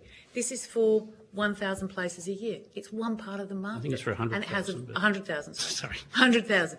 But it's for one part of the market to do a very, very specific thing and to target cohorts in our society for whom a lot of not-for-profits and a lot of private providers are not skilled to undertake. Some are, don't get me wrong, but for a lot of them, they would cheerfully say, no, not that. The minister this morning, who spoke to a South Australian minister, stepped out that in each of the three phases of the fee-free TAFE that they've been through so far, a portion has gone to the non-TAFE market. So I would have thought that someone in your position, obviously I was very glad to hear your, the kind of integrity of your process of your members, would be looking to boost the whole sector, provide the whole sector with what it needs. Now, my understanding is your money has not reduced. Like the 2022 to 23 money that's been provided by government to private providers, what does that look like, the difference between 2022 and 2023? The government sometimes is the advantage. It has more accurate data than we do, so I can't speak about it. Well, the NCBER will tell you that it's gone up. From 2022 to 2023, it's gone up by 10.9%. So it's not like you're being shoved out of the market or anything. And the public system went up by less than that. So just let me grab that data because I can actually get some of that on cards. But to your basic point, we always talk about the complementarity of the system, where TAFE does good work, and I've said that a number of times. It just so happens that independent providers on balance do better work. That isn't, and I've said it a number of times, it doesn't diminish TAFE. TAFE does good work, but it can't be everything to everyone everywhere. Neither can the others. Well, on balance, it does more. It Well, supports. I think it does different, Mr. Williams. So if we talk to us about, sorry, Senator, if I may, you spoke about some of the students in needs in rural areas. Independent providers support 88.3% of students in rural and regional areas, 79% of Indigenous students, 86% of students from a low SES background, 71% of students with disability. That goes to the strength of the argument about the complementarity of the two systems. It just so happens independent providers support the greatest number of students and provides the better outcomes. But so if I can just, I just have a point on that. So obviously, numbers do great things, statistics, percentages, etc. Until you unpack them and you look at the reality of what they all mean. Now, my understanding is that a significant proportion, over half, of the courses undertaken in that private and not-for-profit RTO section are courses of maybe 3 hours to half a day. And if you're counting student head, it's hardly the same to say one person came along for 3 hours, so the completion was really high. Because if they didn't complete, like if the completion was low on a 3 hour course, you'd want to be really worried, right? I think you've raised a good point. But the difference, of course, is that the vast majority of the TAFE staff, we're talking years. So if I can, Senator, if we look at enrolments with across the independent sector, in fact across the system, diploma and above, 71.5% of students study with independent providers. Certificate 4, 68.9% of students study with independent providers. Certificate 3, 64.2% of students study with independent providers. Certificate 1 and 2, 51.3%. So not only do students study independent providers overwhelming support short courses, which happen to be the largest single short course is the first aid course, which is required by law. Another short course which is required is the RSA, is required to get a job. Another course is required is the forklift driver course. There are certainly a large number of short courses, most and they're very valuable, and then being in that fee-for-service market is excellent. There's no. But to your point, from my perspective, this is great service provided to the community. These are important courses, But when you look at the high-level qualifications, as I said, 71% of diploma, I won't go through all of them, 68% of Cert 4 are also delivered by Cert 4, but they've also got, for government-funded students across all qualifications types, Cert 1 through to Cert 4 and diploma, independent RTOs have higher completion rates. And is that NCVR data? Yes. Yeah, great. So on the issue that the most recent data, funding for skills delivery, again NCVR data for 2021, of about 5.8 billion across the states and territories, 1.312 billion, so 1,312 million went to independent RTOs. In 2022, it was 1,313 million. It went up by a grand total of $1.1 million, and that's NCVR's own data. That's for the delivery. So I'm only allowed one more question. Yeah, sure. Again, I just reiterate that I do find the sort of like push the language around your view of TAFE really disappointing and unfortunate. One of the things that makes TAFE more expensive, of course, is the kind of support services and the target for various student cohorts that don't have those opportunities and require more support to get through their training programs. Would you acknowledge that at all, or you just continue TAFE's more expensive and not as good as we are? Well, it also trails on student satisfaction of support services. Independent RTOs provided and do it within their cost. The NCVR's data shows that on student satisfaction with support services, TAFE does good work. It just so happens private RTOs do better. Yeah, but I would still argue that It's a different cohort, and it frustrates the living daylights out of me that you won't accept that. No, I've said but it's a thank different you. cohort. I ran an RTO that where 40% of our students were Indigenous students. They were in Bamrigo, Weipa, up in TI, places that most people couldn't find on a map. Our investment as an RTO was not unique, and to support those students through was far beyond any government funding we've got. To suggest... But again, that is not the consistent, it is not the choice of a range of, and again, I've worked in this industry, it is not the choice, not that they wouldn't be great at it if they decided to do it, it is not the choice of many a private or not-for-profit provider to focus in those areas in the manner that TAFE does as the public provider. Well, TAFE has to, because that's why it's funded. But that's... But my that's point the being... point. Sorry, just one last question, if I may, Senator. Well, maybe not a question. You might be answer the question. Well, just a 10 seconds. I'm just going to. Independent. I'm very happy for you to put something in writing. I've got a question I need to ask you before we go. 8% of students at TAFE identify as having a disability compared to 3% of private RTOs. 6% of students identify as First Nations compared to 3% of private RTOs. 21% of students at TAFE belong to the most disadvantaged socioeconomic quintile compared to the 17% of private RTOs.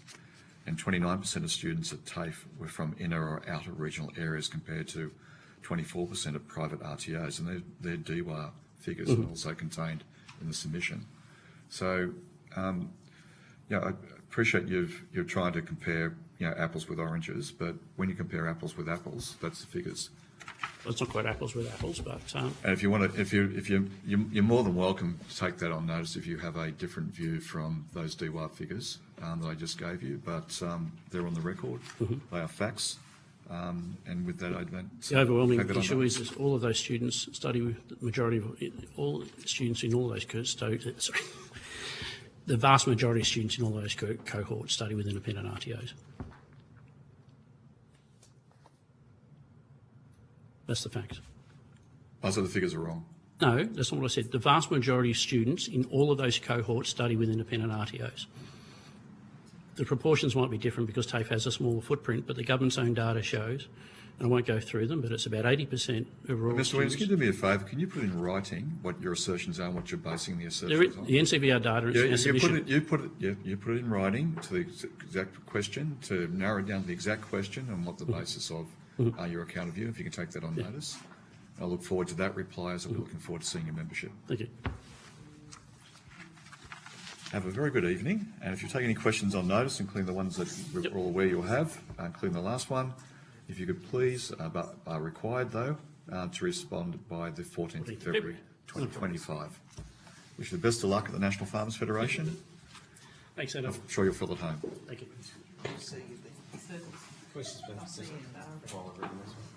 Yeah, we suspend for 3 minutes.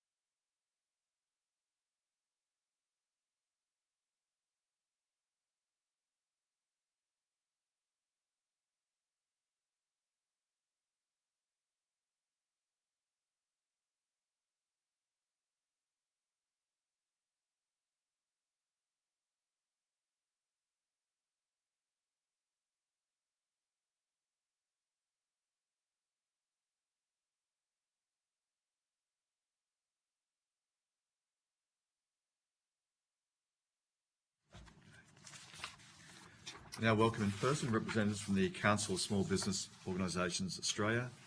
I understand that information on parliamentary privilege and the protection of witnesses giving evidence to Senate committees has been provided to you. For the Hansard record, will you please state your full name and the capacity in which you appear today? Hello, my name's Adele Sutton. I'm the Head of Policy and Advocacy at the Council of Small Business Organisations Australia. And hello, my name is Amanda Linton. I'm the Chief Executive Officer of the Institute of Certified Bookkeepers, who are also a member of COSBA. Thank you. I now invite you to make a short opening statement, and at the conclusion of any remarks, I'll invite members of the committee to ask questions. To you. Thank you. Thank you very much for the opportunity to appear before the committee today. COSBOA agrees wholeheartedly with supporting Australians to acquire the skills and capabilities to create the skilled workforce that Australia needs now and into the future. There are 2.5 million small businesses in Australia, which account for 97% of all businesses in the country. They employ 1 in 5 Australians, over 5 million people, and generate a third of GDP. The vocational education and training system, whether public or private, must be responsive and agile to the needs of those small business employers to enable them to maintain viable and productive enterprises. COSBOA is buoyed by the Commonwealth's commitment to shared stewardship of the national vet system. However, we are conscious that the significant amount of funding being spent must be effective in addressing not only the key general community shortages, such as in child and aged care, but also in addressing the many other skill shortages faced by the small business community. Many of our members tell us that they perceive the free TAFE bill as problematic as it fails to address the shortages they experience on the ground. Additional confusion is being wrought even by the name of the bill, free TAFE. The very title itself does not signify potentially the choice of valuable courses available to students across the broader vet system, which encompasses many private and small business RTOs. The practical experience of many small businesses and associations that represent them is that TAFE, whilst able to provide many courses and skills across certain industries, is not a one-stop shop solution for addressing the significant skill shortages that they face. There are many industries in which TAFE only offers relevant courses in a limited number of states or not at all. The vet system must match the broad scope of delivery or geographic spread of independent RTOs. There is already a national skills agreement in place which only commenced 12 months ago. This agreement has a broad vision supporting vocational education and training across states and territories, and we therefore question whether implementing legislation creates unnecessary duplication. COSBOA suggests a more useful approach would be to delay any permanent implementation of the bill pending a proper cost-benefit analysis of the outcomes, including completion rates, of the current programme, which only commenced in 2023. This is particularly important because of the above-average student and employer satisfaction that private RTOs achieve. In conclusion, COSBOA is concerned that the proposed bill fails to support the diverse needs of Australia's vocational education and training sector, and the practical effect will entrench a narrow focus on TAFE-based qualifications, which industry tells us can only reach a certain point in producing the necessary outcomes for a robust vocational sector. I look forward to trying to answer your questions based on the feedback we've received from our members. And I have in attendance with me today Amanda Linton, who is the CEO of the Institute of Certified Bookkeepers.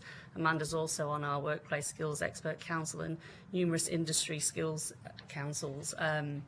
ICB provides training to small business members via both TAFE and private RTOs, and has a wealth of experience in the practical aspects of delivering training to meet skills gaps. Thank you very much. Good, thanks very much. Senator Grogan. Thank you. Thanks for coming. Thank you. Appreciate it. You mentioned that your members are seeing shortages that aren't being covered. Can you step out for us what they are? Oh, look, I'll just qualify, obviously, with 2.5 million small businesses. It's a very broad membership and a very broad church, but... maybe just a flavour. So Surveyors Australia, for example, they have TAFE is delivering in approximately 3 states. I could have to qualify that number, but there's lots of states in which they just can't, there's no surveying course through TAFE for that qualification. So they've actually had to try and set up their own RTO and are now trying to get funding so that they can train. And obviously they're getting a lot of calls from people who are not in those states saying, hey, why can't we get free courses and such like. So that would be one example, yes. But we have numerous members that feel like they can't get the right skills through TAFE, so who are either setting up their own RTOs or looking for working with private providers. But isn't that, I mean, sorry, the notion of the system being complementary, one of the things I'm finding quite difficult is this notion that it's one or the other, that it's some sort of big competition, and that if we support TAFE, then we're, I think marginalising was some of the terms used, the private and the not-for-profits, which is, I guess, not how I see it. So I would be keen to sort of unpack that. No, and I think it's about the choice. And I think, again, and perhaps within the name of the bill and how it's been broadly publicised, there may be lots of misunderstanding about what it actually entails. But certainly, people, and as I've actually even read the bill, some of the feedback I've had, I think, well, actually, you know, it technically, on the face of the bill, it is for TAFE and other vocational education providers. But I don't think that's necessarily the perception that's reaching the wider sector, if you like. So Amanda's a good example of a member who doesn't run an RTO but works with TAFE and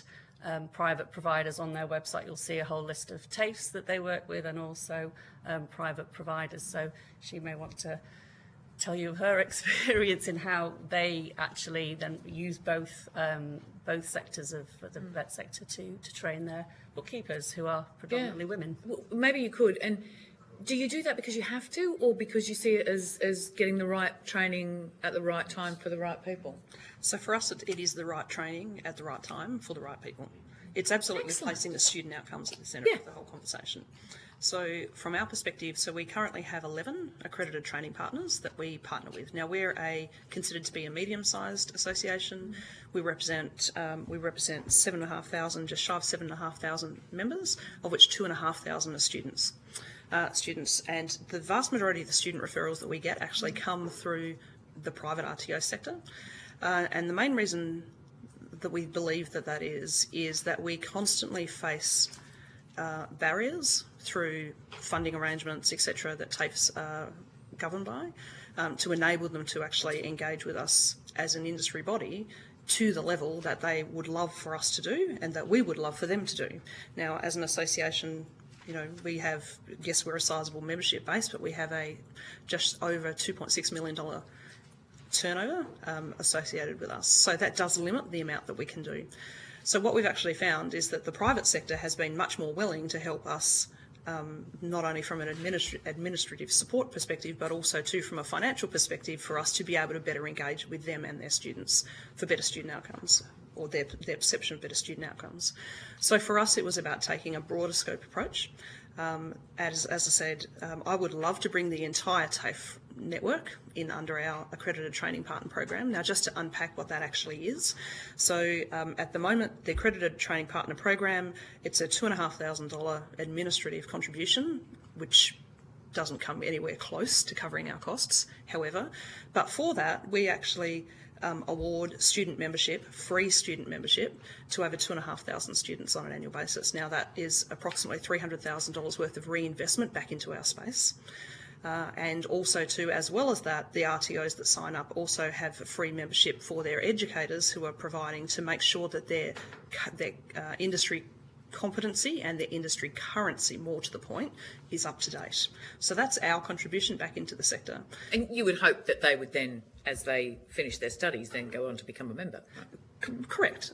But you know, at the end of the day, our key priority is making sure that as the broader finance sector, that we have well-qualified, professional, operating bookkeepers in Australia. That's our primary factor. Now, I would love for every one of those students to sign on as a member. I'm also realistic enough to know that's not going to be the case. So, as I say, hence our broader scope approach to dealing with multiple providers. Fair enough. Ms. Sutton, how many of your members are RTOs? I'd have to get the exact. It's anecdotal at the moment. I started about 6 months ago, and I've been going around to meet the membership. But we have, as I said, the surveyors are starting an RTO at the moment. We've got the National Timber and Hardware. They, for example, have an RTO. I think they also have a group training organisation, which I was learning about, in the sense so that they can ensure continuity for the apprentices, that they almost have a labour hire arrangement, that if, you know, a small business carpentry company. I'm familiar with that. Sorry. Yeah. I've been learning. So maybe you could take that on notice and come back to us with. There's a variety, because there's some who've actually developed their own, and there are some who, like Amanda, who just work closely with them. Yeah. Well, maybe you could unpack that a bit for us. That would be really helpful. I can do some research. Yeah. And maybe if there's any of those other shortage pieces that you referenced earlier that you want to add. Yes. Oh, yeah. They'll be well documented through our migration expert panel. So In terms of TAFE, I think I'm probably very transparent in terms of the fact that I think TAFE is a very important anchor in our system. Do you see the value in TAFE as that anchor point, noting that, also very supportive of private and not-for-profit? Oh, absolutely. I mean, like I said, it would it'd be intuitive as of not to be in terms of any way we can get skills that are required by small businesses and get people qualified is obviously a positive thing. As I sort of said, it just seems that there may be some misunderstanding or a perception issue around what actually this bill might mean, and certainly industry tells us there's very much a focus now on micro skills. And I think one of the focuses of our vet workplace expert panel is the conversation now going to what micro skills, rather than the particular packages or titles or certificates, what kind of micro skills does industry need? And I certainly know that's what a lot of industries have been working on, trying to understand the micros and the transferable skills as we all sort of move around jobs more, what those skills are that are transferable. I think there's a lot of work going on in government departments around that. So, absolutely. Any providers that can provide quality education to that, obviously we're very supportive of. In your submission, noting that the fee-free TAFE is saying 100,000 places per year, which is only a fraction of the system, that you're saying that this process, you say it's marginalising independent RTOs, yet, and as the conversation I had with Mr. Williams, the amount of money going to private RTOs has gone up by 10.9% between 2022 and 2023. How is this marginalising RTOs?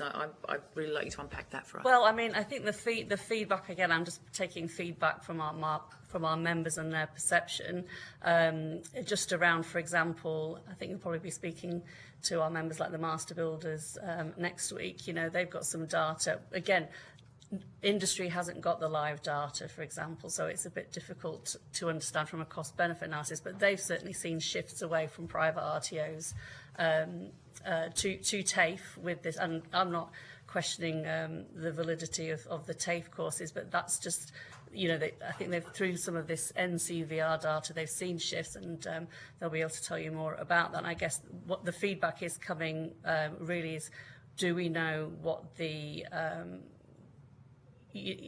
cost-benefit analysis of the actual current programme is, and whether or not it's nobody's seen the data to understand whether this is actually a good thing. A lot of industry would tell you that the RTOs that they work with, they find their training a little bit more industry-specific, perhaps. But and I think in South Australia, we've got some excellent providers in South Australia who are industry specific and do a spectacular job.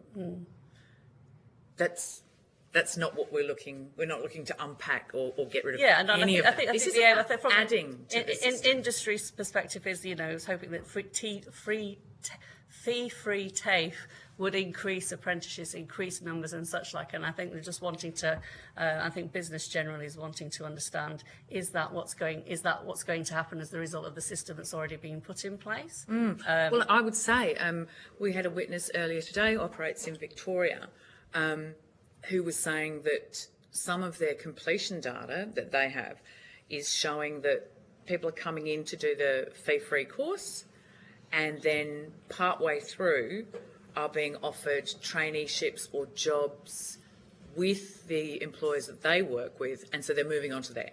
And you kind of go, that's a positive, that's not a negative, that's never going to be a negative. Sure, they haven't finished the course, but they've gone into a secure pathway for them to the future. And I think that's, so I think some of the transcript we've heard today, you might find really interesting. The Minister, Blair Boyer, was in this morning. South Australian Skills Training and Education Minister was in this morning, and they have their own data which is showing some really, really positive moves. But the other thing I think that I'm hearing is that this notion, your notion of being marginalised by free TAFE, it's additional money that's already been allocated The bill says it has no financial impact because the money's already been allocated in MyEFO and the budget last year. So it's not taking away from anything, it's adding to the system Again, and I think in a skills crisis. Certainly what I'm hearing is the perception problem, even on the ground, then people ringing up saying, oh, hang on a minute, you know, why am I, you know, expecting all of these private RTO courses then to be free? Like, why would we pay you even if TAFE's not available there? Or, you know, just a general misconception about what should or, you know, is or isn't free anymore. So that's certainly some free, but I think there's really a perception problem, perhaps just even in the name of the bill. So yeah, well, again, it's like it's part of the system, and the whole idea of a fee-free proportion is to target certain cohorts who are missing out, who can't afford to go to can't even afford to go to subsidised TAFE or subsidised training programs. It's that group of people. So in South Australia, like I think it was 32% of the people who've been through the fee-free TAFE were unemployed and didn't have the money to be able to go to a private provider. So there are additional people coming into the system. I think that's the point about choice, is that once it's linked to, specifically if it's more linked to TAFE, you know, do people have the choice? You know, I think a point Troy was making of, you know, student choice of, okay, I have a certain amount for a course that, you know, where there's a skills shortage to train in that area, and is there a way for me to have choice in the provider that I want to use? I don't know if Amanda's got any thoughts on that. So I've just got some data that I'd actually just like to provide to the committee, if that's okay. You can just give us the source of that data. That's great. So we run a national industry survey every year. So last year we had 887 respondents to the survey, so it's quite a sizable sample size. And we specifically called out and asked about hiring practices and students who are studying through our qualification, which is Certificate 4 in Accounting and Bookkeeping. 40% of students actually indicated that their preferred method of study is a self-paced online learning environment. Now, when you take into account the cohort that my industry represents, that we represent, so 88% female, average age of 53, and average age of the entry into the profession is as a woman in their 30s. So we're not talking about students straight out of high school. We're talking about, in the very large majority of cases, return to work parents, return to work mums more specifically. So for them to be tied down to face-to-face training or online scheduled delivery training is prohibitive for a significant portion of our community. So what they're now saying is, when we talk to employers about supporting students, supporting employees who maybe don't have a qualification that they would like to upskill, 63% say that they would support a student however best suits the employee's lifestyle. And the challenge from our perspective is the fact that a very large proportion of our community are attracted to our profession because of the flexibility arrangements that it offers. So it makes it very easy for a mum with young kids to maybe work 4 or 5 hours during the day, and then they might work another 3 or 4 hours after the kids go to bed at night, those kinds of scenarios. My sense with that is there's anything stopping them or stopping the employer assisting them to pay for a subsidised course at a private provider and do it in that manner? Okay, Yep. And that's why I'd also just like to present this. So to give you an idea, we also ask, as part of that annual survey, we ask our respondents, 88% of which are our members, but so there's 12% outside our membership base. So we ask questions around business viability and business turnover. So 74% of bookkeeping businesses in Australia turn over less than $150,000 a year, and their average profit margin is 18%. So we're not talking about significantly highly profitable businesses here. No. So we have a very, very strong will to want to help upskill the community. We have a very strong will on being able to support students through advancing their educational pathways. The challenge that they have is they're saying, well, we can do this, but we don't have the capability to privately fund some of the training that we're seeking as an industry. So that leaves us with the TAFE network. Then when we actually get feedback about the TAFE network, and as I say, we've got 4 or 5 of our accredited training partners are TAFEs across the country, the flexibility that we require or that our cohort requires in order to adequately complete the training is not available through the TAFE network, so they then don't have any option but to go into a private scenario. So I would just say, are you from South Australia? I am, yes. I know that my son's doing some training with TAFE, and if he can't make the lecture online, he catches up on it later. And like I wonder, so like if you have great relationships, surely you can negotiate those things. Anyway, So- we're going off track. So if we, I'm being wound up. sorry. Do feel free, if you've got more information, I was do just feel gonna free say- to put it put it into us on notice if you wish. So it's not an unusual practice, and if there's additional things you want to put to us, then the committee will consider it as well. Okay. So all the committee members. Thank you. Thank you. But Senator O'Sullivan may even ask questions specifically about it in his time anyway. But Yeah, Senator O'Sullivan. I might give you the chance, just if there's anything further you did want to say about that, because a lot of my questions have been covered already, so happy for you to add anything you wanted to add. I've lost my train of thought now. Well, I will ask. Maybe we'll come back to it. It wasn't intentional on my behalf, but we can come back to it. So, Have a little squeeze at the transcript and then back to Senator O'Sullivan. and add. Thank you. Personally, I consider the most important stakeholders in this debate or in this discussion the students, those that are undertaking their training, their education, and ultimately the employers. And with great respect to the former witness, Mr. Williams and ITECA, and the first witness today, the TAFE New South Australia, and the minister here, the provider is somewhere further down the list because those two stakeholders, the trainee and the employer, are the most critical in this whole discussion. I see Mr. Williams shaking his head, mine is agreeing with me, and that's good because that's what this is about. This is about ensuring that that people are able to get the skills that are required for the jobs that exist, and that they can live and have really fruitful careers. So I'm keen to understand, before the government announced that they wanted to make this permanent, did they come and engage with you or your members in relation to the efficacy of fee-free TAFE? Well, I could only speak. I've sort of been in this role for 6 months, but no, I haven't spoken to anyone about it. But if, whether there was any conversation prior to that, I would have to. Yeah. I certainly haven't been engaged in any level of conversation, and we have concerns around our qualification more broadly. Can I say? So I think this is just this part of it. The fee-free component, I say, for all of the reasons that I outlined in the statistics I gave you a moment ago, that's where the concern comes from us about the funding not being able to be it being provider-centric rather than student outcome-centric. So in our case, in our industry's case, where in some scenarios it's because of geographical availability of a campus or whatever the chosen methodology of study is, we are finding through the conversations, both incidental and through the information we receive through our survey, that TAFE has its place and TAFE suits a significant number of people, and no one's challenging that.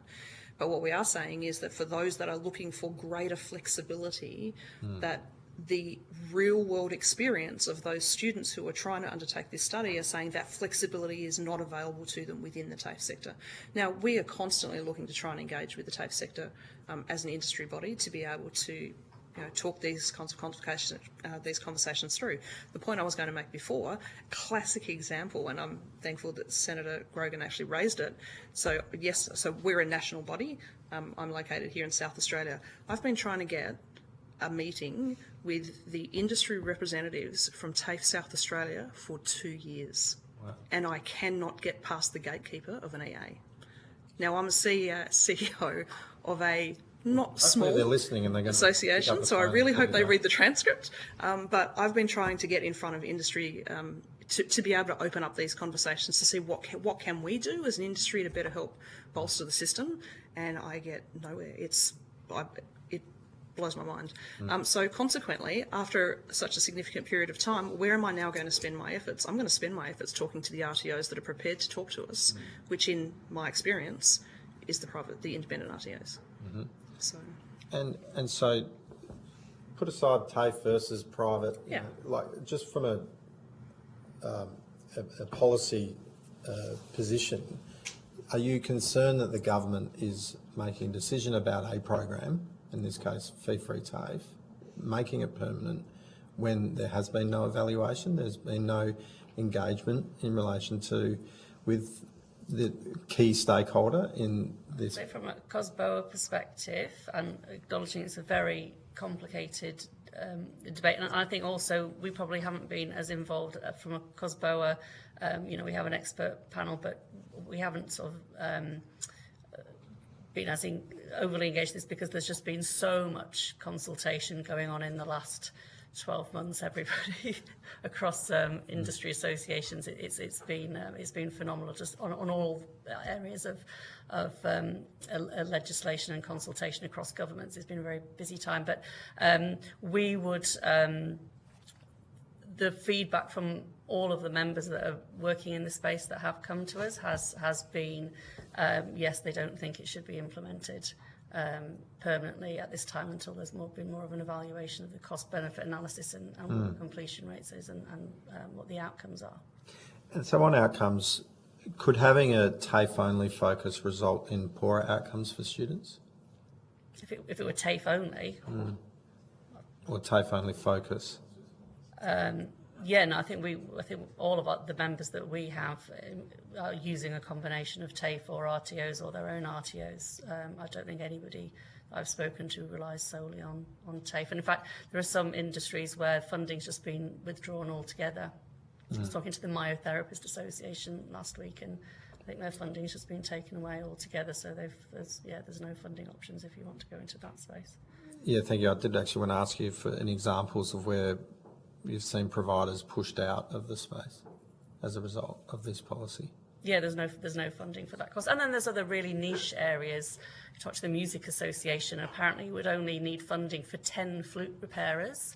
That would suffice for the entire country, but there's nobody, because it's such a small cohort, nobody will run the course or fund it. So. But that'd be difficult for TAFE or a private provider to provide that, right? The small amount of numbers, So there's a variety. That's what I'm saying. It's a very broad cohort in 2.5 million businesses. The challenges across industries is very varied and wide. The footnote in the legislation indicates that under the legislation, a course may not be free for students. Does that concern you? What, sorry, for course we're not? Well, in this legislation, in the footnote, it says that the course may not be free. So we've got this title, I think you might have said, unless it was there's this title of this bill which kind of gives the impression, and I've had certainly people contact me in the electorate office saying, I thought TAFE was free now. Well, and so there's this perception by the nature fee free. That TAFE was, okay, maybe you can explain what that different. I think to the average person out there engaging with TAFE, and they hear fee-free TAFE, they think that it's fee-free. And as this footnote says, that not all courses will be free. So is that? Do you see the misunderstanding and the complexity that people?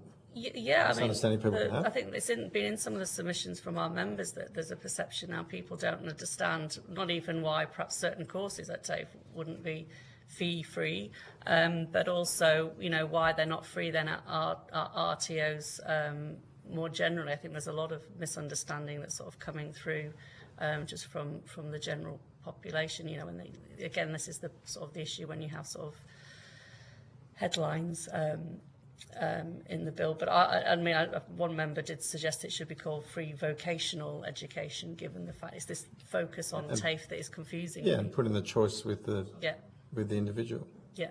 Can I just say one of the challenges that has been raised to us too is the perceived or otherwise, but the perception of the fact that because the funding agreement is between the federal government and the state. It's then, to your point on the footnote, it's then up to the state to be able to determine which courses are actually funded. So one of the fundamental flaws that we see in that is it's quite possible, now as I say I represent a national association, it's quite possible that we have a cohort of our students who can accept fee-free TAFE here in South Australia, but maybe, you know, who's to say that it is or it isn't funded within another state.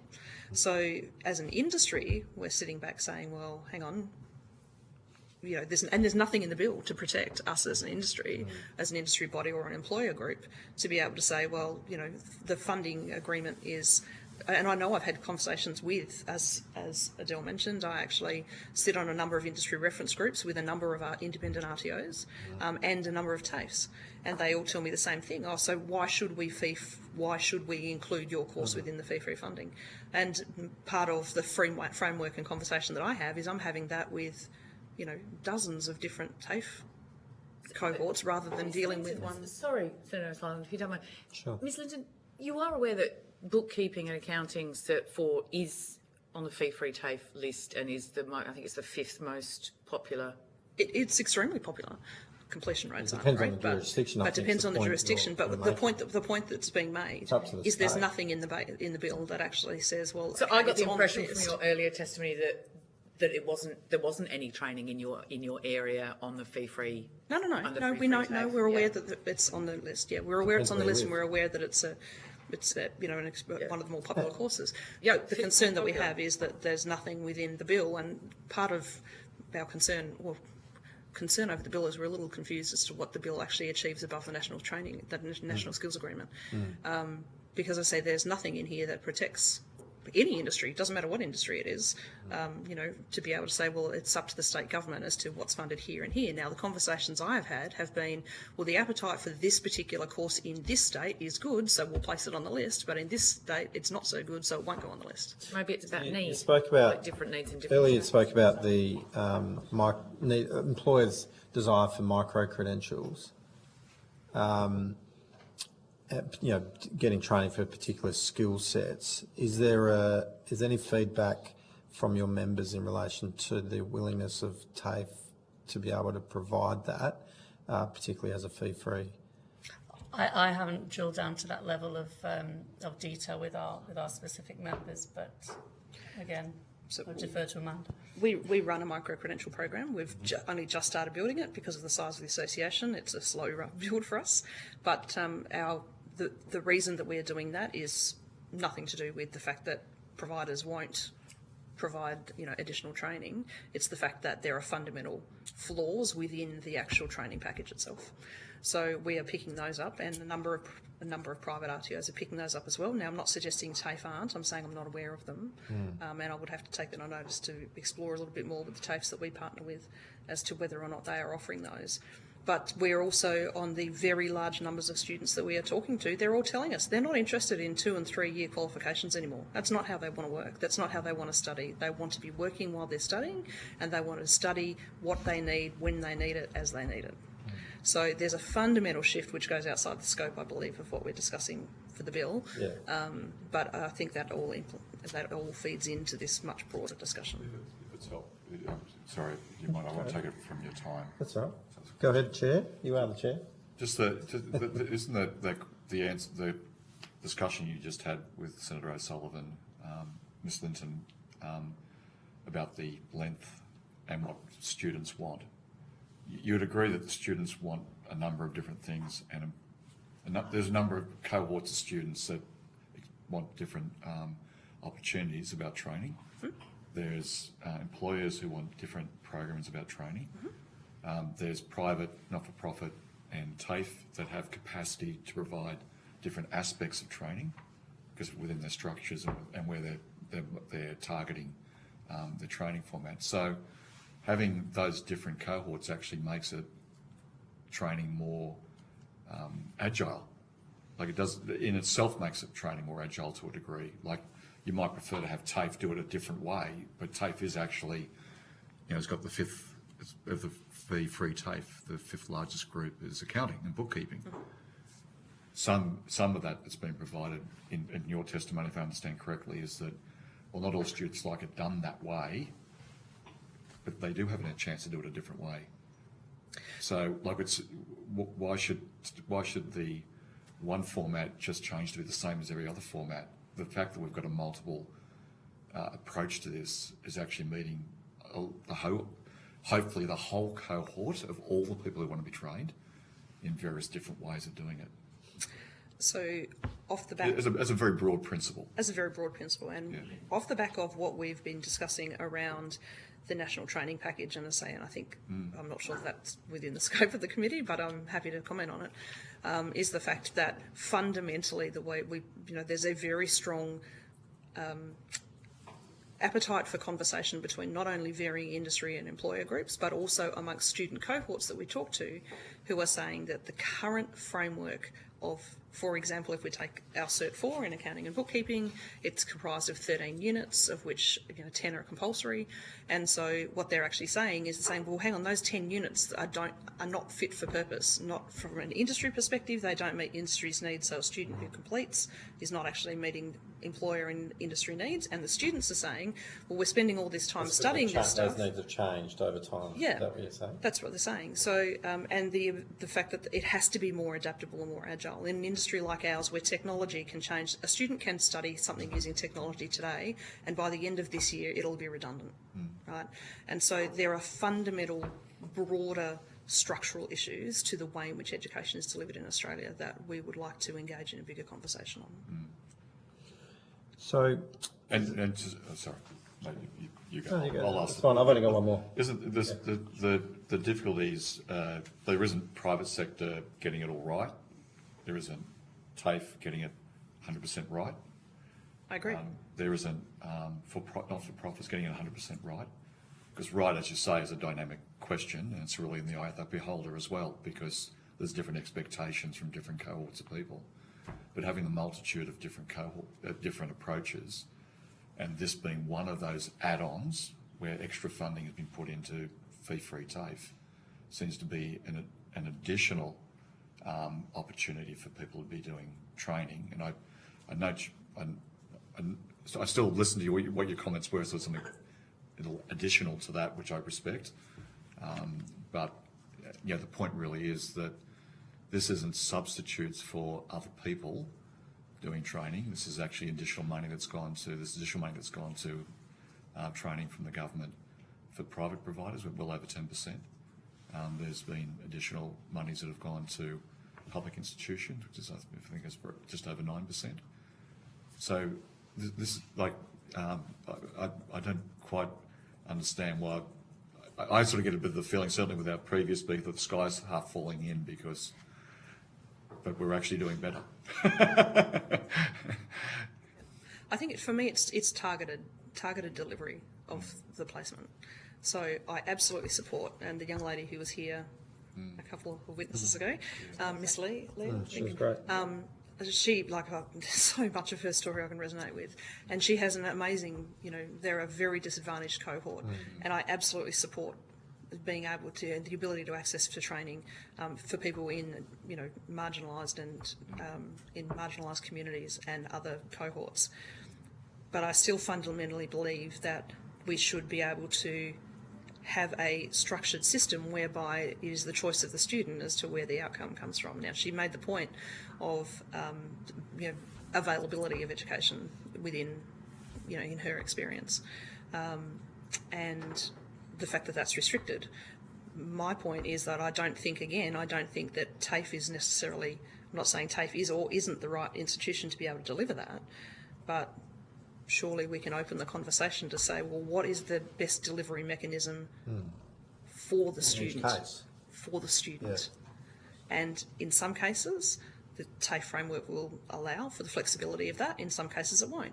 Now, one of the things, to raise, or a point that she raised, is acknowledging that people who are incarcerated do not have access to do online learning capability. So is TAFE the best organisation placed to be able to support her in the scenario that she's in, or is that private RTO better? Well, what would you say to the proposition before that as long as the owner of the business is small, it could be a small business and it could be operating successfully, but the fact that the small business knows the student by name somehow qualifies them to to offer more services just because they know them by name than somebody who actually, in a TAFE system which has more wraparound opportunities, which is, we've received lots of evidence regarding, the wraparound services. And that's not to take away from good things private and not-for-profit RTOs do. So do good things. So it's just simply knowing somebody's name. It doesn't equate to having the wraparound services that TAFE would have for many people that would need those services. I think that's a much bigger cultural conversation around personalised relationship, personalised training, and not just in the training sector, in broader economy. We're all hearing from every psychologist in the world is saying that fundamental relationship between whether or not that be between an employer and an employee, a trainer and a student, it doesn't matter what the relationship is, but having a closer relationship so that you can actually understand, does the person who's sitting on the other side of the table understand where I'm coming from? I don't care about the other 300, no, but they understand me. So I probably haven't made it clear what point I was making, and that is that I assume that a large cohort of people that do training are doing it to impart some benefit to the individual student, and for many people it's a vocation. Mm-hmm. My point is simply knowing somebody's name and not having wraparound services, and whilst being in a TAFE where you simply know somebody's name but also have wraparound services, those things aren't unimportant, but one actually provides more. I can cite a number of our partners who have amazing wraparound services who are independent. Amazing. And in fact, the primary RTO that we refer, particularly those who want to study in the online environment to, the number one reason that every student who graduates from that RTO continually refers them to other students in the sector is purely because course content is, well, I can get that wherever I get that. For them, it's how am I individually being supported as I actually work through the program. So I don't think, again, there's an either or. I think there are smaller RTOs who do it exceptionally well. I think there are larger RTOs who do it exceptionally well. And the one I'm talking about, they push through a significant number of students every year. So I think there is the capability to do both. I don't think it's an either or. Wouldn't you conclude that the TAFE system has a consistency of wraparound services? There isn't the same consistency for that example that you know, and I'm not disagreeing with you. I'm taking at face value what you're saying to me. That doesn't mean there's a consistency with all private operators, though, does it? No, but I also don't believe there's a consistency within the TAFE framework either. Many students just feel like a number. Yeah. In potentially in either scenario, I don't think there's necessarily. Can I fundamental different view then? Can I ask? I'm happy to agree to disagree. So, if I can just have my final question, Chair, finally. But look, that was a worthwhile discussion nonetheless. So the issue that I've got with Senator Sheldon's line of question is that it's almost, and I don't want to put words in his mouth, but I'm about to. but I'm about to. Well, this isn't a trivial sum of money. So it's not just like, we're putting this in addition to, as if it's some sort of trivial amount. Like, we're talking billions of dollars. And it's about priorities and choice of how taxpayers' money is used. And, I'm arguing that there should be flexibility in how that money is delivered on the ground, so that students are in the centre of this rather than the provider. That's the fundamental kind of issue that I have with it on a personal level. But I'm just trying to understand, just very clearly, if you can just clarify for me, is it COSBOA's view that as the bill, as it's currently printed, should pass or should not pass the Parliament? No, we don't see the need for implementation at this time until there's been more of an analysis of how well the current framework and the deliverables and the outcomes and the completion rates of the current TAFE as it already exists, until there's more information about that. I think other business groups are in alignment with and a review. Position, yeah. And a review as well? Would you like to see a review before there's any? Oh, yeah, absolutely. I think we'd just like to see some data, yes. I mean, I think there's been some data that's come out today, but nobody in industry had seen it before, and about enrolments. And so I think, it would be useful to actually have some, quantitative data for analysis before rushing to pass the bill. Okay. That's it. Thank you. Thank you very much. There's no further questions. Then, look, thank you very much for coming and joining us this afternoon. Thank you. Thanks Thank for you your for having time. Thanks for the discussion, and your evidence will be given consideration of the committee. If you've taken anything kind notice, if you could please respond by the 14th of February 2025. And now that concludes today's hearing. Thank you to all the witnesses who appeared, and to Hansard Broadcasting for their assistance, and the Secretariat, all of whom did a wonderful job as always. The committee has agreed that responses to questions on notice should be provided by Friday the 14th of February 2025. The committee stands adjourned.